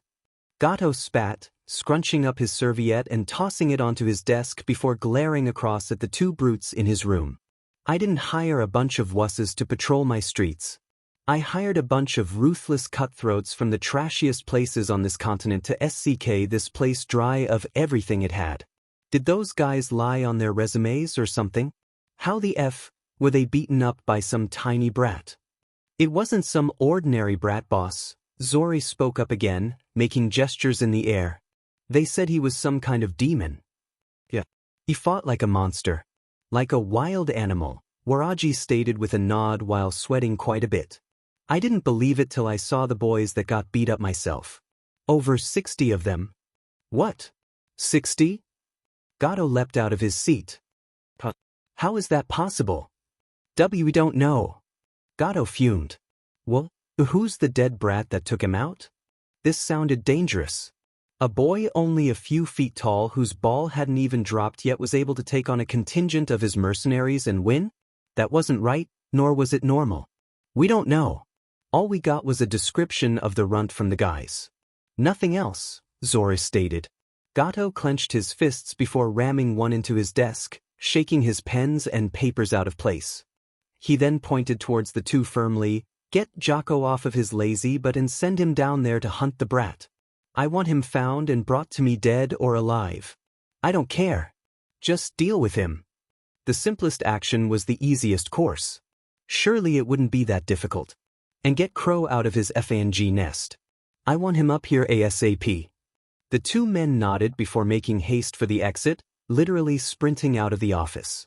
Though Gato didn't look it, the man knew this dance well. 60 of his men. That's over 50% of the people he hired to enforce his rule over the village down below. Because of their high number he figured, knew he wouldn't get any trouble out of the locals and would be able to carry on operations peacefully and without interruption. However, when it seemed like he had a tight enough hold over the people, something small and piercing managed to slip unexpectedly into his midst. This kid, or so he was told, he knew right then and there from the casualty report that he was a spider with a nasty bite despite how tiny he was. Venomous too. A person with strength like that, able to wipe out half of his men down on the valley floor, could easily undermine his whole operation here if he got too cocky and started thinking he could take on his armies here. Problems similar to this had arisen in other places too. Well, all you needed to have to deal with this kind of issue was a big enough shoe to stomp the pest out. Triplets. Sometime later. Being more than happy to help out someone in need, Naruto paid for both his ramen and Tayuya's when he took her to the only place in the village that sold it. The two of them pretty much gorged themselves on noodles and broth, more so the redhead than the blonde, and ate over a dozen bowls apiece at the stand, much to the astonishment of the chef. After which they then parted from the restaurant with sated bellies and sweeter songs playing in their hearts. The blonde greeted sunlight for the second time that day with a stretch and a groan, while the young musician accompanying him continued to hold her flute to her chest and look with interest towards the ninja in training. Man, that was great! Naruto exclaimed while smiling towards Tayuya. Hanaryo-Nizan's stew was filling, but nothing beats several bowls of ramen after 3 days without eating even a single smidge of food. I tell ya, I was close to passing out back on that road fighting all of those guys at once. No kidding, Tayuya replied, continuing to look up at the boy as they turned into the street and began following it. With that topic on the floor, she raised an eyebrow at him. What happened to those mercenaries anyway? Did you kill them? Kill them? Oh hell no. Not those dumbass. They weren't worth it, Naruto replied with a distasteful frown. I just knocked all their teeth out. Dogs can't bite without teeth. Isn't that how the saying goes? I guess. It's still a pretty weird thing to say though, the redhead murmured. Still, she couldn't help but giggle when she imagined those men running off without teeth in their gums. That had to be some spectacle if this boy was able to come out of that cluster F in one piece. Naruto caught onto her giggling. Hey, you've got a cute laugh, Tayuya-chan. What are you talking about, shithead? The girl snickered, breathing sharply to stop herself before looking away. I don't have a cute laugh. You're being weird. But it's true. Come on. Naruto grinned while trying to sneak a peek at her flushed face. Show me that smile, Tayuya-chan. Please. Pretty please. No. Go away, the redhead said while shoving him away playfully. Idiot. Naruto grinned, kicking his feet up into strides as he moved along, allowing time for the young musician next to him to calm down. Glancing across every once in a while to check on her, he then saw her readjust her flute in her grip, which instantly brought him back to the first time he saw her. While on that note, he couldn't help but speak up on the matter. You play that really well, you know. My flute? Yeah. It was really good. I never met anyone who could play an instrument like that so well. Oh? Thanks, Tayuya exclaimed, brushing several strands of hair behind her ear while smiling at the Jinchuriki. I don't really know any songs. I just play it by ear. I mostly use my flute to cast genjutsu on people to get them to give me money for food. Really nothing special. Nothing special? It's fantastic. You're fantastic. Naruto said loudly while throwing his arms out, stopping them in their tracks. I'd really like to hear you play for me again. No genjutsu this time, just straight-up flute music. Really? Why, you mean it? Yes. I really mean it. Naruto nodded firmly, seeing the girl look at him in awe. He grinned even wider before turning to face the path ahead again. Of course, before I do sit down to listen to you play, I need to make one stop first. Stop? Where? Tayuya asked curiously. Aren't you new to this dump? Where do you possibly need to go around here? Naruto chuckled and pointed up towards the rooftops. There. Following his gaze, the young musician looked towards the sky and squinted, figuring it would be somewhere far away. However, her eyes widened when her gaze fell upon the enormous dam towering over them in the distance further up the empty tributary. Double-checking to make sure he was pointing in the right direction, Tayuya paled. There? Are you mental? Nope. Just set off, Naruto replied while placing his hands on his hips. I heard from Hinario Nizan about what happened to this country and why everything here is so messed up. She said some Gato guy came here and built that thing, and now I have to take it down. How the F are you going to take that thing down? Tayuya shouted at him, now looking terrified at what her rescuer was planning to do next. Looking at his expression, she could see he was being serious. She had no idea if he was just messing with her, trying to act brave, or was actually planning to go there. Either way, she was scared for his well-being. Don't screw with me. Are you really going to go up there? Yeah. Why not?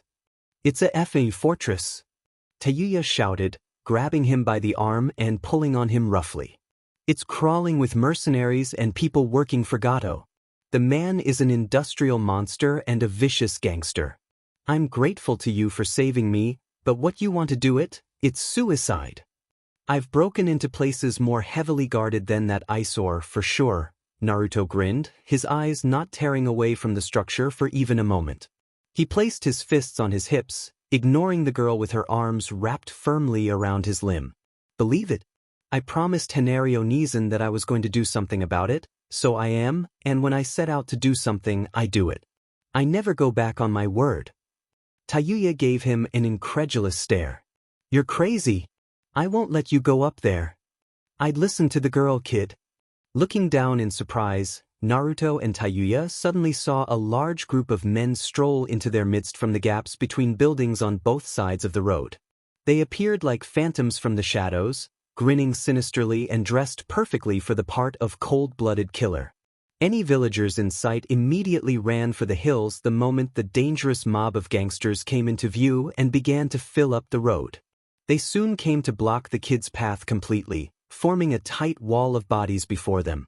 Appearing even more intimidating than the last army of thugs from before, the two youngsters looked upon their ranks from left to right before focusing on the leader of the group, a tall man with black, sharp eyes, brown spiky hair pulled back into a short ponytail, and a goatee.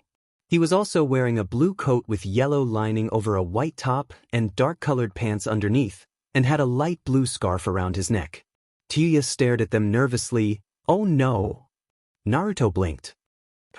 Who the hell are you guys? The large mob snickered in response as the captain of the platoon stepped forward with a wide smirk across his face. He brought his right arm out and flicked his wrist, a small tube popping out from a built-in slit that began to ooze a strange liquid. The substance dribbled down his hand before hardening into what both youngsters identified as a makeshift knife, which he then raised swiftly towards the pair. We're the DSPN squad, boy, the leader Jocko exclaimed with a menacing grin. And we're here to teach the two of you a lesson for messing up the boss's staff. Naruto looked baffled. I didn't know this village had a DSPLN squad. I doesn't, Tayuya murmured, looking over the gang of thugs smirking unpleasantly at them. That's the Jocko gang, a group of thieves Gato hired to be his muscle in the area. They're a low-profile group, but they're incredibly dangerous, especially their leader. The girl shimmied away when she saw the boss tap his liquid blade against his shoulder. He's strong. Really? The blonde asked before looking back towards the wall of rabble-rousers towering over them. After taking stock of their appearances and getting a feel for the zen of the atmosphere, Naruto smirked. I'll be the judge of that. Well, what say you, kid? Jocko asked while nodding to the smiling blonde. What say me what? Naruto fired back, giving the man a cocky smirk. My boss ordered me to bring you in dead or alive. Are you gonna come quietly or are you gonna start something with me too? The man asked. His men snickered when he gestured for one of them to start the intimidation chain, weapons quickly being brought out to the front of the line from wherever they were being concealed. Personally, I'd prefer it if you gave me a little bit of trouble so that I'd have a good enough excuse to beat on you. That, or I can just cut your throat right now and end this pathetic little farce. Same here, but I'd prefer not to get my top dirty with your scum excuse for blood once I start cracking your heads open, Naruto exclaimed while tugging on his collar to loosen it up. Seriously, this jumper's brand new. Do you know how expensive these things are? Tayuya gripped his arm tightly and shook him so that the boy looked at her. Are you nuts? Don't start bantering for a fight with these guys. They'll kill you. I said it before, Tayuya-chan. They can't kill me because I'm too awesome, Naruto joked before glancing back at them. Though the big guy looks like he can actually throw his weight around in a fight, I'm pretty sure I can take him. Why, you're kidding me? Please tell me you're just playing. Tayuya shook him frantically. I never kid about these things, Tayuya-chan. I'm absolutely serious, Naruto replied flatly, making it impossible for the redhead to discern the validity of what he was stating. All she was able to take from his tone and expression was that his once playful gaze had become serious. The shadow beneath his goggles also fell across his eyes, giving him a really cool-looking glare to go with his smirk. They don't do it? Naruto. Well, what's it going to be, blondie? Jocko asked again, raising an eyebrow. Fresh stock or dead meat? How about neither? Naruto asked, gently pushing Tayuya back so that he could step forward. He cracked his knuckles one after the other while eyeing his prey with excitement and anticipation. Put up your dukes, goat boy. Let's see what you've got. So it's the hard way then, eh? Jocko chuckled, looking around at his men before directing several of them forward. Those with swords and bats stepped out and began approaching the kid in force, all of them brandishing their weapons with intent to harm. As you wish. I'll make sure to kill you and that red-haired beach behind you quickly. Naruto's expression immediately darkened at that threat, and he spared a brief glance at the girl over his shoulder. When the band of mercenaries marching towards them broke out into a full-on charge and Tayuya's eyes widened in fear, the boy caught in the middle of the confrontation clenched his fists and gritted his teeth. Leave Tayuya-chan out of this, he shouted. One of the men in front of the squad sprinted ahead with a terrifying cry of battle, trench coat trailing on the wind and katana pulled back, ready to slice his target down with a single strike. Naruto responded instantly to the man's attack with a blinding dash forward. He caught his would-be assailant off guard when he appeared directly beneath him and plowed his fist right into the man's face through the loop in his arms formed by the grip on his weapon. The impact of the blow sent the thug blasting backwards in a shower of perspiration and straight into the ground with a deafening crack. The mercenary could only twitch lifelessly where he landed, his busted mug bleeding out all over the floor. You brat! Another gangster shouted, lunging at the boy with a wooden staff. He held it above his head and swung straight down at his pint-sized target. Naruto grinned widely and brought his left arm up, blocking the blow at close range.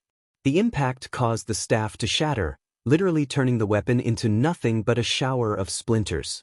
The Jinchuriki then took full advantage of his opponent's shock and slammed a full right cross across the lowlife's face, dropping him. The next man to follow up came at him swinging with a short blade, which Naruto quickly leapt back to avoid before hiking up the brute's forward leg and kicking him across the face, sending his third kill spiraling into the road in a magnificent one-hit takedown. The rearguard moved quickly to join their comrades in battle, and within a few short seconds of the starting gun being fired, the party was in full swing. One after the other, mercenaries and lowlifes of all shapes and sizes came at Naruto kicking and screaming as the boy dashed between them in the form of a small orange blur, dishing out blows and dodging every attack sent at him. This was where the Jinchuriki's many years of brawling on the streets and training in the forests finally bore fruit, the current battle seeing him trade swift, decisive blows with the mercenaries while receiving 0 damage in return. Those with swords were quickly dealt with by the agile youngster when he ran circles around them and jumped clean over full-grown men's heads, firing off devastating attacks that left countless thugs reeling. Those assaulting him from behind or looking to punch it out with him were given the exact same fate as those moving to meet him head-on. A swift beating followed by unconsciousness. Naruto acrobatically and gracefully moved through his foes, cutting them down with elbows, high kicks and the occasional low blows that brought many of them to their knees. The grin he continued to sport as he smashed in faces left and right showed just how much fun he was really having. It was like he was back in his territory deep in the forests of Konoha, ducking low-hanging branches and swinging through vines. Every individual he encountered provided him with a new obstacle to overcome, which he skillfully worked around and cleared up to make way for the next one. He made the whole thing out to be like a game of tag, trying to avoid his opponent's weapons while at the same time skillfully swinging between individuals. 2 in particular tried to hit him with staffs from either side in an effort to cut him off, but Naruto countered their attempt by leaping between them, performing a quick series of flips before sending a split kick at both parties, connecting with their faces. After a momentary hang time, the blonde then spiraled back down to the ground where, upon landing on his back, launched a double kick at a thug coming at him from ahead, knocking him out just as he had done everybody else. Within minutes upon the start of the confrontation, Jaco's once smug expression slowly deteriorated into one of utter shock and disbelief as he watched wave after wave of his men literally get taken down by a brat no older than 10. His jaw hung open on his flabbergasted face when he saw 5 of his subordinates try to surround the runt and attack him at once, only to have their target leap into the air, hang upside down in mid-jump before spinning at them with kicks from both his feet like a top. The squad of mercenaries was smacked around and knocked away, allowing the blonde to drop back to the ground along with their unconscious forms and rush at the last remaining thug wielding a ball and chain. "You rat! Just die already!" the gangster roared, skillfully spinning the iron weight around before flinging it at his target full force. Naruto ducked right under it, weaving through the whipping chain before ramming a fully ped right straight into the man's stomach once he was within range. The blow blasted the attacker back several feet like he was hit in the gut by a charging bull, the Jinchuriki slowing to a stop and watching the stunned individual drop to his knees. Blood dripping out of his mouth, the groaning and seriously injured long-ranged combatant then fell flat onto his face with a deafening thud, his knockout accompanied by a small cloud of dust. This final takedown signaled the defeat of the last of 36 men sent to deal with the blonde punk, all of whom were now lying across the wide-open road either whimpering in agony or showing 0 signs of life. Tayuya, who had been watching the entire fight from the sidelines, stood silent and stunned. She gazed in utter disbelief at the scene before her, watching as Naruto stepped around his fallen adversaries, dusted his hands down and then, after securing a good position on the highway, turned to face the leader of the pack, Jako. The way he turned onto the wind and stood between her and the last of the mercenaries was, in her opinion, one of the coolest things she had ever seen. "I don't believe it," the redhead exclaimed, a smile quickly forming on her face. He can do it. Naruto-kun can actually beat them." A warm expression crossed Tayuya's face as she gazed at the boy's shoulders, her eyes shimmering with excitement and her cheeks glowing in admiration. Jake, on the other hand, was beside himself. "What? How did you?" He gritted his teeth and stepped forward, bringing his liquid chakra-crafted sword around to point at the kid. "Who the hell are you?" Sweat visibly began to drip down his brow as he locked his best death glare on his surprisingly powerful adversary. "This kid is no ordinary street punk. What the F is he? Who am I?" Naruto repeated with a sly grin, grabbing his goggles and pulling them down over his eyes. "Well, how about a stranger from out of town passing through and looking for some trouble? Satisfied?" "No," the gangster roared, swinging his weapon back and chucking it at the boy. "Man, I have to come up with some kind of introduction for myself. Maybe something with epic music in the background while I'm striking an awesome pose," Naruto thought before backhanding the incoming projectile and causing it to slam into a nearby wall, cracking it on impact and impaling the surface. Villagers watching in that area quickly ducked for cover, while the Jinchuriki lowered the blade he used to defend himself. "You've used up the last of my patience, you little sheet. I'm taking you down right now." Whipping his other arm out, a second tube suddenly popped into view from Jaco's wrist. The lead mercenary then held both arms out like he was slinging web from them and fired off a barrage of densely compressed ball of liquid chakra. The blobs shot through the air at the speed of bullets, startling Naruto and forcing the youngster to break for the nearest alleyway, dodging pellets as they came at him. Holy shit. What the hell? Whoa. The chakra gobs tore up the road behind him as he retreated, sending rubble and debris flying into the air.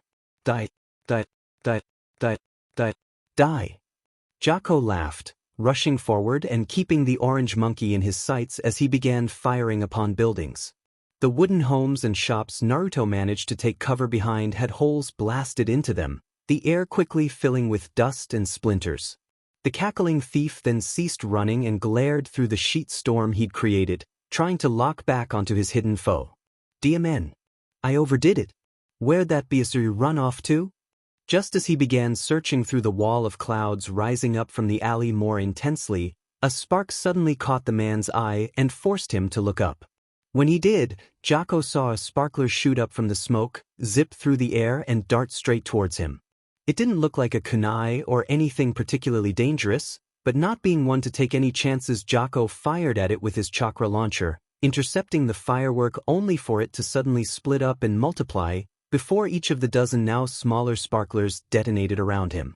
The firework explosions encompassed the man with bright flashes and hot, stinging flickers, not only blinding him but stunning him. The bewildered Jaco staggered back and waved his hands out in front of him, hissing in pain, "God damn it, you little trickster." Trying to regain his senses, he was then hit by something small, fast-moving and round. The iron ball that came shooting from the smoke next smacked him clear in the forehead, causing the mercenary to yelp in shock and squint through a blurry vision to see exactly what was hitting him next.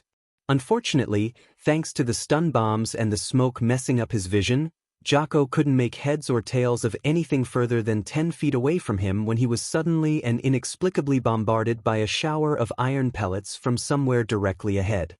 The half-blinded BSDRD was clipped in the shoulders, chest, fingers, toes, and even the GNTL area, an assault that was near impossible to defend against. The man cried out in torment as he was gradually pushed back into the wall of a building on the other side of the road, flailing his arms out in front of him uselessly with not a single portion of his body being spared from the onslaught. Stop pelting me with crap, you son of a... His words were literally caught in his throat when something small was shot into his mouth, which he swallowed. A split second later, his face turned bright red and he began spewing fire uncontrollably. "Gah! Water! How do you like my wasabi pellet?" Naruto laughed as he came sprinting out of the dust, keeping him concealed. With an opportunity finally presented to him, the boy in goggles zigzagged out from his sniping position and darted straight for his foe, watching him stumble about, clutching his throat and gushing flames. "Cool, huh? Maybe not for you, but for me definitely. Bon appetit." "Why you?" Jaco gagged, throwing his wrist out and firing off another salvo. Naruto ducked the string of globs before drawing back his left and chucking a barrage of kunai at his attacker. His aim was right on the mark when his lightning-fast blades sliced into the man's extended limb and flung it back. Jaco looked up from his spot to see the tube and his arms skewered by throwing knives, a sight which further infuriated him and his efforts to destroy this wretched boy. "Hold still," the man roared, throwing his only free hand forward as a stream of powerful liquid jetted out. The torrent remained attached to his limb as he whipped it across, striking straight down at the blonde standing directly in his line of sight. The length of elastic slammed into the ground and split the earth with a terrifying crack, just like the individual high-pressure shots he'd fired off before. The swing was way off though, and Jaco soon turned skywards to see the blonde-haired boy he had tried to smite finishing his 3-story leap of evasion before diving straight back down at him feet first.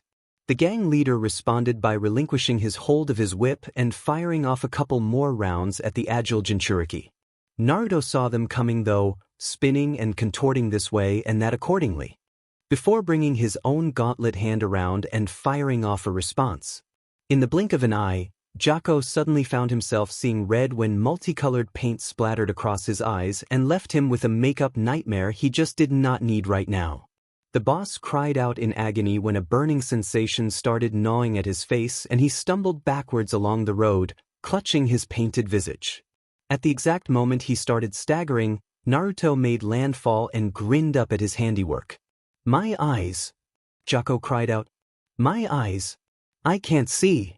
"That's great, because you're not going to like what I'm going to do next," Naruto exclaimed, charging at the wounded enemy for one final attack. As he was making his approach, Jocko began firing at him blindly with his liquid chakra launcher, but the nimble troublemaker from Konoha dodged every one of them with ease before jumping straight at the man and landing in a crouched position on top of his chest, while he was still upright. Securing his position, Naruto then grabbed both sides of the gangster's face, reared his head back, and slammed his forehead straight into his.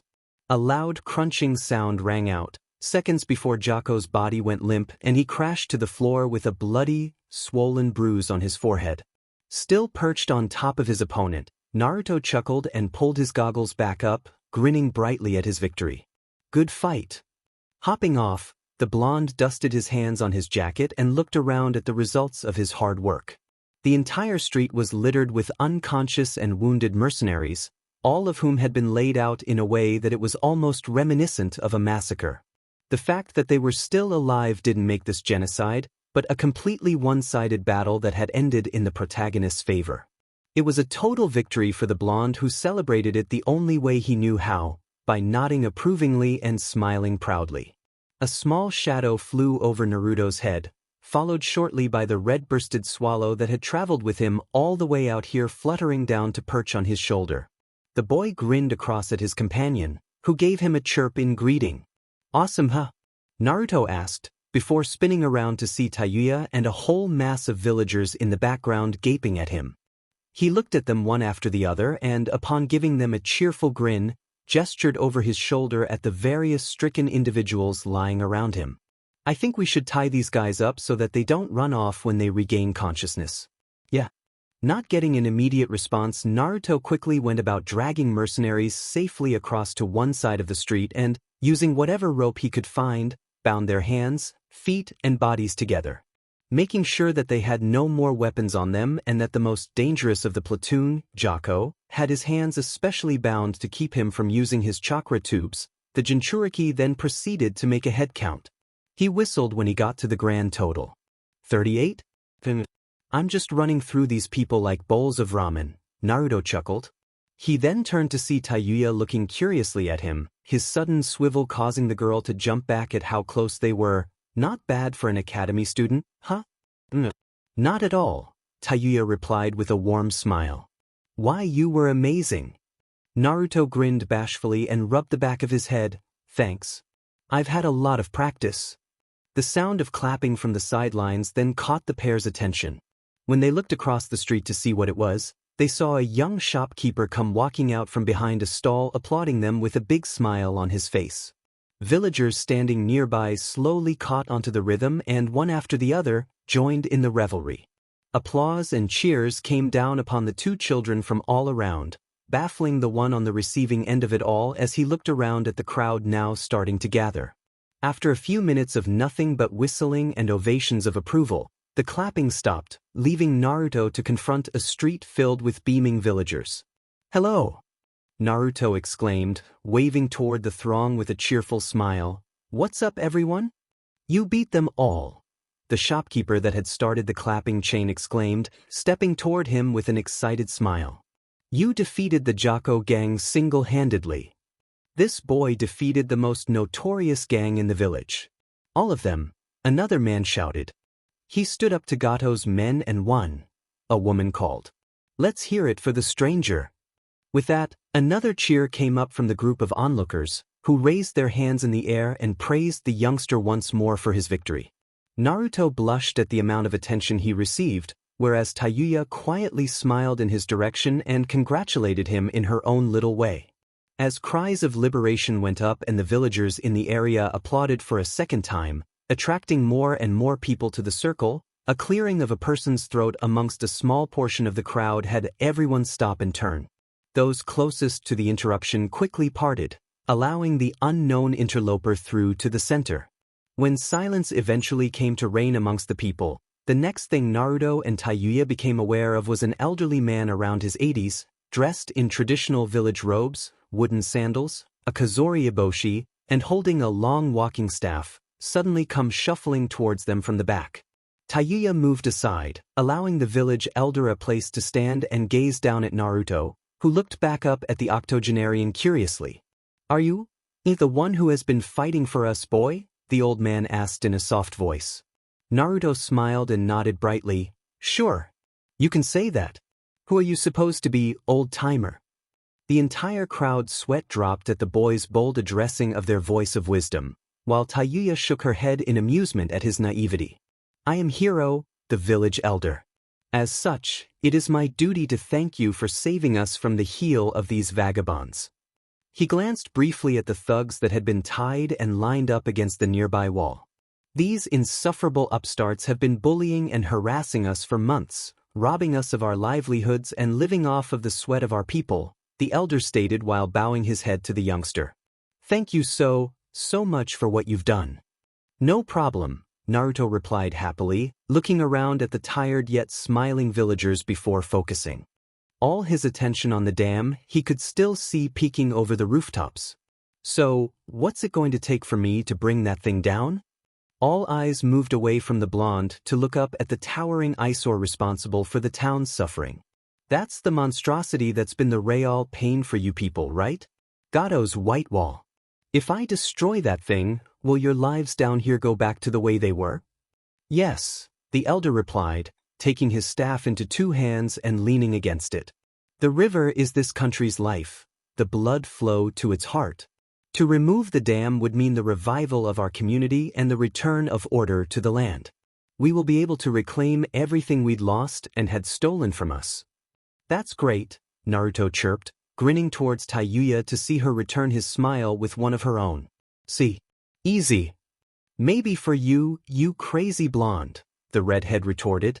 The elder standing before the Good Samaritan raised his hand and momentarily placed an end to his exclamations.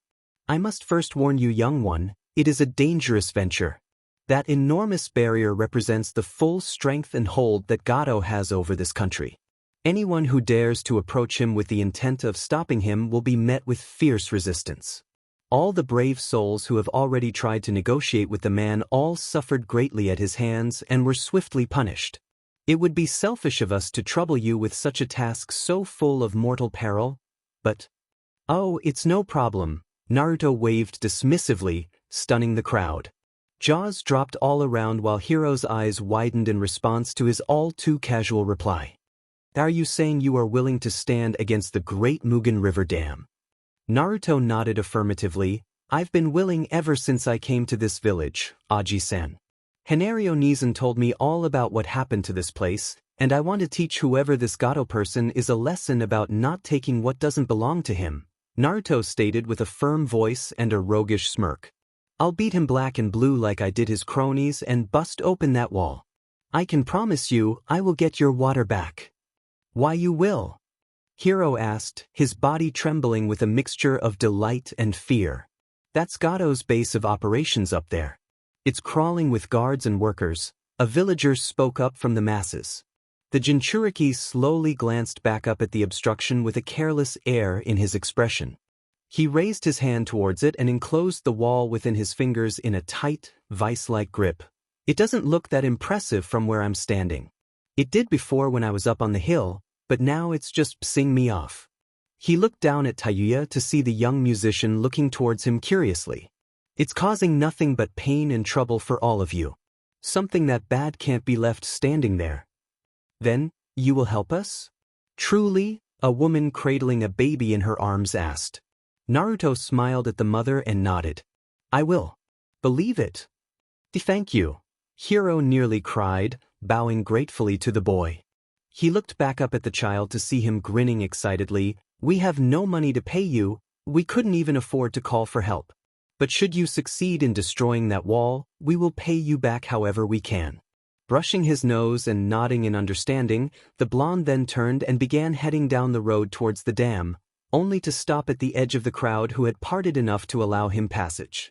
He tilted his head at the barrier, giving it a once-over and allowing time for Tayuya to catch up to him. The two youngsters stood side by side as the ninja in training brought his hands up and formed a square with his fingers, looking through it and up at the dam. "What are you thinking, Naruto?"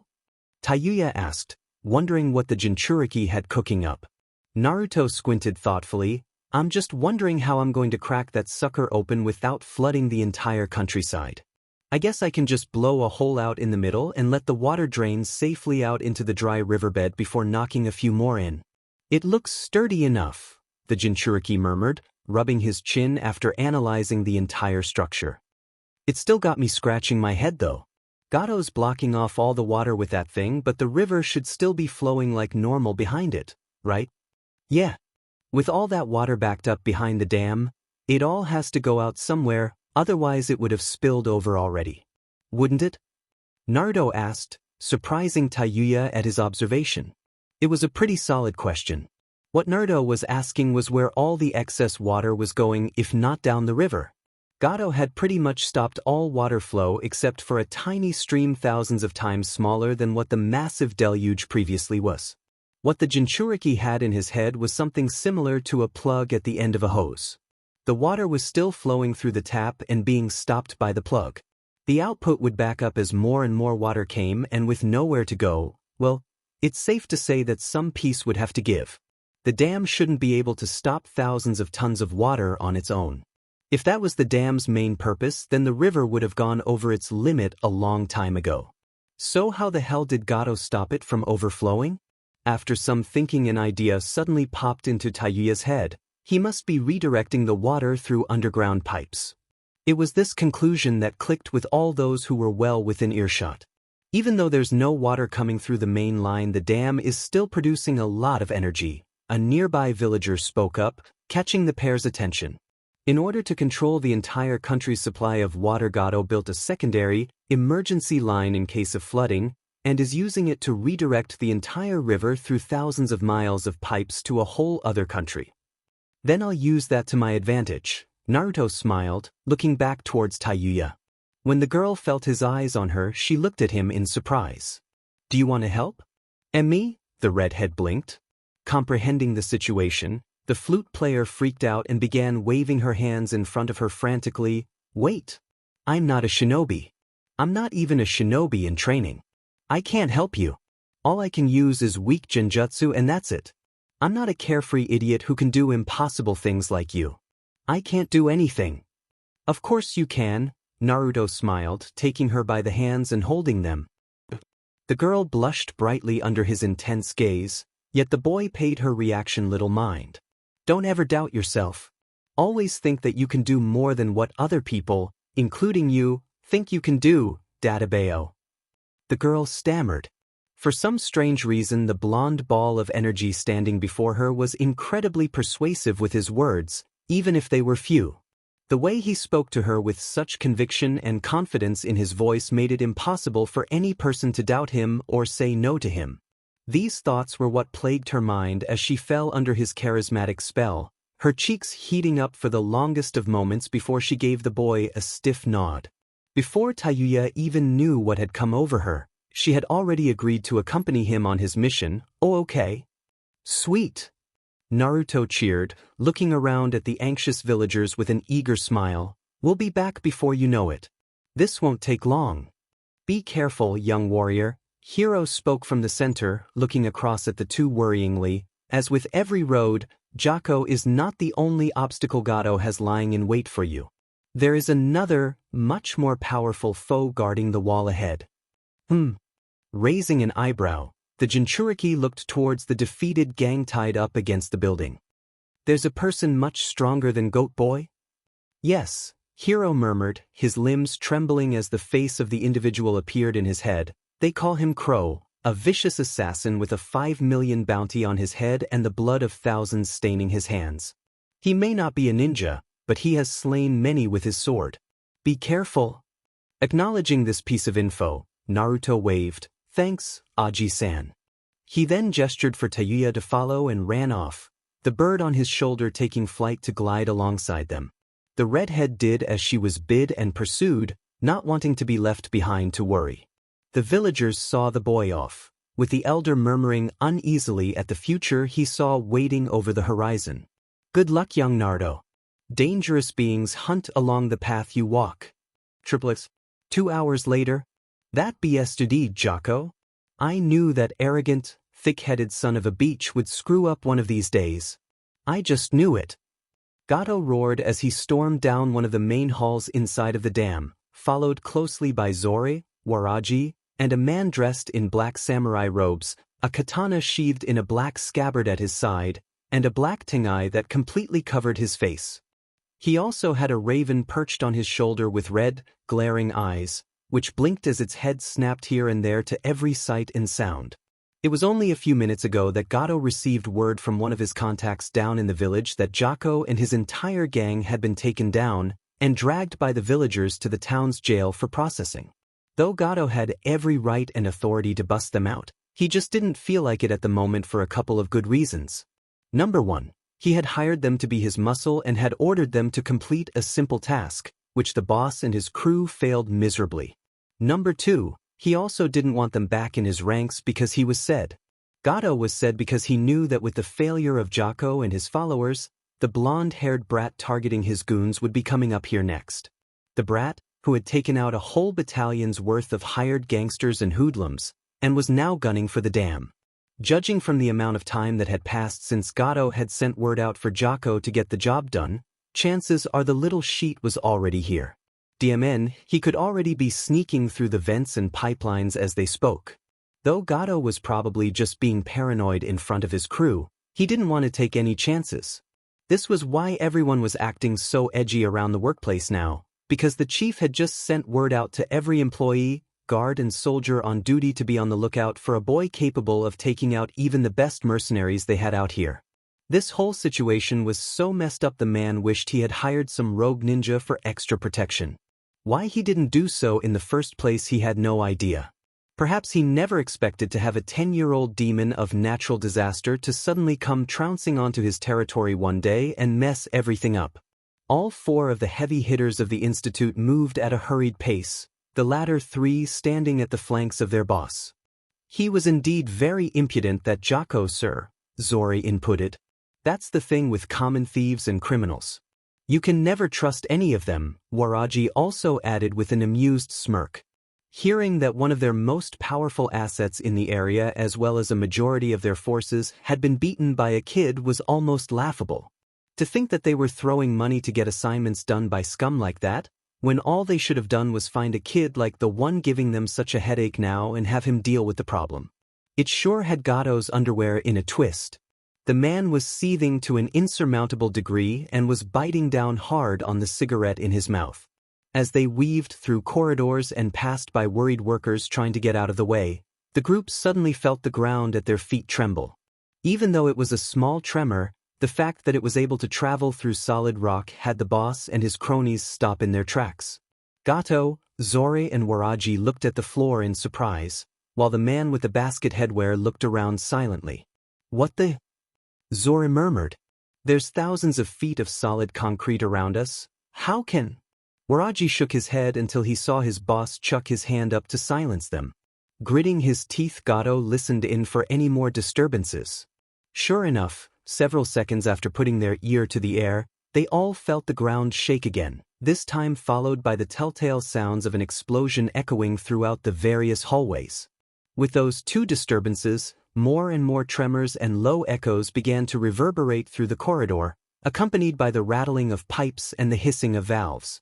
Looking around wildly, the head honcho growled through his teeth and ran forward, following the signs down the soulless passage for the way out. Moments later, the alarms started to blare. Sheet! Sheet! Gato shouted, his small feet trying to carry him at top striding speed while his bodyguards followed closely behind. He's here, that little brat is already here. Zori and Waraji hurried. After their chief along with their other bodyguard, whose bird companion began cawing incessantly. They marched through the concrete hallways, following the sounds of destruction and, hopefully, the source of all this commotion. Meanwhile, down in the central turbine room, Tayuya was honestly feeling quite entertained right now as she stood off to the side at the main entrance to the large hall watching Naruto blast away at the pipes with all the firepower he could muster from his already absurd arsenal of many things. The blonde was acting like a kid in a toy store from the way he was jumping about, using the gauntlet on his right arm to fire off explosive pellets from his slingshot and, with his free hand, launch exploding tags at every conceivable angle. Wherever the projectiles landed they detonated, turning once solid and expensive equipment into twisted, burnt skeletons of what they previously were. There was already plenty smoldering all across the chamber, so it was safe to say that the boy was indeed getting the job done. Jumping over a couple of workers trying to stop him, Naruto kicked a guard off of his feet and sent him sprawling to the ground, before launching himself at a huge wheel latched up against a wall. Knocking some levers in to set him up for the next big move, he began turning the huge valve till the open bar red closed. "This looks important," the Jinchuriki shouted, spinning the wheel till it was stuck tight. The moment the bar turned red, the dials on every pipe in the entire area encompassing the main switch hit danger or full at the exact same time, and all the pumps started going haywire. One by one, lines began to explode, and jets of water began shooting out in all different directions. Upon seeing every important apparatus in the room start fluctuating like crazy, Naruto ripped the valve from the wall before chucking it across the floor. He then pulled out a cluster of kunai with explosive tags attached to them and threw them straight into a nearby wall.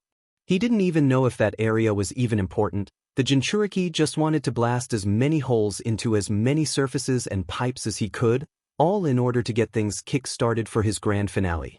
Everything was falling perfectly into place. That was until the kunai he chucked eventually landed and detonated with such force it ripped right into the concrete, resulting in thousands of kiloliters of water suddenly pouring into the room like the glass in an aquarium had just shattered. The once grinning blonde freaked out when he saw the wall of water about 30 feet high coming straight at him and, not needing to be told twice, legged it towards the entrance of the turbine station. "Sheet! Not good!" Naruto yelled, the pursuing tsunami tearing up machinery and ripping apart platforms one after the other. "Crap, crap, crap, crap, crap. That was overkill. I shouldn't have done that. I didn't even know that was a goddamn main line." He looked up to see Tayuya backing up at the sight of the flood chasing after him, remaining dead center in its path while employees went dashing right on past her. Upon seeing absolute disaster suddenly strike the dam within minutes of the attack's outset, workers and guards that had previously been trying to stop the blonde-haired demon from tormenting them quickly turned tail and dismissed their previous task of trying to catch him. Now everyone just wanted to get the hell out of there before they were caught in the raging torrents and drowned. The blonde reached Tayuya ahead of the water and tossed his gauntlet arm up, flinging a small line from his launcher that hooked itself around a walkway several stories above. As soon as it was tied, Naruto wrapped an arm securely around his companion and the pair shot straight up towards the ceiling once the high-speed pulley activated. The musician let out a cry of fright and latched onto Naruto for dear life as they went rocketing skywards. "Sorry. Got a little carried away there," the Jinchuriki chuckled, earning a scowl from the girl. They hit the walkways within seconds and looked down just in time to see the massive turbines in the room get washed away. Upon setting their feet on the metal railings, they separated, allowing Naruto to fully retract his lure. "You really know how to make a mess, don't you?" Tayuya asked with an amused smile in play. Even with her heart pounding away at her chest, the musician still had the presence of mind to comment on the boy's mockery of the conservative world. "What can I say? I'm a natural," the delighted Naruto replied. Shaking her head, Tayuya was about to give her savior some witty comeback before something over the boy's shoulder caused her eyes to widen. "Look out!" The girl leapt at him and tackled him to the floor, just as a cluster of arrows sailed over their heads. When they crashed on top of each other, they both looked down the railing to see 4 Gato Company guards running their way. The one that fired the arrows from his crossbow reloaded while his companions charged at the pair with swords.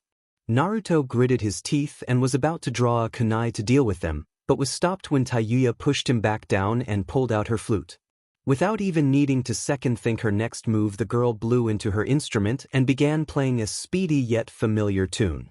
Naruto looked at her when his ears caught the sound of beautiful music filling the air, and, even when not the intended target of the technique, the Jinchuriki knew exactly what this was. Genjutsu! The sound waves traveled fast. The guards advancing on the two kids were immediately caught by the melody, and within seconds their screaming charge transformed into a muddled stumble. Moments later, they all collapsed face first onto the walkway, knocked out in one shot. Tayuya removed the flute from her lips and grinned, before looking back down at Naruto pinned underneath her.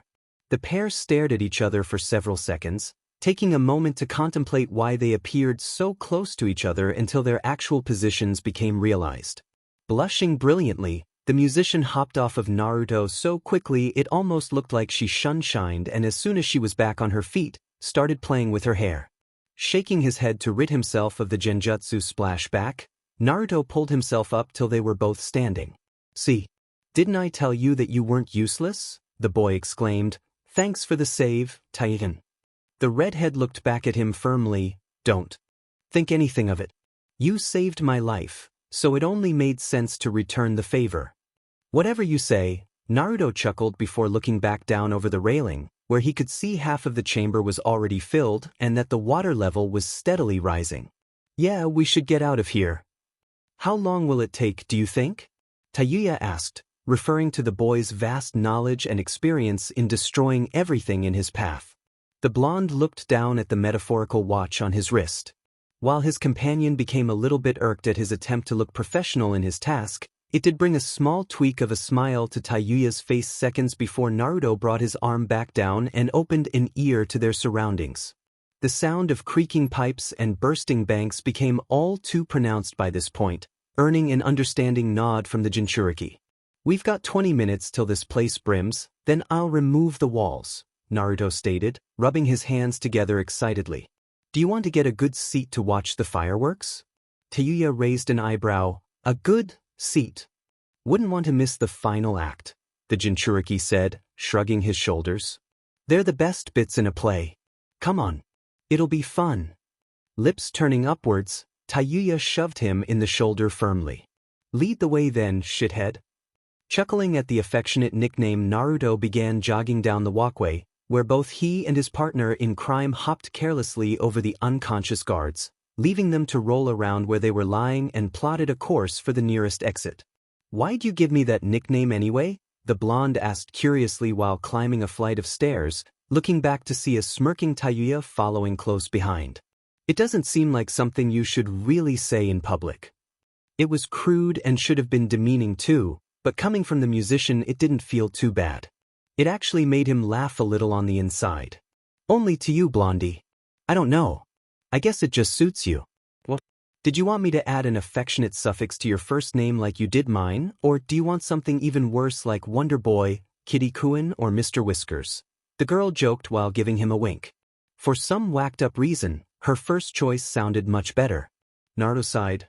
"Well, I guess shithead's at least a step up from dead last and loser." No doubt. Those names had been getting old for quite some time now. It was funny. No matter where he went or who he ran into, there was always somebody waiting for him up ahead with a new title to add to his name. Seriously. Was he a magnet for this crap? Surely there wasn't that much shrapnel flying through the air that he was constantly clipped by it on every pass. Not even Sasuke got this much affection, and he was supposedly the best DMN student in the group with the largest fan club ever recorded. The Jinchuriki swore as he started hiking upstairs with Tayuya that he was going to get a new title when he got back home, and none of that spirit-hazing nonsense that the rest of his class had come up for him. He wanted an epithet that was cool and did his image justice. After several minutes of climbing, the pair eventually arrived at one of the emergency towers in the middle of the dam. The hatch was kicked open and the swallow trailing after the two children flew out first, shortly followed by Naruto and Tayuya, the latter of which was a bit out of breath. The Jinchuriki pulled the girl up to safety and made sure that she was okay before flipping the exit shut. "Well, that was fun," Tayuya muttered, brushing her greasy hands down her shorts. "Slow down a bit next time. Those last two flights nearly killed me." "Sorry about that," Naruto replied sheepishly. I always forget that I've got way more stamina than anyone else I know. I can run forever at any pace I set.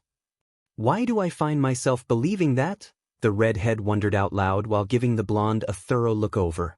Come on. Let's get over to the other side before the barriers burst. I want to get off this diamond thing in case it decides to cave in on itself from the water eating away at the weight-bearing pillars, Naruto said while extending a hand to her. The girl brushed it aside and smirked at him. I can move just fine on my own, thank you very much. But I'll let you point the way. You seem to know what you're doing. Grinning proudly at the voice of confidence, Naruto hopped down the station while Tayuya used the nearby ladder. Once both of them were on the main road passing over the dam between the two sides of the river, the pair quickly made their way over to the village's side to get a good shot of the banks bursting. However, just as they were starting to get traction in their retreat, a group of figures up ahead caused them to stop. Standing beside a line of railway tracks used by workers to transport goods from one side of the dam to the other, there stood a short man in a suit and sunglasses, flanked by three noticeably taller cronies who were each armed with swords. A mini-tram waited alongside them within jumping distance, a sight that told the two kids that the group in front of them must have used it to make their way to this point of the structure smack bang in the center. The man with the rat-like mustache and shades smirked when he saw the duo stop, the trembling at their feet caused by the imploding dam becoming more prominent. So you're the two little mice running around and causing all the trouble? Honestly, from what I've been hearing about you, the so-called demon kid, I expected you to be taller. Likewise, Naruto shot back when his once puzzled expression deteriorated into an irate scowl. So you're Gato, I presume? Correct, the boss replied while adjusting his tie, tapping his cane to the floor and laying both hands comfortably on top of it. I am Gato of Gato International, the boss of the company and chief overseer of all industries, trade and networks operating underneath the banner. Normally when meeting a famous person I would say, nice to meet you, just like everybody else. But after hearing about your organization and what you've been doing here in this country, you don't even deserve a F.U., Naruto replied with a smirk, before jabbing a finger in his direction, but I'll say it anyway. You short but prick. My, such kind words. It's exactly what I'd expect from a street punk and his cohort, Gato chuckled, tilting his head at the pair glaring him down. You've been busy. Yeah. You wouldn't believe how exciting my day has already been. It's been real fun beating up all those dimwits and dumbasses you call henchmen, Naruto replied sarcastically. Unlike those other dozens of cannon fodder that had been more of a bother than a challenge, at least Jocko got him to work up a sweat. The blonde slammed a fist into his open palm with a loud thump, a clear sign that he was pumped and ready for more. Would you like to join them in the hospital wing? I heard there are still plenty of beds to be filled. Gato gritted his teeth and backed up a little, but then remembered he still had several more cards left to play. He smirked back at the blonde after seeing him step towards them from a safe several yards away. You talk big, Brett. Care to back that up with action? Sure. Give me your best shot, the Jinchuriki replied while waving a hand, beckoning them to bring it on. Ready when you are. Oh, I won't be doing the fighting today. No, sir. That's why I have these dogs to do it for me, Gato replied while gesturing grandly to a smirking Zori, Waraji, and the faceless samurai with the raven perched on his shoulder. These men take out the trash and guard their master's interests. Disposing of you should be no problem. I bet that's exactly what the other guy thought before I cracked his skull open, Naruto chuckled, rolling his head around and stretching his neck. I'll give you points for trying. So who's going to be my next opponent? Gato grinned across at the cocky blonde. Crow. The samurai wearing the basket clicked his sword and strode forward, the raven on his shoulder flapping its wings once before taking off. The sight of the big black bird taking flight prompted the swallow on Naruto's shoulder to also leave, not wanting to be around for the next show about to take place. The two birds went and situated themselves on the nearby railings, finding themselves the perfect seats for the bout. It was definitely going to be a big one. Naruto surveyed his foe, finding his appearance quite intriguing. He'd never fought a samurai before, not to mention someone who actually looked as impressive as he was. His shadow alone had the academy student slide his feet out and widen into a steadier stance. So you're the crow Aji-san and the villagers we're talking about, Naruto murmured, smiling when he saw the man's covered head lower. You really are scary. Maybe now I'll finally be able to have a decent fight. Be careful what you wish for, boy, Gato spoke up over the standoff with a confident smile in play. The resultant amounts to may leave you in a state of regret, if not complete and utter despair. Expression twitching momentarily, Naruto's face then lit up with sudden and clear realization. Oh, that's right. Flexing his fingers, the blonde then slapped his hands together to form the snake seal, quickly followed by dragon and tiger. This precise combination of signs not only caught Tayuya's but also the opposition's attention. While we're still on the subject of the fight, I think it would make things a lot more interesting if we raised the stakes a little. Gato, familiar with the concept of ninjutsu for shinobi, reversed some more after seeing the youngster flip through the seals. What the hell are you talking about? What are you doing? Nothing much. As carefree as Naruto's response was, both Gato and Tayuya shivered from head to toe when they saw the mischievous and sinister grin suddenly spread across his face. Matters were made that much worse when he ran his tongue across his upper lip. I'm just going to collapse this dam into the river. What? Tayuya shouted, looking up at the boy in alarm. Did you really think that all I did inside your funhouse was run around, torment your employees, sabotage your lines and bust in a wall to flood the place? Naruto asked in an almost maniacal voice that had the bad guys standing in his path visibly backpedal, all except for the samurai in black. Hell no. I'm not that transparent, nor am I that stupid to waste time doing meaningless bullshit that can just as easily be cleaned up. I spent the first hour sprinting up and down this godforsaken constipation from one station to the next, planting explosives in every corner I could find. I laid out over 100 bombs throughout this wall, all set to detonate on my command. Everybody's jaws went slack, especially Gato's. Oh shit, Waraji choked, looking down at his feet. That means we're... His partner in the beanie growled and pointed at the antagonist. He's bluffing. He's smart aleck.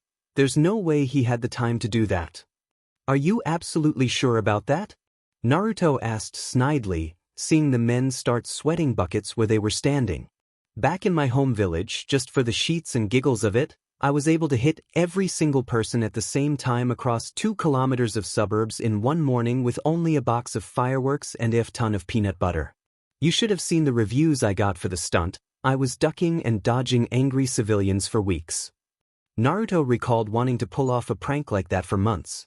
A full day before launch was spent gathering all the materials he needed, and then, in the span of about 3 hours, he rigged every bedroom inside of Konohagakure's suburban areas to blow.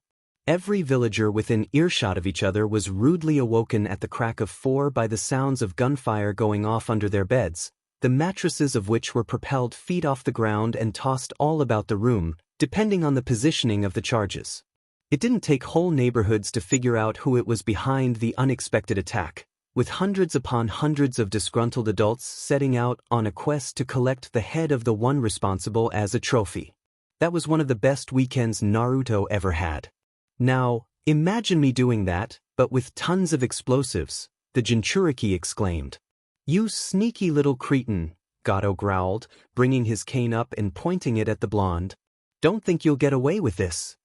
I'll definitely get away with this. You'll see, Naruto replied at level. Fact is, I want you to see me get away with this. Don't bullshit with me, you son of a bitch. You're still on the dam. You blow it, you send us all to hell. Knowing that he had him cornered with this, Gato pressed home his advantage. Get it? Boom. Us dead. You dead. Everybody loses. Even you're not that FING crazy. Be serious for a moment. Blinking in confusion, Naruto then flashed the short man a sly smile, which had Tayuya leaning away at its intensity. What are you talking about? I am serious. The girl looked at him in panic. No. Wait. Katsu. The ground shook violently beneath both parties as one after the other in rapid succession the explosives strewn throughout the dam went off. Looking across and over the side, Gato saw the walls of his magnificent creation crack from blasts inside the structure detonating outwards, with the most intense explosion occurring just next to them.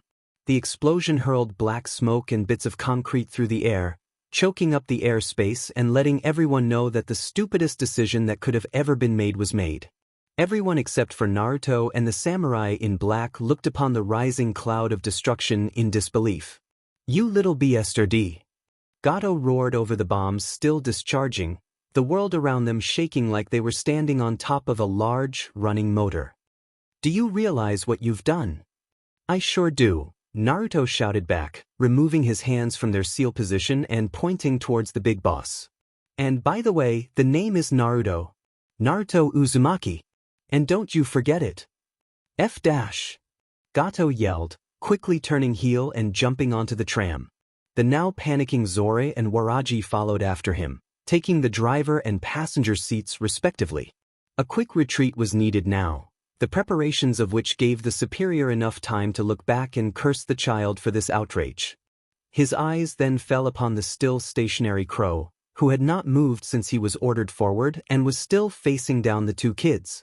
"If you're not coming with us, finish him. I'll pay you double if you return with his head," Gato ordered, to which the warrior returned with a single nod without even bothering to look back. The business owner then focused on the still grinning Jinchuriki and his worried-looking companion. "You'd better hope Crow kills you here and now, Uzumaki. I guarantee that you will not like the life that will be waiting for you should you survive." "Looking forward to it," Naruto shouted and waved.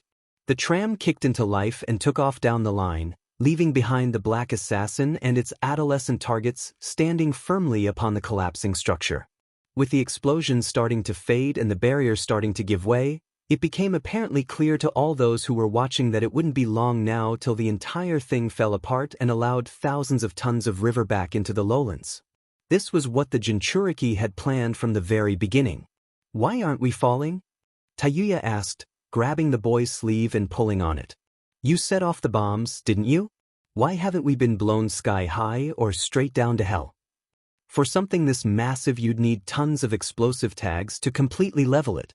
I only used whatever I had in my pockets, which wasn't even close to what you'd need to incinerate this thing," Naruto replied, smiling at the girl looking at him in astonishment. "What you said back there? Yeah. It was part bluff." He grinned warmly. "Don't worry, we're not going to die.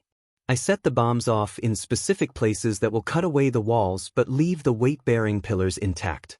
It's the same method I used to mess with one of the clans back in my village when I took away all the nails in their home and let the walls come apart on their own, but the frames were still held in place." So that means..." Tayuya's eyes widened in realization and a smile appeared on her face. "You set it up so that the water would drain through at a controlled rate and that the resulting flood wouldn't destroy the village. That was smart. No, not smart. Brilliant." Though he didn't look it, Naruto was naturally gifted in the art of devastation.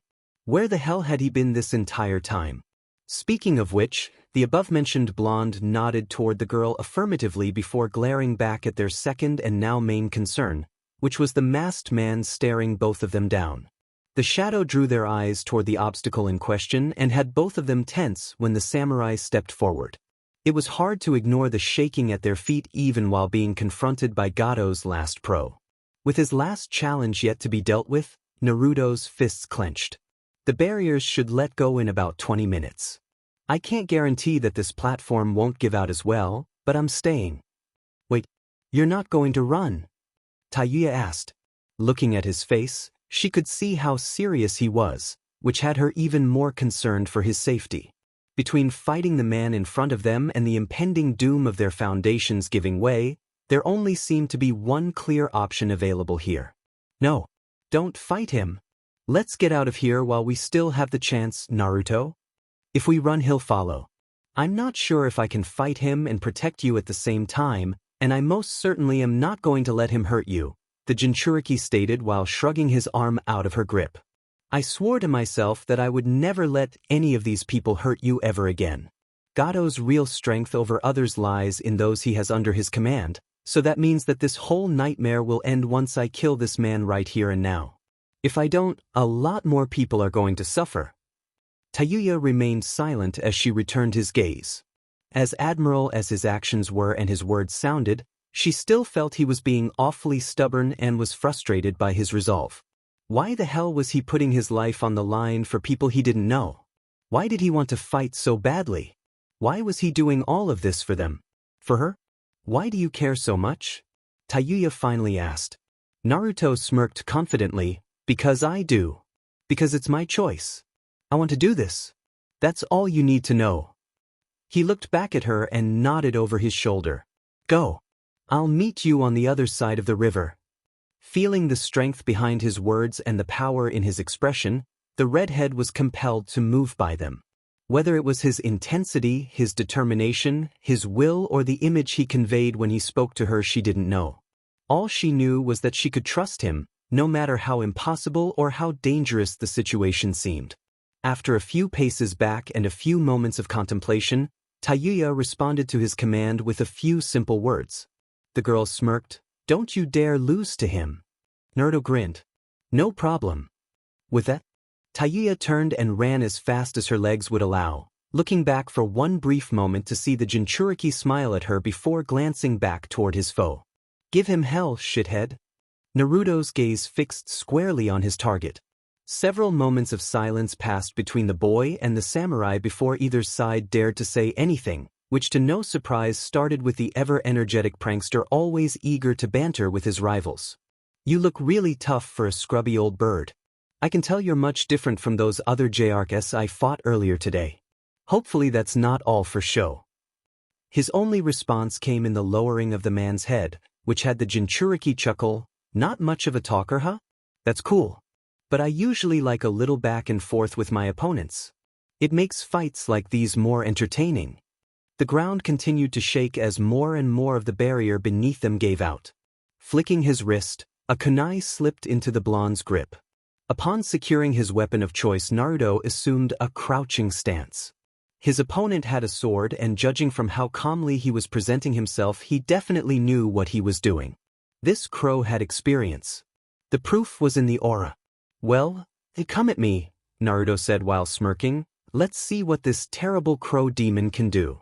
The samurai tilted his head, his expression hidden behind a veil of straw and shadow. Was he put off by the boy's confidence? Thrown by his smirk? Offended? Naruto couldn't tell. Then, when it appeared as though the samurai was having second thoughts, without warning, he sprang into action. There was about a spread of 15 meters distance between both the Jinchuriki and his foe, so it was no surprise Naruto's eyes bugged out of their sockets when, in a flash, the swordsman suddenly appeared standing directly in front of him. The black hollow slit of the basket that was his face floated directly in front of the blonde's widening eyes as the samurai's hand began to draw his sword from its scabbard in lightning-fast time, alerting the shocked youngster to the danger. Whoa! Naruto cried out, swaying back as far as he could when a streak of light carved through the air where his body once was. The assailant had drawn his weapon in a textbook eye motion straight from the sheath with the intent on ending his target's life in a single blow. Only the academy student's quick reflexes and natural flexibility saved him from being bifurcated. Naruto glared up at the man still in attack position towering over him, his body bent backwards at 90 degrees. Holy squirrel into sheet, this guy is fast. Reacting quickly to the dark assassin glaring down at him, the blonde bent backwards even more, slamming a hand into the ground and performing a flip, at the same time spearing a kick straight up to his foe's chin. The samurai leant away from the attack and lashed out with a glancing blow. The youngster slipped away and made a hasty retreat. Naruto swore he had never backpedaled faster than he ever had in his life when the samurai came dashing after him, easily catching him with his ungodly speed. Son of a beach, he's really fast. How the F is someone wearing a bathrobe able to move that fast? Grinning briefly at the prospect of the fight, Naruto leant back to avoid another incoming slash, ducking low a split second later when the man returned with a second strike for his head. The dark assailant pursued him left and right when the Jinchuriki attempted to shake him off in his fallback with a zigzagging motion, but the older warrior was persistent. He stuck to him like his shadow and lashed at him at every given opportunity. Sidestepping a full circle, Naruto freaked out when another blow came from below and he was forced to jump away. He hit the brakes the moment both feet slammed into the ground and he skidded to a stop several meters away. Though the blonde managed to buy himself a few valuable seconds of air, it wasn't long till the light on his feet Crow came charging at him again, katana at the ready. Okay, running isn't going to get me anywhere and trying to shake him off is doing me nothing. His speed is great and he's got good eyesight. Dimminute. Naruto gritted his teeth, stepping back little by little as the man advanced. Arms hanging at his sides, the Jinchuriki began awkwardly swaying his upper body from side to side, picking up the tempo as he took into account his opponent's footwork. He likes using that sort of his. If that's all he knows, then let's test the waters. Crow lashed at him with another strike, but Naruto returned fire by ducking under it and throwing a swinging hook. The swordsman elbowed his strike away and fell back, lashing upward at the kid with his blade, only to see his nimble little opponent leap right over it, enter his defensive circle, and slam a right kick straight into his stomach. The blow caused a loud crunching sound to echo out, which sent the samurai blasting backwards. Though it looked like a clean blow, his sudden flight away from his opponent was mostly out of surprise. Upon sliding to a stop, the masked samurai looked up sharply. Even though his face was covered and he didn't utter anything audible, his actions still clearly conveyed his shock. Hands still hanging at his sides in a wide stance, Naruto smiled and began swaying again. He's ridiculously fast, but I can match his speed with my tricky moves. I knew all that running around would pay off one day, Naruto thought happily before charging at the samurai, who immediately rushed at him in kind, sword-ped. The blonde frowned as he closed the distance, ducking low when he telegraphed a swing aimed for his head. I need to land some body blows. That'll stop his feet. The blonde rammed into the man's stomach with a shoulder tackle, sending the fierce Crow off his feet and sending him through the air with an unconventional battering technique. Naruto traveled with him and hammered several body shots into his gut, seconds before the samurai countered by bringing his sword over his head and striking down. The small attacker rolled right out of the way when the weapon speared the ground, getting back to his feet and going airborne when the samurai followed with a sweeping slash immediately afterwards, the sword missing him by inches. While in the air, Naruto spun around and tossed a barrage of shuriken at his target, the projectiles separating and converging on the warrior moments later. Certain of a hit, Naruto's grin widened, but shock overcame him instead when the samurai suddenly vanished in a shadowy blur. What the hell? The moment Naruto's foot touched the ground, the swordsman reappeared right in front of him with a downward stabbing blow. Eyes widened further as the child swung his body around to meet his opponent. Son of a beach, this again? The Jinchuriki thought while ducking. After avoiding the attack, he backpedaled quickly, dodging and weaving under flashes of katana coming after him. The streaks of the sword slicing through the wind at high speed filled the air around the blonde in a terrifying display of cutting speed as he swayed and leapt away from the warrior. The assault was so fast there wasn't even any time to blink or breathe. Naruto was forced into a fallback state with a frustrated look on his face. Sheet. When do I counter? Pow. He's gotten even fuzzy. Even his thoughts were cut short when more attacks came pouring after him. Upon being pushed back several yards down the dam, the Jinchuriki drew a kunai from his pouch and began blocking hits. Sparks flew through the air when he traded parries with the samurai until Naruto was violently thrown back by a full power swing that connected with his guard. He flew a good distance, flipped a few times to gain control of his flight before eventually skidding to a stop when he managed to slam both of his feet into the concrete road. Bloody hell, Naruto gritted his teeth, his legs shaking from taking the hit. His swings aren't just blindingly fast, they're also unbelievably heavy. He'll cut clean through me if I stop for even a second, but he's not giving me any time to weave hand seals. He looked down to see his knees trembling, barely keeping him up despite his adrenaline rush. The damage is already getting to my legs. I have to end this quick or I'll be in trouble. Another explosion rocked the dam they were standing on as another outlet for the water in the lake behind them was formed. Little by little, the massive swell being held back started feeding directly into the land once more, but in spite of this tremendous success, the whole liberation plot that Naruto was going for would mean nothing if he didn't defeat the final element of the village's despair. The swordsman, once again prepping himself for another attack, was the long arm of Gado's force here. If the weapon of the tyrant used to deal physical pain upon the villagers remained, then the people would never be free of this nightmare. It would continue to come back to haunt them again and again, until there was no one left. This vision of a future filled with pain and torment was a future Naruto was not going to allow. He was determined to finish his opponent right here and now. Baring his teeth, Naruto charged in. "Let's punch it out. Come on." He tossed his kunai, which was swatted away by his foe before the boy leapt at him with his right corked back. The moment the Jinchuriki came in swinging, the samurai sliced right into him with a sideward blow, carving right through his waist. Naruto passed by the warrior with a shocked expression and his eyes glazed over, a spray of blood occurring moments later. However, when the assailant was certain he'd killed the boy with the decisive blow, the falling child suddenly went up in a puff of smoke shortly before a log fell to the ground out from the cloud, cleaved in two. The clattering of wood had Crow's attention immediately fixed on the replacement in alarm, a distraction long enough for the real Naruto to suddenly drop down at him from above, kunai in hand. The boy cried out when he landed on the samurai's back, straddling his shoulders before ramming the knife into his neck. The tussle that followed involved the robed assassin attempting to throw the little hitchhiker off of him, while Naruto continued to bury the knife deeper and deeper without pause. The sound of squealing could be heard all around as the blade drove home, a grin coming across the boy's face before he was suddenly grabbed by the hair and thrown across the dam. Tumbling over the concrete, the Jinchuriki slid to a stop on all fours and glared up, bleeding from the head and lip. "What?"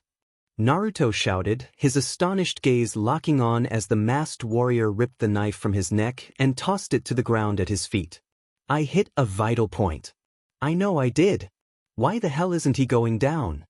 Even though he'd just been stabbed in the throat, the man just staggered towards him with his sword at the ready.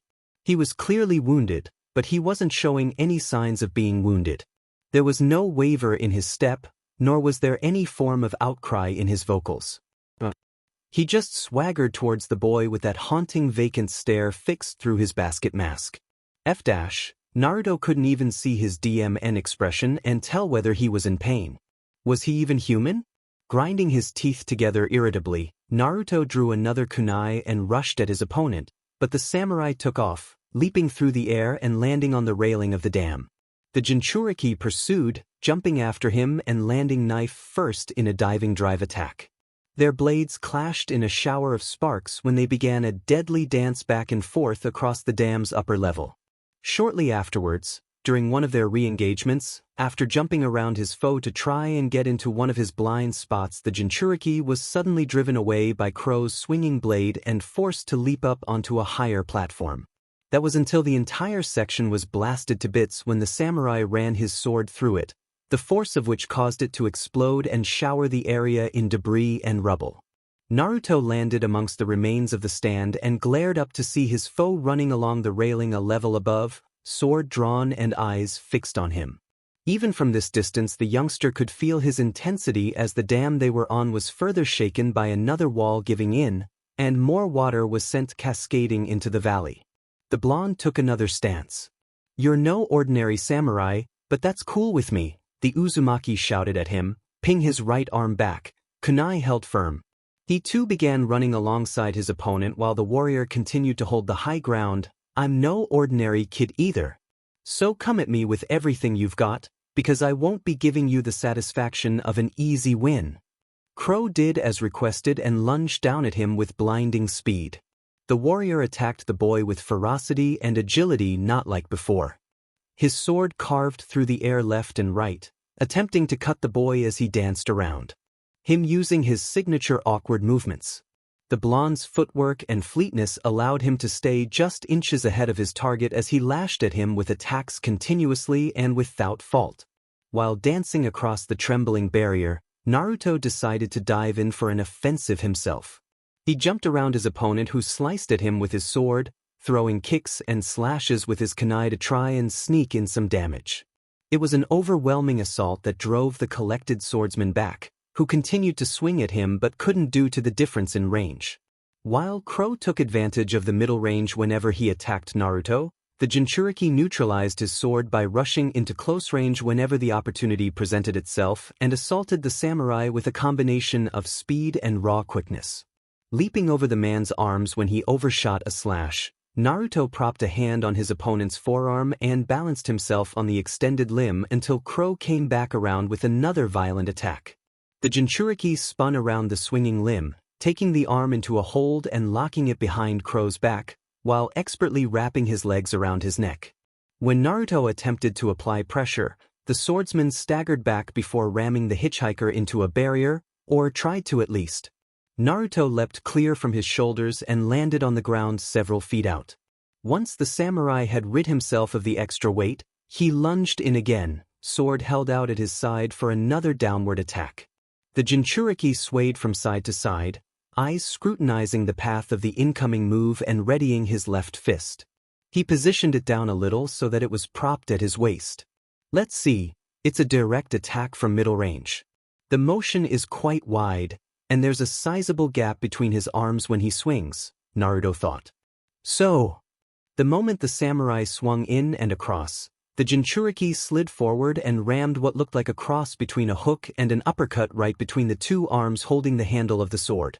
He managed to hit him from below and sway back from the blade, but the power he got from the attack ran straight into his chin and blasted Crow's head back with an almighty crack. A textbook three-quarter uppercut. Naruto smirked and quickly leapt away when the samurai staggered and swung blindly with his sword, obviously disoriented.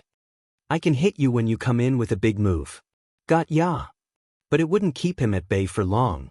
As expected, Crow came back around with a shake of his head and, as if he had received no damage from his opponent throughout the fight whatsoever, charged straight back into battle. It was a good trade-off between two strong warriors and an awesome display of precision, ferocity and power. The fight looked like one that would last into the later afternoon. Until the inevitable happened. The dam began to crumble. More and more explosions rocked the interior and more gaps were blasted into it. Soon, there were 4 massive, gaping holes punched into the barrier along its entire length, allowing torrents of water to spill out. It was fed evenly into the dried-up countryside shore, but the terrible conditions, the destruction it was bringing to those on top was making life miserable for both. Growing exhausted from being attacked repeatedly by his foe, Naruto started taking on some serious damage.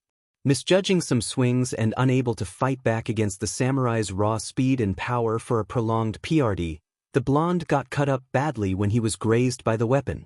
He attempted to block a low blow, but that carved across his chest and sent him spinning, a spray of blood clouding the air. Naruto cried out a second time when he was deftly kicked across the face and sent tumbling across the concrete road before ramming into one of its side railings. Spitting out blood, the blonde wiped his face off and glared exhaustedly up at his foe, standing a distance from him in a defensive stance. The samurai had less damage than he had, but the Jinchuriki was still determined and beyond calling it quits at this point. He never gave up, not to the likes of a person like him. Struggling into a crouched position, the boy smirked. You sure hit hard like I expected you would. You take damage and send it right back at your opponents without missing a beat. Stumbling forwards, Naruto ducked in and ground his feet into the floor. But you don't hit like you mean it. And to me that means you're holding back. The blonde sprang forward at his foe with an incredible leap and unbelievable dashing speed, swinging his right arm over his left shoulder before carving upwards into the samurai's unguarded face when he bolted right into his defensive circle. The warrior was too surprised to respond with a counter when the basket across his face was shaved through, splinters and straw flying into the air. Crow staggered backwards in astonishment, grabbing the front of his mask momentarily to assess the damage. As Naruto backed away from his hearty lunge, he saw to his surprise Crow's body begin to shake with anger at being struck the way he was. This reaction came seconds before he suddenly snapped into life again and rushed at the boy with a renewed flurry of attacks and an unexpected battle cry. "Arr!" The assassin bellowed in a deep, gravelly voice worn away from having not spoken in years. Naruto fell back in shock, using his kunai to block a new series of wild attacks. The sword strikes came in even faster than before, forcing him to dodge more awkwardly and block at unexpected angles. Sparks flew as the katana tore up the ground beneath them from the blind fury of the assault, driving the Jinchuriki further and further into the middle of the dam. Though Naruto took advantage of the samurai's anger by landing a few well-aimed kicks into his forward leg to throw him off and striking the body whenever he was open, he was quickly driven off by his enraged opponent. Crow's anger was truly terrifying. Naruto tried misdirecting him with some flicker jabs at distance, but the sword cutting through the air at unexpected degrees kept the boy from landing them effectively. There was absolutely no regard shown towards their surroundings, nor was there any concern shown towards his well-being. Crow now had several kunai impaling him, but he wasn't stopping, not even for a moment. Crap! Naruto shouted when he tried to block a driving blow from the katana. Sparks flashed across his face as he skidded along the ground, trying to hold back the train plowing into him before the samurai pressuring his guard slammed a fist across his face. The Jinchuriki was sent spiraling back at the force with blood flying from his mouth, before he was suddenly struck upwards by a blow from the sword. Gah!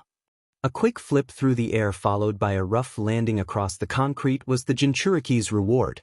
Clutching the scars bleeding out from his chest, Naruto looked up just in time to block another sword strike from above. The blow drove down on top of him as he attempted to hold it back and recover, his whole body shaking from the effort before he was kicked across the face again and sent crashing into the dam's railing for a second time. However, instead of being allowed to fall against the wall, Naruto was suddenly picked up and plowed into it by Crow grabbing him by the neck and driving him straight through it. After mercilessly being pushed through several feet of solid wall that shattered like glass against him, Naruto soon found himself being held over the dam's lake on the other side. The Jinchuriki choked out blood as he was throttled by the vice-like grip around his neck, legs dangling uselessly over the side and hands clawing away at the sleeve. Vision blurring from the damage, the child looked towards the masked warrior holding him up, where he could see the anger through the shadow of his mask. "He can't breathe, it." Naruto managed to squeeze out in his head, gasping desperately as the grip on him was tightened. He looked down towards the raging currents below, where he could see mass amounts of water still emptying itself into the lands beyond the barrier. "It can't end like this, no." Shaking his head defiantly, Naruto struggled to glare back at Crow to see the menace draw his sword back in preparation to drive it through his stomach, to finish the fight once and for all. Not here. Not to him. No way. Despite the pain, the crushing vice and the hell waiting for him thousands of feet below, Naruto mustered a grin through bloody teeth before forming a familiar hand sealed directly in front of his opponent's face. He was having so much fun having his teeth kicked out of his mouth and bones broken that he almost forgot about the new jutsu he created. "Fooled ya!" Naruto exclaimed before slapping his right against Crow's chest. "Jet hand." The samurai looked a little surprised at the hand seal. But just before he could retaliate with his sword, the assassin was suddenly blasted back by what felt like a herd of charging rhinos running into him. Crow spiraled through the air at breakneck speed across the width of the dam before slamming into a concrete base. The tower of rock exploded in a shower of rubble and debris, choking the entire area with dust. Naruto managed to latch onto the ledge of the railing Crow had been standing on once he'd freed himself and fell from the killer's grip. Panting heavily from the attempt, as soon as he was up on safe and solid ground, the boy glared up towards the spot his opponent had crashed and stopped mid-flight. Sure, he'd intended to send him packing in one go, but he didn't expect him to stop before he could even take off. Either way, this was great. A chance was presented to him. Throwing his right arm out, Naruto ped back his wrist so that a familiar air tube was able to appear. By the time the dust settled on the crash site, Crow had managed to pull himself out of the pile of debris and back onto the dam's highway. Robes torn, katana missing and looking dazed beyond belief, the samurai attempted to reacquaint himself with his surroundings, only to see the boy he was fighting with charge at him across the way. The assassin was too slow to react to the next attack. When it looked like the motion for shuriken being thrown just feet from him, a loud crack of air was heard instead before the samurai's vision was blinded by the horrifying sight of red, green, and yellow. The warrior staggered backwards in shock when the entire upper portion of his body, including his face, was splattered with multicolored paint, which only served as a distraction for Naruto to leap clear at him from in front and ram both his feet into his chest. Crow staggered even further when Naruto landed against him, the boy driving another kunai straight into his neck and burying it deep to make sure it stuck. Knowing this wouldn't be enough, the blonde then reared his right fist back before slamming it straight into the widened gap of the mask on the individual's face. The gash he managed to land across the basket before helped serve this purpose. "Open wide!" Naruto shouted, ripping his hand out just in time to avoid the explosion that followed. The side of the samurai's cloaked face was blasted open by a shower of gold sparklers from a firework bomb being shoved right into his ugly mug. Though it should have served to PSS the enemy off rather than cause any damage, the shrapnel and phosphorus laced with it did more than its fair share. Soon after the pellet detonated, the samurai started screaming out in agony as his face was pretty much melted inside his straw veil. Naruto sat astride the man's chest as the samurai clawed at his searing face and staggered towards the edge, thrashing about like a mad bull, until the boy realized where they were actually walking, which pretty much had the Jinchuriki flip out in panic. "Oh crap," the blonde shouted. At the exact same time another massive tremor rocked the dam they were on as the final causeways for the water were blasted out.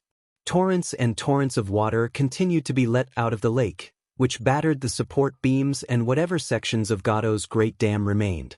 This basically meant the entire structure shook from bottom to top, which resulted in a lot of unintended portions being chipped away. In this particular case, the section Naruto and his opponent were standing on. Before the Jinchuriki could leap clear, the ground beneath the staggering samurai gave way, which meant both of them began to fall over the side. Naruto yelped in shock as they started to cascade with the section of concrete, gravity working its magic and dragging them into the hell of rapids beneath them. But of course, being known to think well on his feet, just as they were both beginning to plummet, Naruto managed to throw his right arm up and procured the hook from his gauntlet. With it at the very last second available, he caught onto the jagged edge of the dam that had allowed them to fall and remained fixed to its host, biting hard and holding as. Other chunks of the monstrosity fell away. Good thing he managed to grab onto a steel frame. Just as it seemed the worst was over and he was beginning to breathe easy, Naruto suddenly felt a violent tug on his body and he glared down. There, dangling from his right leg, the boy saw Crow hanging from him and glaring up at him through the smoke lifting off of his messed-up face. It would only be a few seconds afterwards that Naruto realized he had managed to burn his opponent's mask clean off of him. So when the smoldering cleared and the Jinchuriki was able to get a good look at his expression, and the raging waters far below still tearing away at the dam, Naruto saw a scarred man around his 40s with grimy black hair and red eyes looking back at him. His face already had so many old war wounds and gashes on it, the burns and shrapnel lodged into the right side of his face from the sparkler bombs seemed like a welcome bit of makeup to his already ravaged visage. Naruto was so shocked by the man's appearance he could only stare in silence. What came as an even bigger surprise though, about several seconds later, instead of seeing Crow raise a weapon to strike at him or more anger well up in his eyes promising a painful death, the Jinchuriki saw the guy smile. Sure, it came shortly after getting a good view of his stony glare and Naruto half figured he was hallucinating from loss of blood. The Jinchuriki was still met with a pleasant grin. It was almost like the assassin was thanking him, which was weird considering he was an enemy ordered to kill him.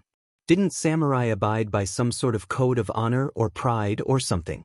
The unmasked warrior Crow nodded to the Jinchuriki upon getting his attention before closing his eyes. The moment he did so, the grip around the boy's ankles slackened until the man was only hanging by a couple of fingers, literally. Good fight. Once those words were uttered, the broken warrior relinquished his hold completely. Naruto reached out to grab him, but his instinctive response came too late and the boy could only watch as Crow, resigned to his fate, plummeted into the raging torrents of water below and vanished into the foam and jagged rapids. In the blink of an eye, he was gone. The Jinchuriki's hand fell limp after becoming fully aware of what had happened and allowed his body to hang there from the ledge, watching the river flow on by and begin to level out. After allowing some minutes to pass, in which the blonde was able to reflect on his battle, Naruto breathed out exhaustedly and, through half-lidded eyes, looked downstream to see the massive canal completely full. A smile came to his tired face. Good fight. The last of the debris from the dam was chipped away, leaving behind a ruined relic of a tyrant and a monument of the destruction caused by only one boy. While Naruto dangled where he was for a little while longer, staring down at the now calm river flowing through the ruined structure, the birds Swift and Raven up on the railing above him looked down over the side. Having watched the entire situation unfold and upon witnessing the death of its master, the crow sitting beside the swallow cawed once out of habit, ruffled its feathers, and then took off into the sky. Swift watched its fellow bystander fly up into the clouds, following him with her gaze as he disappeared over the horizon. This event signified the end of the fight and the liberation of the land of the Great River. Meanwhile, up in her farm and looking relatively disgruntled from all the grinding of herbs she was doing, Hana was attempting to fill out one of her latest client orders from the stock she was able to conjure up from whatever harvest she could. Though there was not much she could gain from the crops, at least the dried-up seeds had to count for something. They could be sold for a small bit in other places where they were rare, especially from this country, but she was wondering if her efforts were really going to be enough. Nevertheless, while she was working her magic on her resources and trying to stretch out the amount as much as she could, an earth-shaking tremor coursed through the entirety of her house. The disturbance rattled fixtures and moved furniture a few centimeters out of place, startling Han-R out of her seat and forcing her towards the door. What in the world was that? Throwing the entrance open, the farmer looked towards the dam further up the valley. When she looked across, expecting to see mists, construction, or something else ordinary taking place, her eyes widened in surprise when she saw massive explosions rip across the surface of the Great White Barrier. These blasts punched a hole into the bottom half at the center of the wall, allowing water to come pouring out at an easy rate. The next half hour would prove to be a great show for the farmer, as one after another more gaps were blown along the entire length of the dam. The holes appeared in every space between the main weight-bearing pillars, which allowed the water to come out in a controlled flow and fill up the dried-up riverbed. By some otherworldly force, the entire world on the suffering side of the barrier began to come alive again, as water was once more allowed to flow freely through the country. Blinking in disbelief and thinking back on the days she'd been having, Han-R eventually realized what must have happened and smiled. An amused chuckle escaped her lips as she leaned against her porch's support beam. That little runt, he actually did it? Han-R laughed, shaking her head. The crazy little fool actually did it. Her day might just get better yet. The beginning of a new. After managing to haul his butt back onto the dam's main highway, Naruto was quickly able to recover the sword dropped by the fallen crow, the masked samurai he had just managed to defeat in combat, by the skin of his teeth. Sheathing the weapon into its scabbard, which he also found hidden amongst the rubble, the blonde then turned his sights toward the quickest route off of the ruined structure that was once Gato's stronghold and staggered his way down the main road. Clutching at the deep wound across his chest and every other area of considerable bruising and discomfort, Naruto promptly worked out his next point of interest to be the village down in the valley below. As tolerant as he was towards severe injuries, he still needed to get some proper medical treatment. Seriously. He had never taken a beating this badly in his life, and his head was harder than a cannonball. That samurai was one tough bastard, despite not knowing any ninjutsu or techniques that even required the use of chakra. The guy was just a common thug and vagrant, but with an uncommon skill set. This was definitely a battle the boy was not going to forget anytime soon, and for a couple of good reasons. 1.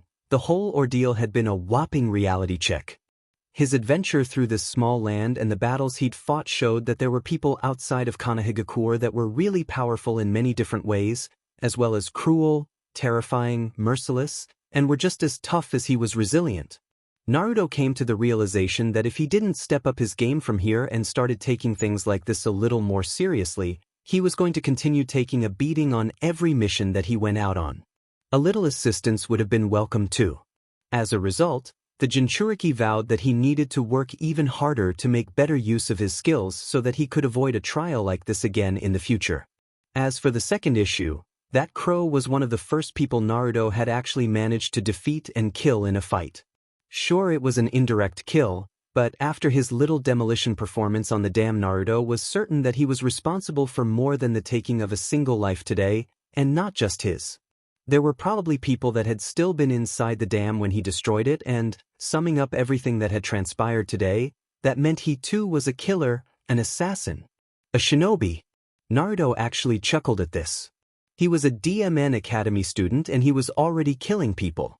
Though it would look good on his rep and it eased his conscience knowing that they were all working for the bad guy, it still gave him a funny feeling deep inside.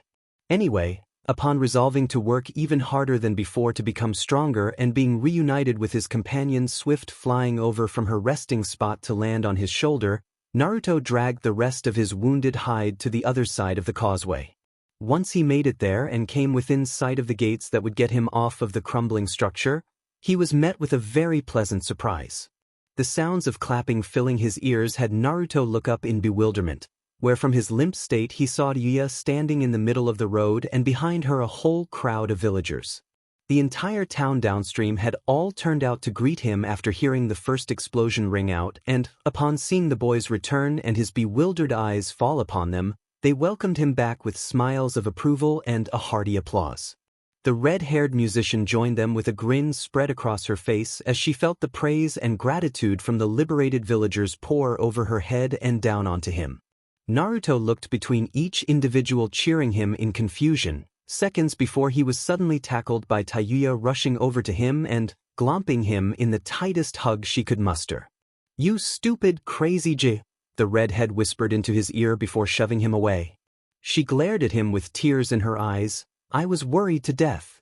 When I saw you get picked up by that guy. Yeah, I was kind of getting my butt kicked out there, huh?" Naruto chuckled while rubbing the back of his head sheepishly. "The guy was way stronger than me. I didn't want to use my new jutsu on him unless I was sure I could get him with it, so I waited for the best opening possible. Plus he had a sword. If I stopped moving for a second and didn't use my jet hand technique when I did, I would have been killed for sure." "Well, lucky for you, you weren't, shithead," Yuya exclaimed while punching him in the chest. The boy winced from the pain, but then watched the worried girl do a complete turnaround and begin checking his injuries.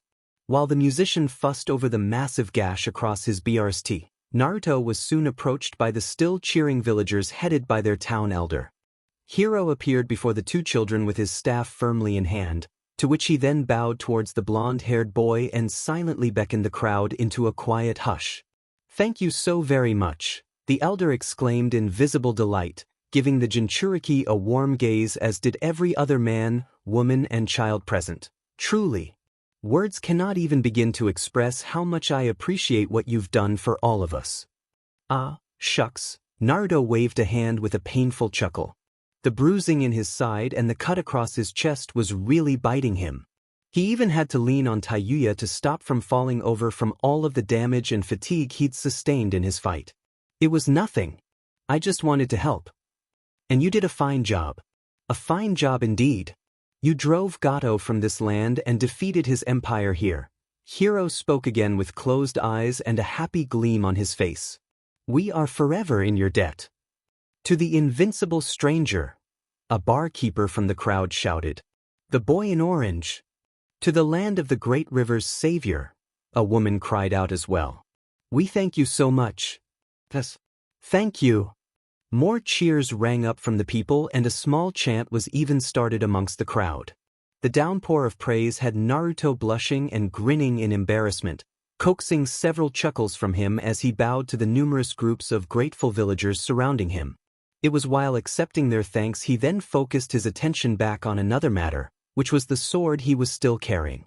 Taking the sheathed weapon into two hands, he held it out in front of him to show to the elder. "This was from that crow guy," Naruto stated with a pleased smile, watching as the old man stroked his beard and analyzed the blade carefully. "He fell into the rapids and drowned. Even a man like him wouldn't have been able to survive a fall like that, and into a torrent as well. His body might wash up further downstream if you go look for it." Hiro nodded in understanding and leaned further forward. Upon inspecting the sheathed sword up close, he then looked at the child smiling up at him. "You do realize that on top of the reward we wish to give you for saving our country, should Crow's body turn up somewhere on the banks, You are also entitled to the reward for his bounty. That is 5 million and more. Naruto lowered the weapon in surprise. Wait a sec. He waved his hands in front of him, appearing startled. Bounty? Rewards? For saving you guys? Oh no, don't worry about it. The blonde folded his arms and looked away stubbornly, earning surprised. Blinks from the entire crowd, the elder and Tayuya. No way. I can't accept a reward. Not for that. You don't need to. But Hiro spoke up, extending a hand in earnest. Surely we must find some way of compensating you. This village and country owes you a great deal. Tayuya gazed at Naruto in astonishment, her eyes shimmering in admiration as she looked at the defiant look drawn upon his face. He's so selfless and humble. The sight of his firm state on the matter had her smile. Nope. Naruto shook his head again, earning more slack-jawed expressions from the villagers. Can't do it and you can't make me. Hiro, murmuring uncomfortably, withdrew his hand and placed it behind his back. This was going to take something else to convince the boy otherwise. After all, the elder was a man of honor and would go to the ends of the earth to see that even the smallest of issues was settled. He simply could not leave the one alone. Clearing his throat, he stared down at the boy thoughtfully. Nevertheless, even if you reject our first offer, we must find some way of repaying you for all of the kindness you have showed us. If you need anything for, say, your journey back home or for your friends perhaps, please, feel free to ask. Naruto continued to keep his gaze locked elsewhere. However, once the words of the elder's insistence finally managed to sink in, the blonde looked back towards the townspeople and the old man contemplatively. He meditated on their words for a moment, allowing some time to consider both his current status as well as Tayuya, whom he could see was still dressed in ragged clothing and looking incredibly worn from a life filled with hardship. With their current conditions taken into consideration, the Jinchuriki eventually settled on a request he'd hoped would settle all accounts and glanced back at the village elder and his company with a smile. When you put it that way, there are a couple of things I would like, Naruto exclaimed while petting the swallow perched on his shoulder on the head. If it's not too much trouble for you guys. Hiro beamed down at him. You may ask for anything you desire. My people and I will do everything in our power to see that your wishes are fulfilled. Grinning, Naruto then raised a hand and tapped his finger against the sword he was still holding. Then, would it be possible to get a hold of someone I can cash this into? Triplets. 5 days later. The bounty on Crow's head was known all around for being ridiculously high for an ordinary mercenary. It was surprising to a lot of people because he wasn't the leader of any gang, wasn't of pure or noble blood, didn't possess any special abilities or was insanely strong either. Oh no. Crow was just your typical wanderer, freelance assassin and vagrant for hire. He wasn't actually a samurai. He just knew how to fight like them and use their moves, so calling him your everyday common thug was cutting it a little short. Of course, upon further inquiry into his history, Naruto eventually found out the main reason why the guy's bounty was so absurdly large in the first place, and that was because he had been incredibly hard to catch up until now. The guy had always stuck to the shadows, hiding in the innermost circles of criminal organizations, performing odd jobs for them and carrying out missions to their fullest without fail. He killed swiftly and silently like a shinobi, earned his cut, and then moved on. Additionally, unlike other typical killers, because he lacked certain personality qualities like an ANBU and was so committed to his jobs, he was never hesitant with any of his targets, which Naruto found out the hard way when he fought him. He had definitely been a highly successful run-of-the-mill clawhopper, and it was in a single afternoon Naruto managed to bag him fair and square. The sole reason the boy had so much trouble against him throughout their battle was that he fought the guy head-to-head. Unlike with the 3 kunoichi he fought weeks earlier and with Jako, he didn't have trees, brush or buildings to hide behind in collaboration with any of his tricky moves, so in a way he was only fighting at 50% effectiveness. A win was a win either way. So in the end Naruto walked off with not only the guy's sword in hand but also a valuable lesson about future contests. Sure enough, just as the Jinchuriki told the villagers, Crow's body washed up on shore a few kilometers downstream of the massive river. The corpse was brought back to the village, thoroughly examined and verified to be the assassin that Naruto had slain. When taken to the local hospital to have the autopsy performed though, the coroner received quite a shock at the amount of damage the guy had to his internal organs and outer body, and most of these weren't even from his fight with Naruto the day before or the results of the fall. By his estimate, the guy should have died ages ago.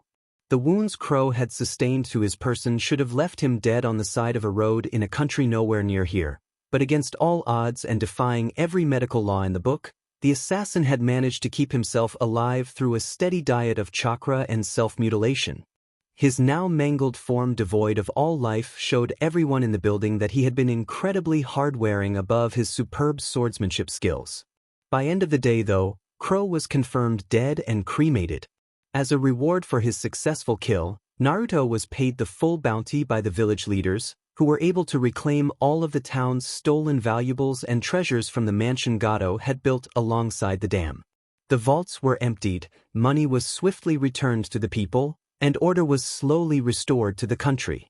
With most of Gato's men locked up and the general himself absent, it was safe for the previously disbanded local guard under the daimyo to return and begin rounding up any crooks still adrift. Security points were set up all over the place to ensure that law and order was properly re-established and traffic was able to run smoothly once more. Naruto had to give the people credit for a speedy recovery. A lot of the companies previously under Gato's heel were taken back by the original owners, particularly the water and electrical plants. Since the man had fled and taken nothing of importance with him in his rush to escape the wrath of the orange-wearing devil Naruto, it left a lot of properties needing to be reclaimed. It was a sure welcome relief for the starving populace. Naruto, on the other hand, was able to settle with Hiro and the villagers, who celebrated his victory the entire night following the beginning of the country's climb to recovery. In the morning after, all the Jinchuriki requested for his actions was for Crow's bounty and nothing more. With it, he did something completely unexpected and gave almost all of it to Tayuya. This decision had everybody present at the time stunned and flabbergasted, especially the young musician herself. He also bought her new clothes, sandals, a backpack, and food, plenty enough to spoil the befuddled girl. Even after all that, there was still enough left over for Tayuya to buy a property and live a comfortable life for the next few years without need for work. Naruto took most of the funds out of his own pocket to treat her. All of these events led to where the pair was presently standing on the edge of the village. Hiro and the people gathered to see the hero and his companion off. The crowd formed en masse along the road and gazed fondly towards the youngster with the swallow perched comfortably on his shoulder and the redhead carrying a full pack of goods for the journey ahead of them. It almost looked as though they were two travelers who had arrived here together and were setting off in the same manner, but everyone there knew that that was indeed not the case. One thing was certain, however, both of their paths had crossed here, which had them all wondering what was in store for them next.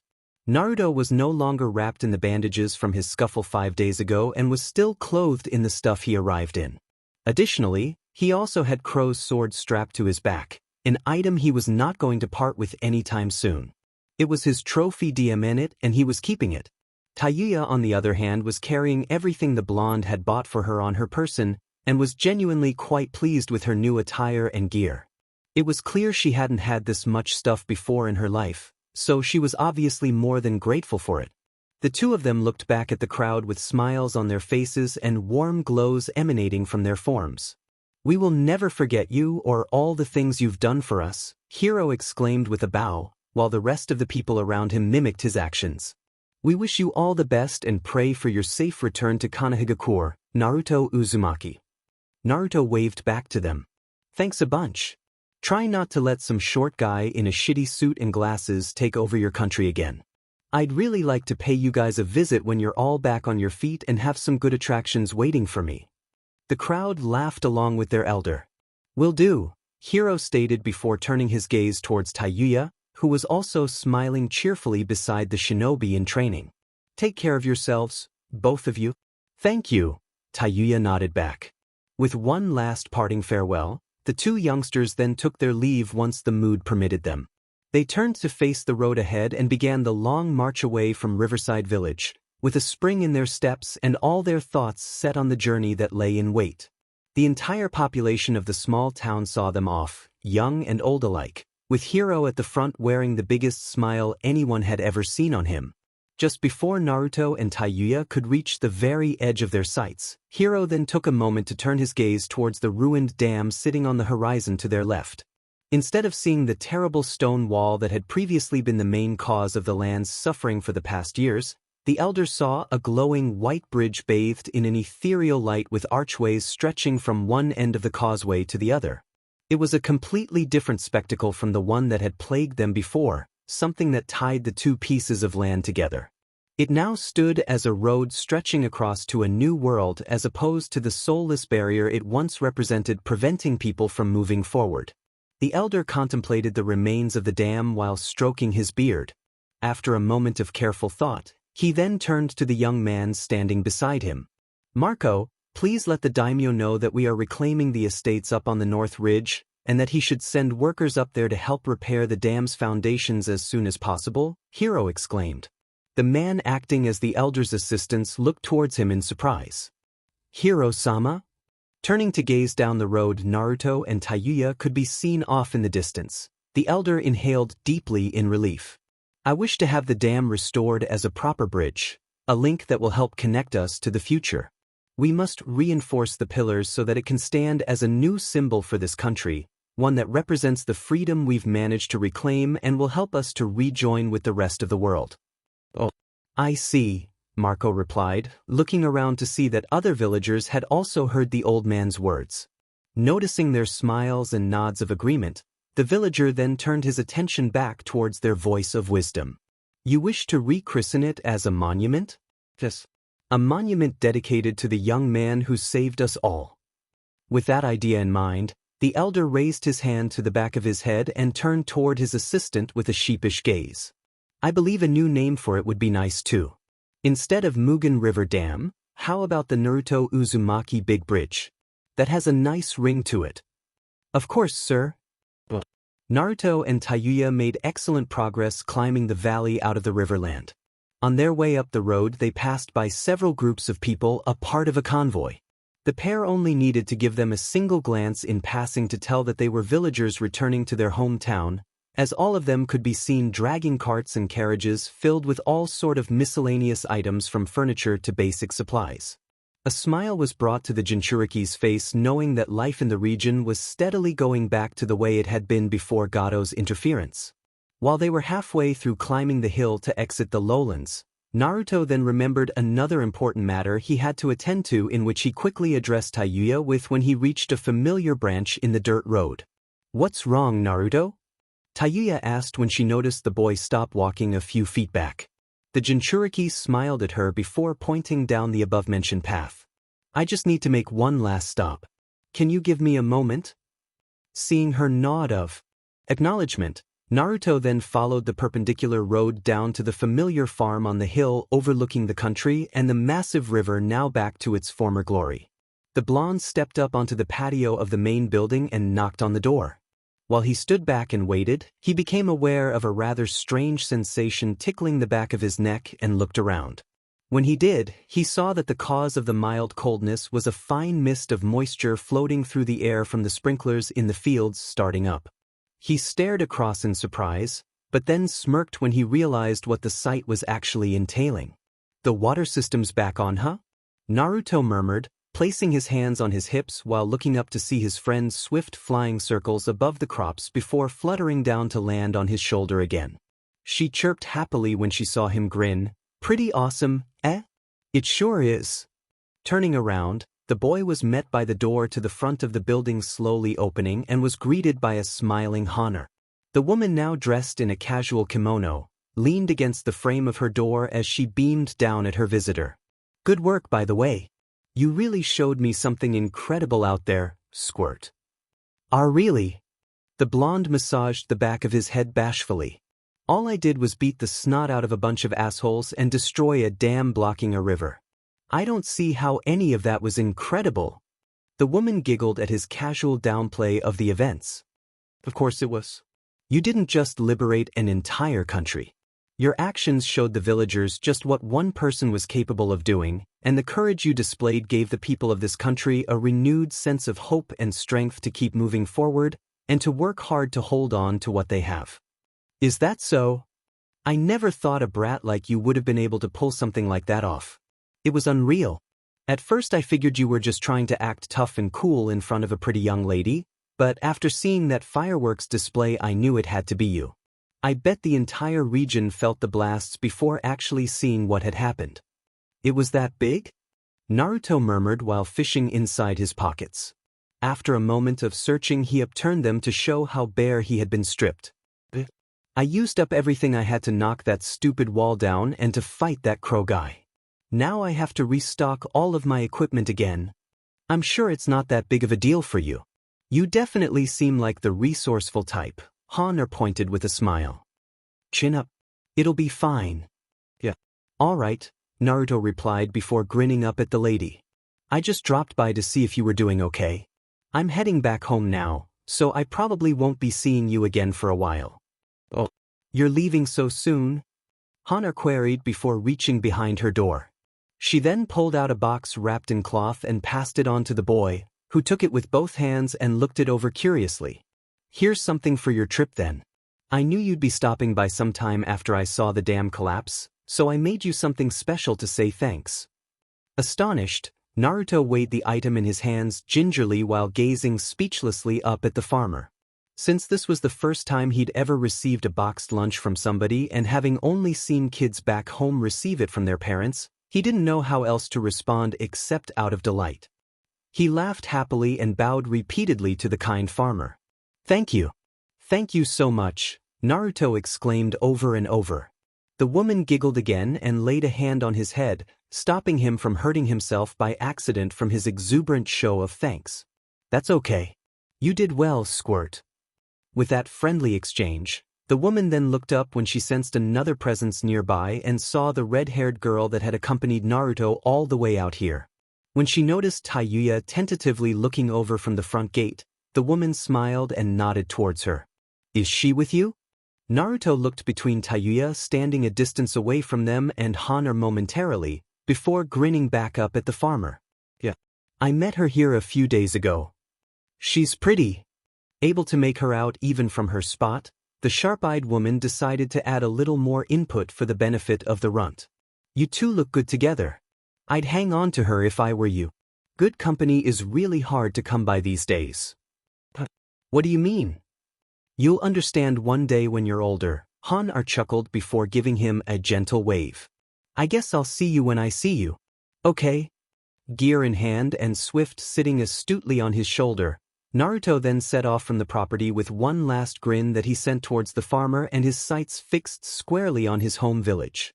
It was while he was moving up the path away from the property though he then heard Honor call out to him, and paused for a moment to look over his shoulder to listen in. Hey, if you meet a man named Kakashi Hatake in Kanahegakure, tell him thank you from me. Honor exclaimed loud and clear. A little puzzled at first, Naruto quickly complied with an affirmative nod and moved on, leaving the young woman standing on her front porch and gazing after him. She then glanced back towards the valley below, where she could see the steadily flowing river and the decimated barrier that was once Gato's base of operations. The sight brought another warm smile to Hinari's face. Sometime later, Tayuya was walking alongside Naruto and gazing across at him fondly, finding his expression and appearance under the sun incredibly captivating. With nothing but silence occupying the space that was normally reserved for talking, it gave the musician plenty of time to study up on the young man that had saved her life, and to see how he operated when he wasn't focused on a mission or moving with intent or purpose. From the way he strode along with his hands in his pockets or resting behind his head and was constantly wearing that smile of his, he looked just like an ordinary kid. As much as he was a hard-nosed brawler and a superb shinobi in battle in spite of not being one on paper yet, he appeared just like any other normal 10-year-old boy. Tayuya just couldn't figure him out, which was why she was investing so much time and energy in examining him while they were still in motion.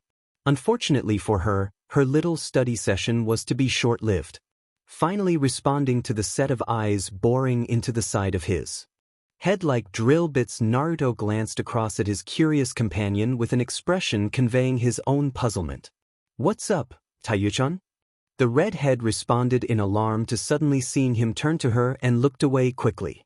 "And nothing. Nothing at all." Blinking, the Jinchuriki placed a hand against his cheek, causing the swallow on his shoulder to hop onto the other one while ruffling her feathers. "Is it something on my face? You were looking at me pretty hard a few seconds ago." Though Tayuya would normally be more composed for being found out for even worse things, she still couldn't help but blush brightly from the boy's inquisitions and gulped nervously. "I was just wondering what you had planned next. You know, after saving the land of the Great River. Are you going to head back to your village, or do you plan on traveling some more?" Making a sound that indicated forethought, Naruto gazed up towards the sky. "Traveling does sound good right now. I never really thought about it much when I was in Konoha, since there was so much to see and do in there. I'm already all the way out here, so I guess it wouldn't hurt to visit some of the other countries surrounding the Land of Fire." He then scratched his head as he pondered on the idea a little more. "I've always wondered how different the outside world was compared to the Hidden Leaf Booty after everything that's happened. I think that's an adventure for another time." He grinned back at the girl whom tilted her head at him. "One unexpected trip's enough for now." Tayuya gave a small smile and nodded gently. "So it's home then?"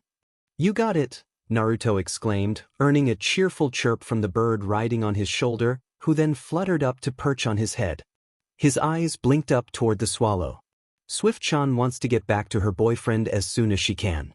She's worried that the other girls across the street might start taking an unhealthy interest in him, whatever that means." The redhead looked at the bird. "Really?" Naruto shrugged his shoulders.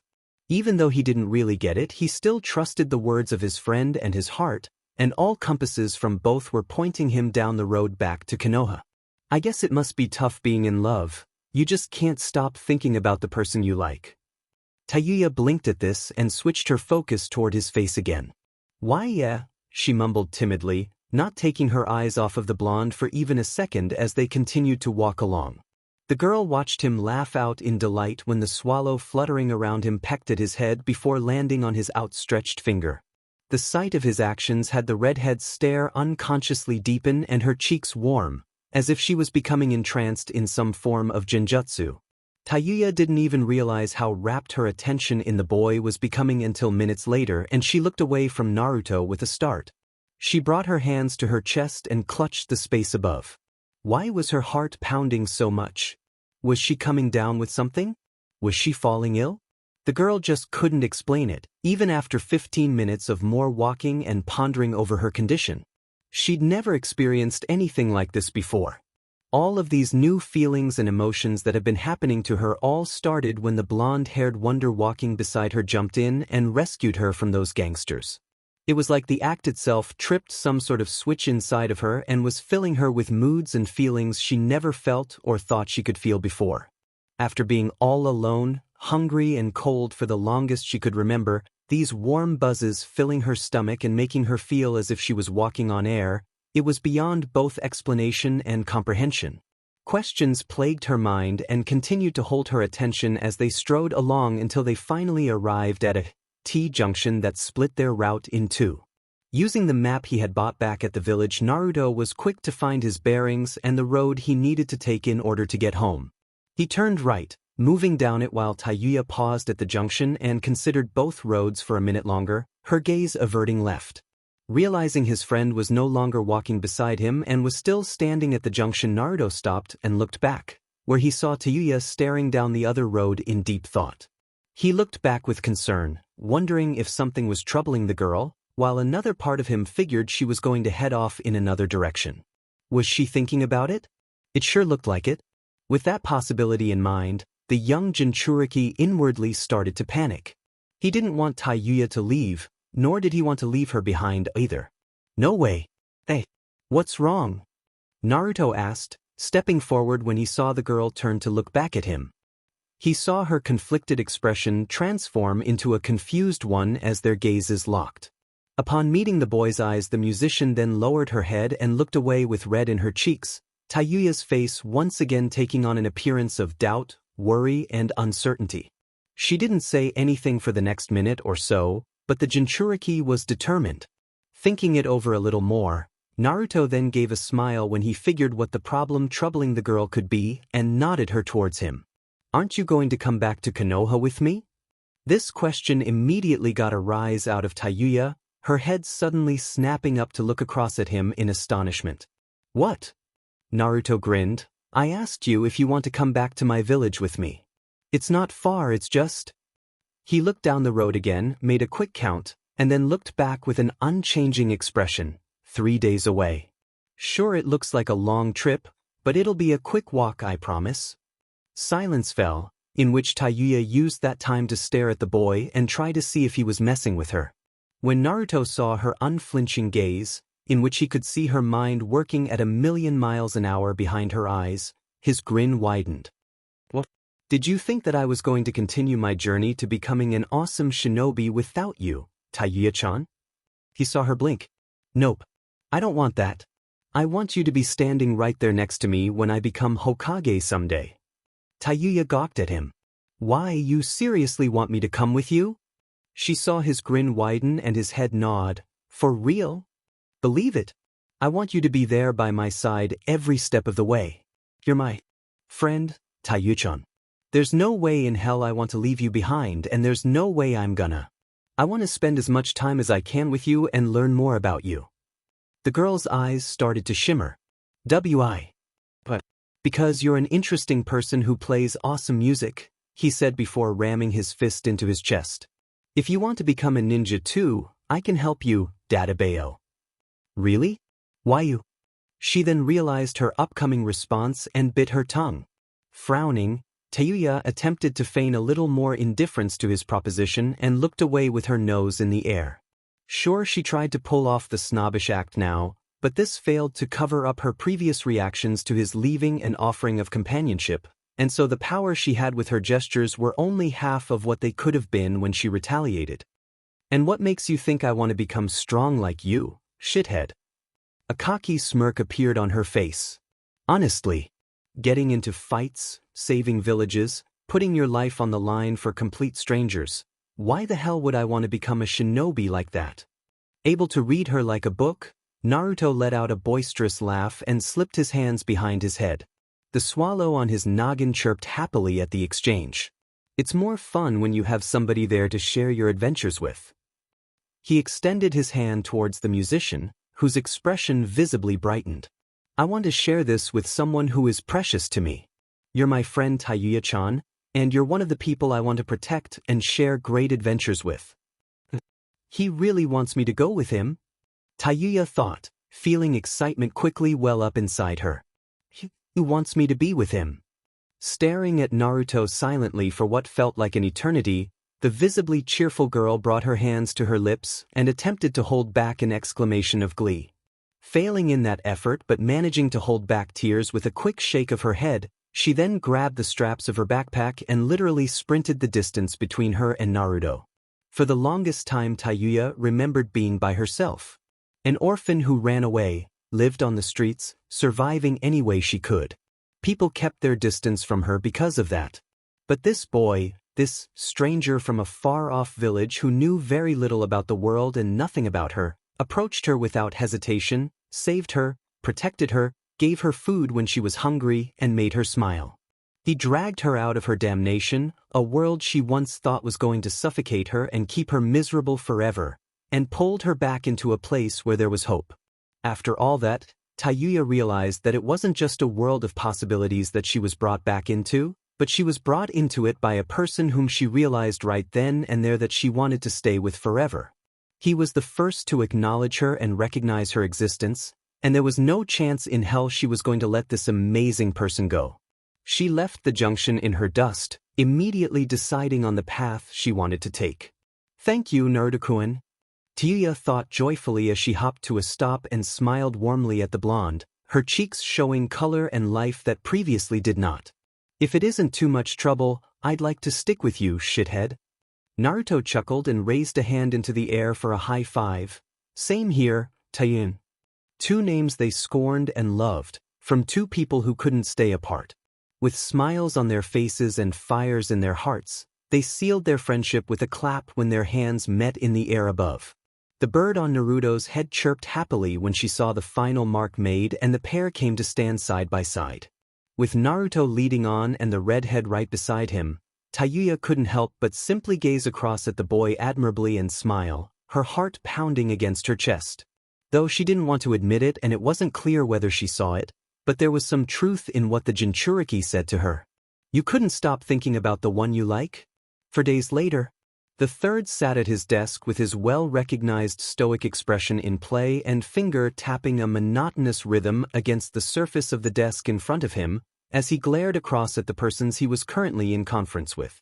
The cause of his current state of part displeasure and part interest stood nervously in front of him alongside the package he'd also conveniently brought along with him following his near 2-week disappearance from the village, and had just finished wrapping things up in order to come to an understanding with his Hokage. After having almost every able-bodied Jonin and Chunin on the hunt for him the entire time he was missing, you could say that Hiruzen Sarutobi was less than jubilant when the boy finally rocked up at the front gate after 12 days of futile searching. All questions regarding his absence were quickly answered upon having the boy dragged up to his office and stood right in the middle of the highest authority's place of work.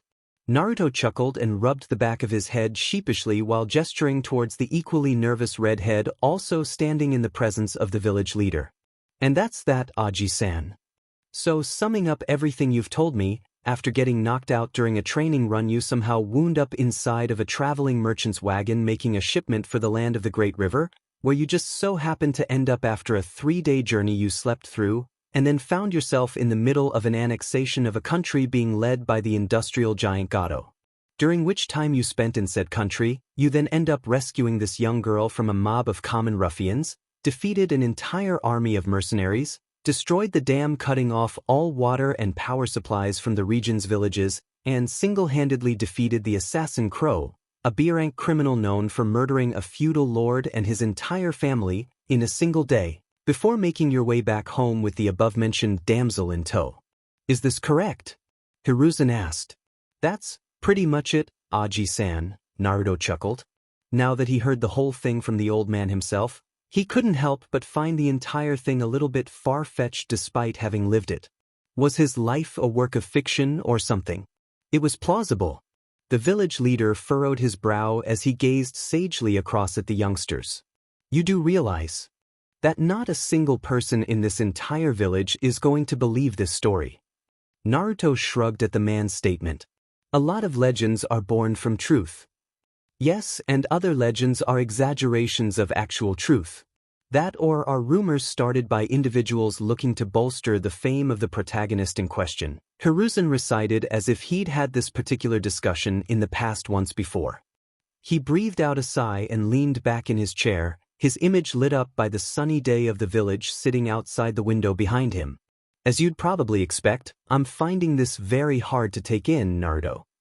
Trust me, the whole thing looks so much better on paper, the Jinchuriki exclaimed while scribbling in the air. You had to be there, Aji-sen. It was incredible. Smiling, Tayuya stepped forward in full support of the boy. Shithead was incredible. You should have seen him yourself. He battled Gato's men like they were nothing and squared off against the strongest of all the killers he had under his employ. It was unbelievable. As magnanimous as she made her heart-filled statements, when the old man glanced towards Tayuya the musician suddenly lost whatever small amount of confidence she had in the elder's presence and shrunk back to her spot directly beside the Jinchuriki. All the while she tried to make herself look as small as possible. The musician was well aware of the individual she was addressing and it was shaking her nerves something fierce. Looking the girl over, Hiruzen then glanced back at the blonde and smiled. Well, if everything you said to me is true then you should feel very proud of yourself, Naruto-kun. He saw the pair blink in surprise and continued. It wouldn't be the first time you managed to astound me with something outrageous and bewildering. Chronicles like this are worthy of a future Kage. Naruto chuckled. You should read my autobiography once I get it published. I'm looking forward to it, the third laughed, lacing his fingers together before once again propping his elbows on his desk and leaning forward. He smiled at the two kids starting to look more relaxed and opened up with the next item on the list. Well, I understand you wish to have this young lady apply for a citizenship? That's right, Naruto exclaimed, stepping away and gesturing to the girl, who stiffened considerably when all eyes fell upon her. I would also like for Tayuya-chan to come live with me and to start training at the academy to become a shinobi. Is that okay, Gigi? Or would that be too much trouble? The village leader gave a very thoughtful expression to the inquiry. Considering she has a talent for producing genjutsu like you said means that she probably also has a certain level and understanding of the basic concepts of shinobi conduct. With her abilities, it's certainly possible to have her inducted into the system, the third stated. Just as smiles were beginning to brim on the two children's faces though, the old man raised his hand to stop them. However, to have her sign up for the academy is too late now. She'll need to be given an apprenticeship in order for her to catch up on some of the material if she intends to follow through with the curriculum. Looking a little crestfallen, Naruto and Tayuya glanced at each other worryingly. However, in spite of being told that they would not be able to attend the same school together, they still found light at the end of the tunnel in the form of the alternate arrangement and looked back towards Hiruzen with merriment. That's okay with me, Tayuya stated. Same here, Naruto also said boisterously. I'm glad to see that you're willing to go along with it. I already have a handful of jonin looking for prospective apprentices, so it shouldn't be too hard to find someone who's compatible enough to start training you, Hiruzen exclaimed, rising from his seat and bowing to the adolescent musician. Welcome to Kanahigakure, young MS. An overwhelmed Tayuya bowed back respectfully to the elder before embracing Naruto seconds afterwards in triumph at being accepted into his home village. All attention was then slowly returned to the present and to all matters concerning the orientation, which would understandably be the next topic to be dealt with.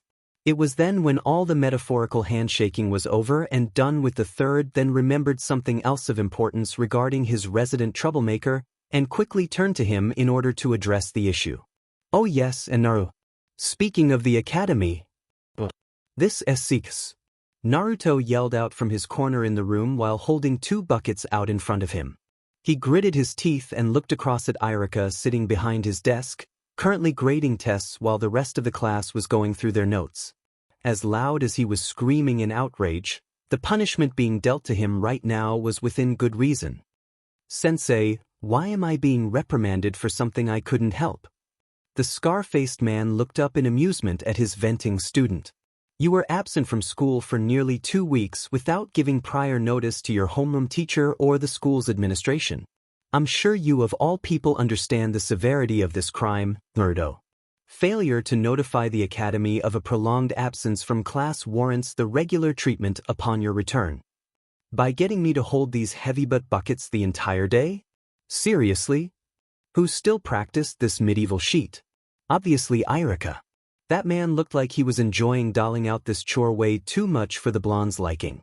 This wasn't his first punishment either.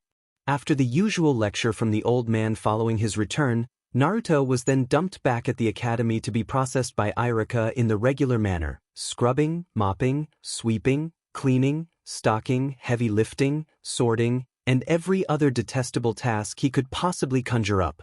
He had shift work at the school on top of his classes, so the Jinchuriki wasn't going to expect any time to sneak any training in until the end of this week. There was no other way to express his disappointment other than through his vocals and the occasional stomping like a child. He was still 10. He had 2 more years till final graduation, so only time will tell if he'll really mature enough. I told you why I was absent. God, he wished Tayuya was here right now. He needed irrefutable proof of his innocence. And I keep telling you, I don't believe you, Irika replied with an amused smirk. Honestly, saving an entire nation from an industrial tyrant who was none other than the world-famous Gato of Gato International in one day? I knew you were an imaginative character, Naruto, but that's just going too far. Yeah. Stop daydreaming, slacker. Kiba shouted from up in his row. You should know better than to mess with us already. We're already wise to a lot of your fooling around, a girl student called out, earning a round of nods from the class. Quit acting so high and mighty. Yeah. Naruto seethed angrily and shouted at them. Shut up. I swear it actually happened. Ever read The Boy Who Cried Wolf? Irika asked with a chuckle before returning to his work. You've led us along with your stories long enough. Now just stand there and take your punishment like a man. This isn't punishment. This is torture. Naruto snapped back, grinding his teeth. I'm bored to death over here. Then use your time wisely to contemplate on your misdeeds, Irika replied offhandedly, keeping his eyes on his work and his pen on the paper. He had to get through to this boy somehow, and what better way than the usual means of physical and mental torment? That night. So this is your home? Tayuya asked while looking around the corridor of the apartment she had just entered. After the long day she'd had up in the administration building getting all of her information sorted through the Hokage and his staff, it was a welcome change to find herself in the residence of the person she would be staying with. It's nice. Thanks. Fair warning though, most of everything you're going to see in this place is brand new, Naruto chirped, kicking off his shoes and leading the way down the hall. He tapped against a wall as they passed it. Tayuya took note of the area he had touched and saw that there was some exposed woodwork in the wall, some new and some dilapidated. She was able to guess from the new wood that the boy had yet to repaint the area from a recent household accident, which had her giggle. Even if you've got nothing else going for you, you sure clean up well. I'm a man with multiple colors on his palette. It's more like a habit than talent, ISCK at everything I don't practice. After destroying an apartment over 100 times and ruining the village 1,000 times more, you'd be surprised how many things you soak in when you're pretty much ordered to clean up after yourself, Naruto informed while gesturing her into a room, which she then took a peek into. This is the lounge, complete with couches, coffee table, television, window, and my snake plant. He pointed at the potted plant sitting quietly nearest to the sill. I water it once a day and fertilize it every few months. How thoughtful, Tayuya exclaimed with a bright smile before moving on. Bathroom and toilet are back there, laundry is over here, kitchen links up to the living room and the corridor, and my bedroom is back here, Naruto informed, opening up said door to the sleeping quarters and showing her in. They stood at the entrance and took stock of its overall appearance. Sorry if it's a bit of a mess. I haven't been here in 2 weeks and I had no idea I would be having someone over. No, I think it's great, the musician replied quickly, taking a few steps into the room and looking around. Of all the chambers inside of the flat, Naruto's room appeared to be the most decorated. He had a desk with all his little trinkets on it, a wall of photographs chronicling many of his grand escapades, a few cupboards, closet, drawers, bedside table and of course his bed, sitting right underneath the window giving him a fantastic view of the village. If nothing else, this third-story home certainly let in a lot of natural light. The girl nodded expectantly. It's just as I thought. She looked across at the blonde and gave him a warm smile. I think I'm going to like it here. I'm glad you approve, Naruto said with a grin, slinging off the katana he had hanging from his shoulder and propping it on the nearby desk. The third had collected it earlier that day for inspection and to verify the boy's story, which meant the blonde was unable to use it to plead his case to Irika. That meant that he had been forced to endure the near-endless hours of punishments the man had lined up for him, much to his dismay. Yep, this was definitely going to be the prize of his personal collection, for sure. He was never letting it out of his sight. So, where am I going to sleep? It was obvious that there was only one bed, and since it had been officially recognized that Tayuya would be staying in this place for an extended PRD, the sleeping arrangements were top priority. This apparently came as little issue to the blonde host, who merely shrugged at his guest's question and nodded towards his comforter. On my bed, of course, the Jinchuriki said with barely any hesitation whatsoever, causing the girl to blush upon processing his response and the straightforwardness of his tone. Naruto blinked at her incredulous stare. What? You thought I was gonna take it and let you sleep on my cold hard floor? He turned and set his sights down the corridor. I'll grab a futon from the laundry. I'm sure I have one stuffed in the overhead that I can use. Okay, Tayuya murmured, watching the boy hurry out of sight and begin rummaging through the washroom for the item in question. He returned with it later on and laid it out on his bedroom floor, pillow and all. After the tour was over and Tayuya was given a rundown on all the essential areas and things she needed to remember, the pair then went about business as usual. While Naruto prepared dinner for the two of them with whatever was still good, The newcomer went to take a shower. They would then later have tea around the dinner table, consisting of cups of ramen that had managed to survive in the blonde's extended absence and orange juice. Though it wasn't much, there would be plenty of time for shopping later. Once that was all done, the pair then headed off to bed. It had been a while since Naruto had used his futon. He remembered buying it a while ago with the express purpose of using it if he had any friends sleeping over. However, with everything that had happened in his life up until now and with his popularity around the village being the way it was, he never got that chance. Until now. Funny thing was though, instead of a guest using his futon, he was using it, while the new resident in his apartment called shotgun on the bed. True, it was by his own decision, it was just good manners. Tayuya had had it rough for a while now, so he had absolutely no problems in sacrificing his memory foam mattress for the floor. After letting Tayuya take the bed first, Naruto then switched the lights off and hit the hay himself. Soon enough, there they were, laying back to back, one elevated above the other with the one on the floor, keeping his eyes locked on the door until the sounds of white noise filled the room. Within minutes, the Jinchuriki felt his brain get pulled into sleep. However, about an hour into it, the blonde was suddenly woken instinctively by the feeling of his bed covers being moved. A few light shuffling sounds later, and Naruto felt a timid figure crawl onto the futon, pulling the sheets back over them carefully before coming to lie behind him. Upon feeling a pair of gentle arms wrap around him and a warm body press up against his back, the Jinchuriki's eyes blinked open and he looked behind him. When he did, he saw Tayuya with her eyes closed and a smile on her face, sleeping peacefully behind him.